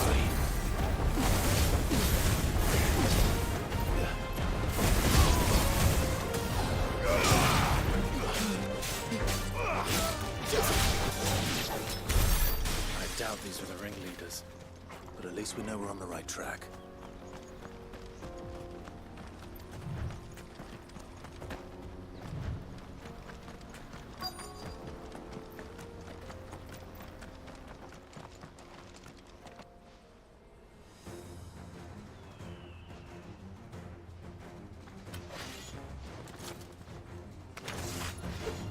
We got company! That's the lot.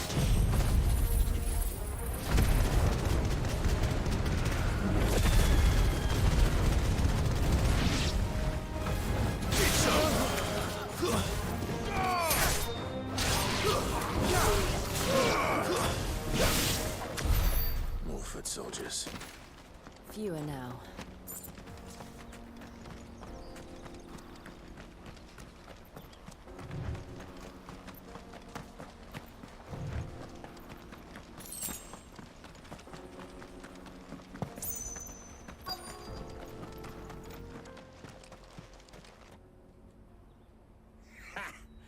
Not a bad haul today, eh? Aye. Some of our new recruits are natural-born ne'er-do-wells. Especially the little ones. That Hans has got nimble fingers, all right. It'll be a shame when they chop them off. But till then, let's make the most of it. Scum. The leaders of the cast stones, I take it. They don't deserve any mercy, Clive. I wasn't planning on showing them any. We're ready when you are, Theodore. Oh, I'm ready.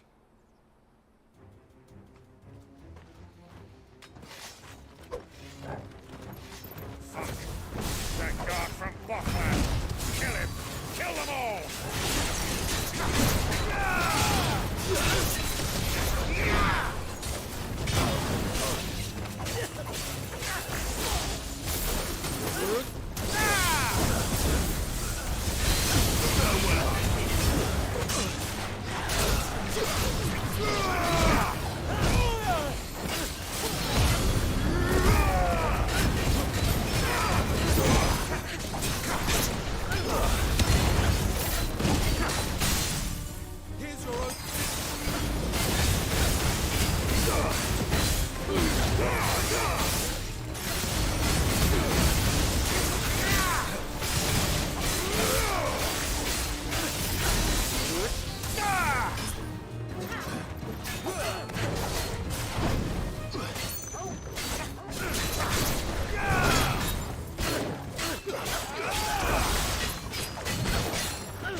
And they say crime doesn't pay.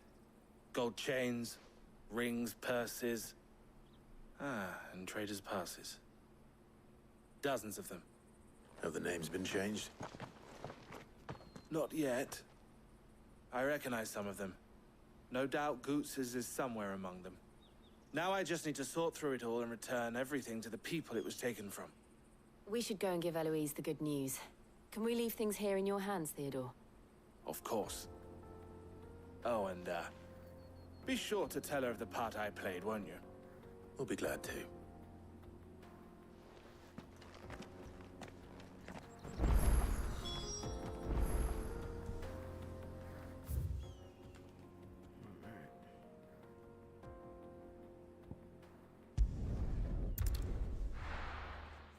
way back down there. Let's see what time we got here. Probably play for another like 30 minutes, and then we'll call it.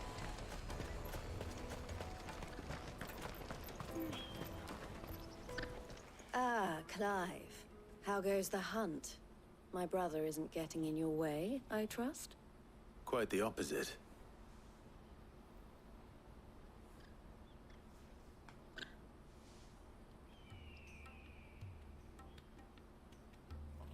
So it was the cast stones who were behind it all.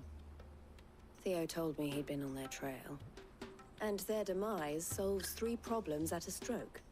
That of the pickpockets, the bandits pulling their strings, and the passes they were stealing. I only hope yours is among the items you recovered. Only time and Theo's return will tell. Speaking of whom, welcome home, dear brother. You are too kind, Eloise. Here, Clive. Goots's pass. Ask him to keep a closer eye on it from now on, would you? I will. Thank you. El, I've asked our boys to carry the rest of the goods back. Can I count on your help in sorting through it all? Of course. I'll make some space in the storeroom. I expect you'll soon be on your way then. But it wouldn't do to leave without introducing yourself properly. Would it now? Sid. Don't look so shocked. We're on the same side. I don't understand. As you now know all too well, we at the Crimson Caravans are always happy to help those in need. For a small fee, we will move anything that needs moving. Be that goods to market, or bearers away from it. I was the first my sister helped escape. If it wasn't for her, I'd have been branded as a boy. I had no idea. It just so happens that we are seeking to expand our operation. And who better to join forces with than the leader in the field? Wouldn't you agree, Theo? I would. It seems our purpose is the same in more ways than one. So what would you say to working together again? It would be our pleasure. And our honor. The honor is ours. Here, Clive. This is for you.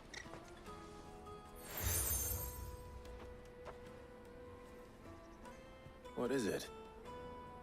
El has friends in high places, while I have associates in, lower ones. That mark is proof that you're a friend to us both.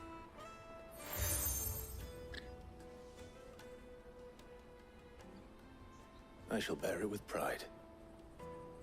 Well, all that remains is to wish you a safe onward journey. Goots's pass should secure you a place on the caravan, but if you encounter any difficulties, we would be delighted to provide you with a coach of our own. For a discounted price, of course. Say, 9 million? We'll try the caravan.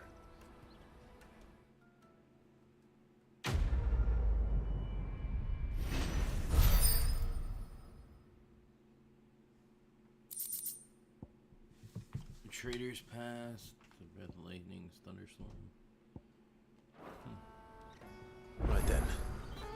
Let's get this back to Goots. And then it's on to the Dominion. Clive. If my sister is the smiling face of the Crimson Caravans, then I am the scowl. She brings in the customers to scare off those who prey on them. And I wouldn't have it any other way. Eloise always did have a talent for business. I prefer working with my hands, or rather my fists. And there are plenty of bandits and beasts out there to keep me busy. All the better. The Crimson Caravans has a reputation to uphold, and I need to keep my skills well honed. Half of the wagons that come through Bocklid nowadays are full of people fleeing for the Dominion, and half of them go no further than the gate, where their cities soon blend in with all the others. Let us through. We can't live without magic. They'll give us new crystals in Twinside. Fools, the lot of them. If they love magic so much, they should have tried being born a bearer. Criminals and cowards. Who bully the desperate and the disposed disposes into doing their bidding. And also they could keep their own hands clean. It's no wonder it took me a while to track them down. If it hadn't been for you and Jill, I might have found them still less. Brought them to justice. So thank you. I'd offer you a share in the spoils if it didn't all belong to other people. Farewell then. Ah, Clive. Why, I am what you see.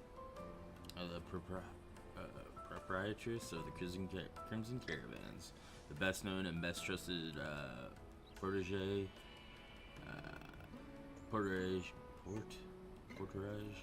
firm in Bocklid. There are less expensive options, true, but customers choose us for two reasons: reliable, and we don't ask questions. Our wagons stand ready to transport anything you might want moved discreetly, be that possessions you'd rather others didn't know about, or even people. It can be a risky business. But what we make from moving the former, we spend on improving our ability to transport the latter. You might even consider us competitors of the infamous Sid the Outlaw, had he and I not reached an agreement. This being a border town, merchants often stop in on their way to the Crystalline Dominion to carry out any final business in the Republic, and the locals are only too pleased to oblige by weighing their wagons down with local specialties before they leave and lightening their purses in the process. But what if a visitor doesn't have a wagon of their own? Why, then it falls to porters like ourselves to provide one. or at least it did. Lately, most passers through journey to the Dominion in search of a safe haven rather than a tidy profit. And who can blame them? Some things are more important than commerce, after all. Don't worry about Hansa and the others. They will be safe with us. But there will be more little ones abandoned at the gates, and they too may turn to crime in their desperation to survive. Especially in if the Catstones or some other ill-intended element decides to give them no choice in the matter. It's up to those of us who care to see that it doesn't happen. Best of luck, Sid.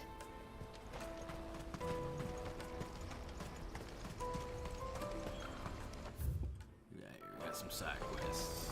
Let me carry your goods. Pardon me, but would you have that well-notched steel and impressive physique? I have need of a sword for hire, and yours looks to be a weapon well worth the coin. Might you be convinced to offer me the use of those formidable arms? How exactly do you intend to use them? Well, being something of a scholar of Zemeckis history, I wish to investigate the ruins near the city, and I require a rugged companion, lest I find myself waylaid by ne'er-do-wells or the beasts sent to roam the area. Should you accept, you will not only earn yourself material wealth, but partake of the true treasure that awaits us there. The rich and storied history of Zemeckis. Well, were you ever party to a finer proposition? My arms are yours. Wonderful! Then come. We must away. But where are we going? Along the old Zemeckis Road. And from there, onward to discovery. Quickly! There is not a moment to lose. Wait. Good luck with your ne'er-do-wells.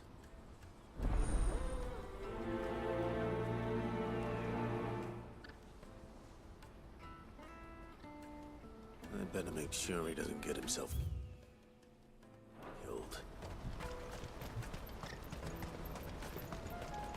Porter for hire. The best. I see you've been of some assistance to Eloise. Perhaps you can extend me the same kindness? Perhaps. What would I be doing? Finding someone. You see, I've been having trouble with thieves, and despite the many pains I've taken, I can't stop them from rummaging through my packs.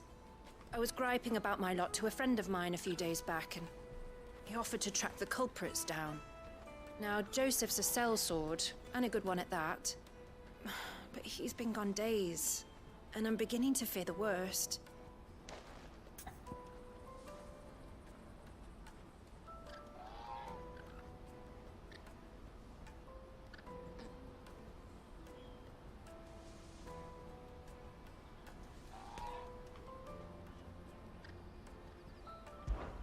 Any idea where his search for the thieves might have taken him? The old Zemeckis Road, perhaps? He doubted they would be fool enough to linger here in Boklad. Joseph's lived a hard life. Made him grey long before his time. I just pray he hasn't been killed over a few sacks of grain. Can't imagine there are too many grey-haired sellswords around. Hopefully someone will have seen him.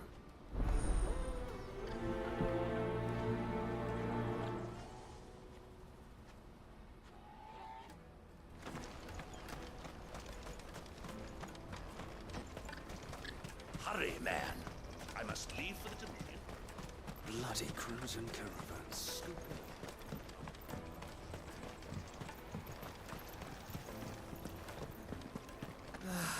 If I knew arrived. Now I just need to see about getting the work.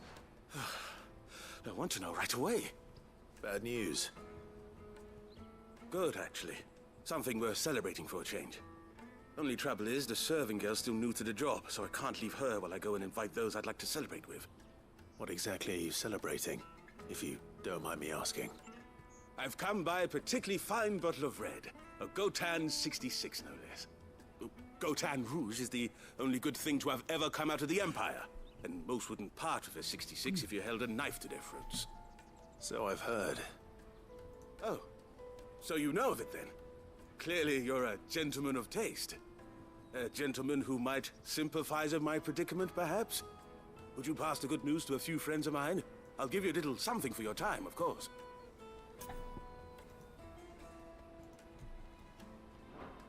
Oh. Well, I suppose a few more days won't spoil it. Not that I accidentally not accept it. Oops. I want to know right away. Bad news. Good, actually. Gentle, would you pass it? Sounds simple enough. So you'll do it? Marvelous. Thank you. You won't need to go far. All three of them should be right here in the market. There's Aldrich the porter, Milan the butcher, and Bolek, a guard over at the north gate. Three of the finest fellows in Boklad, if you ask me. Tell them to come to the tavern when they finish for the day. Stop by again when you let them know, and I'll give you your little something. I'll be right back.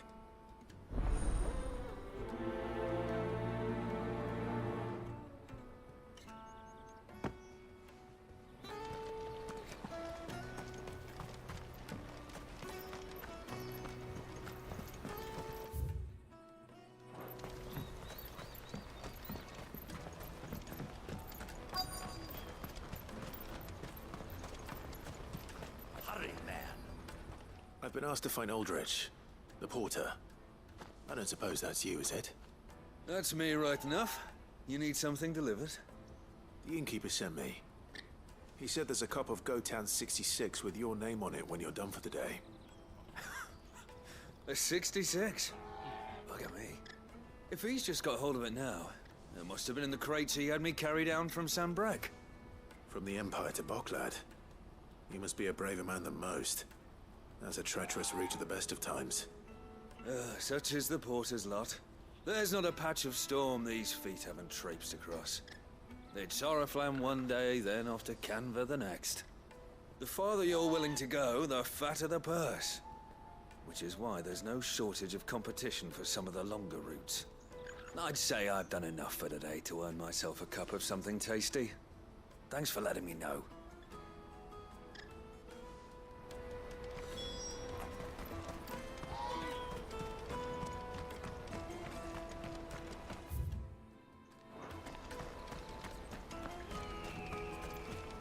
Let me carry your goods. I'm cheap. Peaches and pears.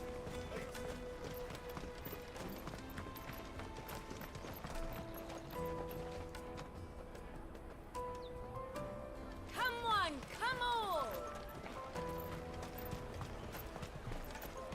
Caravan stops next to the checkpoint. Are you Milan, the butcher? That's me. What can I do for you? The innkeeper's just had a special delivery. He thought you might like to join him for a cup of wine after you pack up for the day. He knows me only too well. And I've got a ham here that will go handsomely with a nice drop. Wine and ham to spare. Boklad clearly isn't suffering then. Comes with being the place everyone has to pass through to get to everywhere else. Those who travel the Crystal Road bring all manner of goods with them. We get meat from Sanbrec, herbs from Rosaria. Why, sometimes we even see curiosities from across the Narrow. My old man knew what he was about when he set up shop here all those years ago. Anyway, thanks for the good news. Oh, you know what? Maybe I'll shut up shop early. Wouldn't want to keep our friend waiting.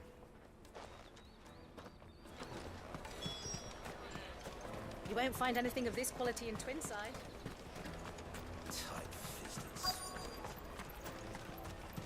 The Empire's your enemy, not us. I'm looking for Bolek. I was told he'd be guarding the gate. Well, you found him. You're not here to enlist, I take it? The innkeeper sent me. He's just taken delivery of a rare vintage, a Gotan 66. He thought you might like a cup. I've never said no to a goat hand. I'm not about to start now. Thanks for letting me know. You must be a busy man. The market would be flooded with refugees if we weren't here to stem the flow.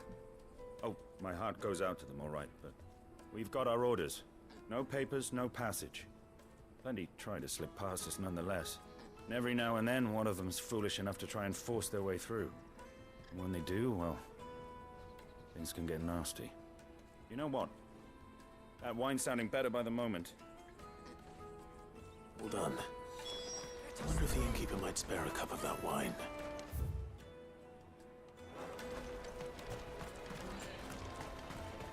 Yeah, let's go get some wine. I'll take the large one. What I'd really want to be is Juicy pears. Snake Jug of snake spit for the road. Come on, come on! Peaches and pears. Out of my sight, wretch.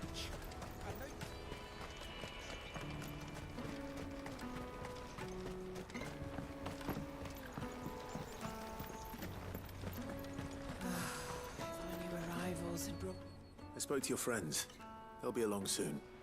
That's fantastic news. Thank you kindly. It's been a while since we all sat down together. And the way I see it, that wine is as much theirs as it is my own. How so? Well, I wouldn't be serving anything but slops without Aldrich to go and fetch the good stuff for me. And then there's Milan, who always sends customers my way. And Bolek, an even-handed keeper of the peace, if ever there was one. Those three are the backbone of Boklad. Lose any one of them, and the market would soon fall apart. And without the market, I wouldn't have a single customer. I'd say that's worth a bottle of 66, wouldn't you? And more besides. Everyone needs a shoulder to lean on. Be they world-weary innkeepers or brooding swordsmen. Right. I'd better prepare for my guest's arrival. I hear you had me carrying a bottle of Gotan 66. If I'd have known, I would have sold the thing and lived like a lord. I'll settle for a cup, though, if you're in a sharing mood. A goat and 60 bloody 6. Just as well I had something special of my own set aside. A bottle between the four of us might not be enough to drown our sorrows, but it can't hurt. Here they are, the free pillars of Boklad. Sit yourselves down, gentlemen. The woes of the world may be monstrous and many, but there's nothing like a few good friends to keep the misery at bay. Never a truer word spoken.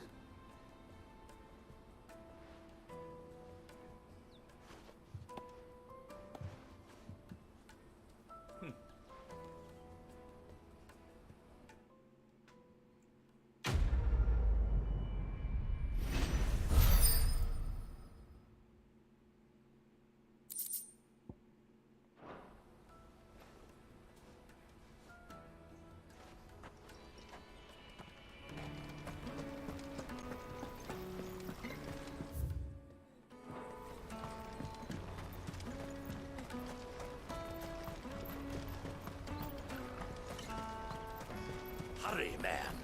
I must leave for the...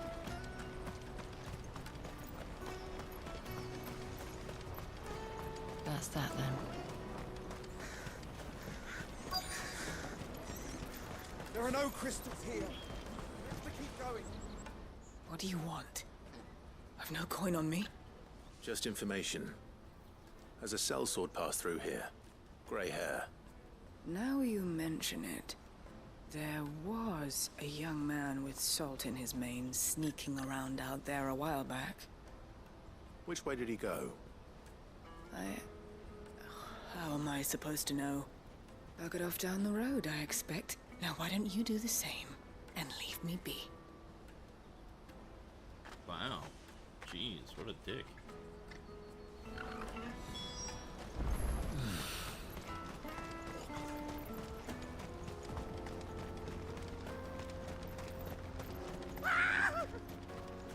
Why am I not surprised? You'll hand over your coin, you know what's good.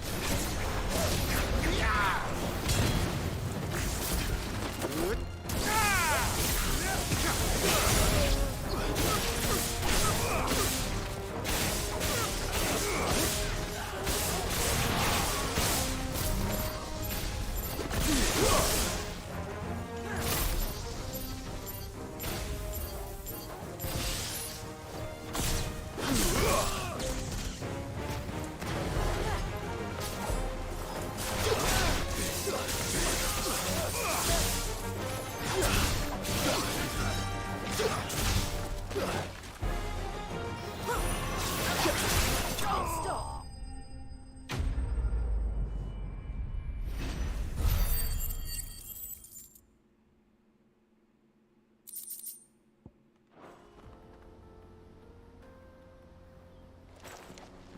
Are you hurt?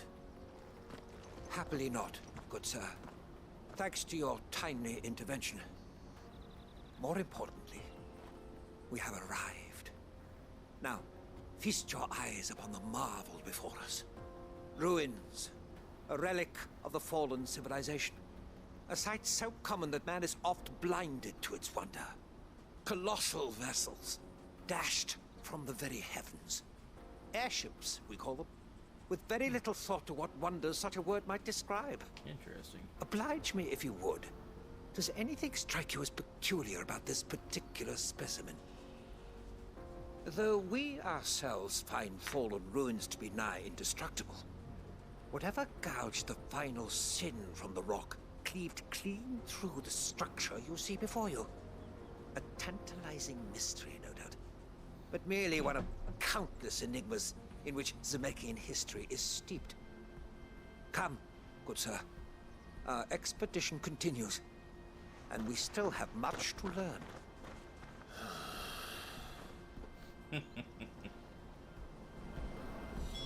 He's passionate. I'll give him that.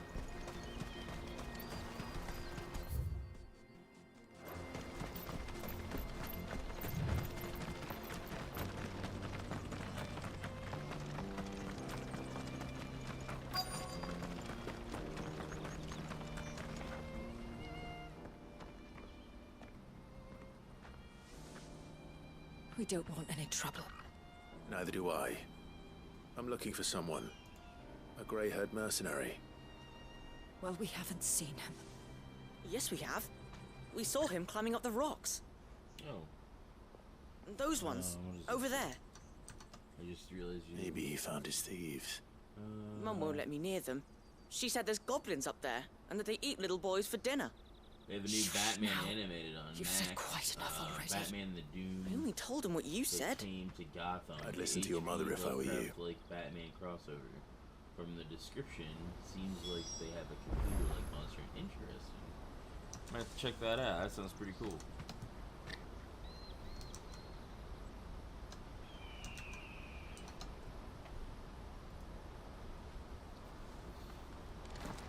And Batman. What's there not to like about Batman?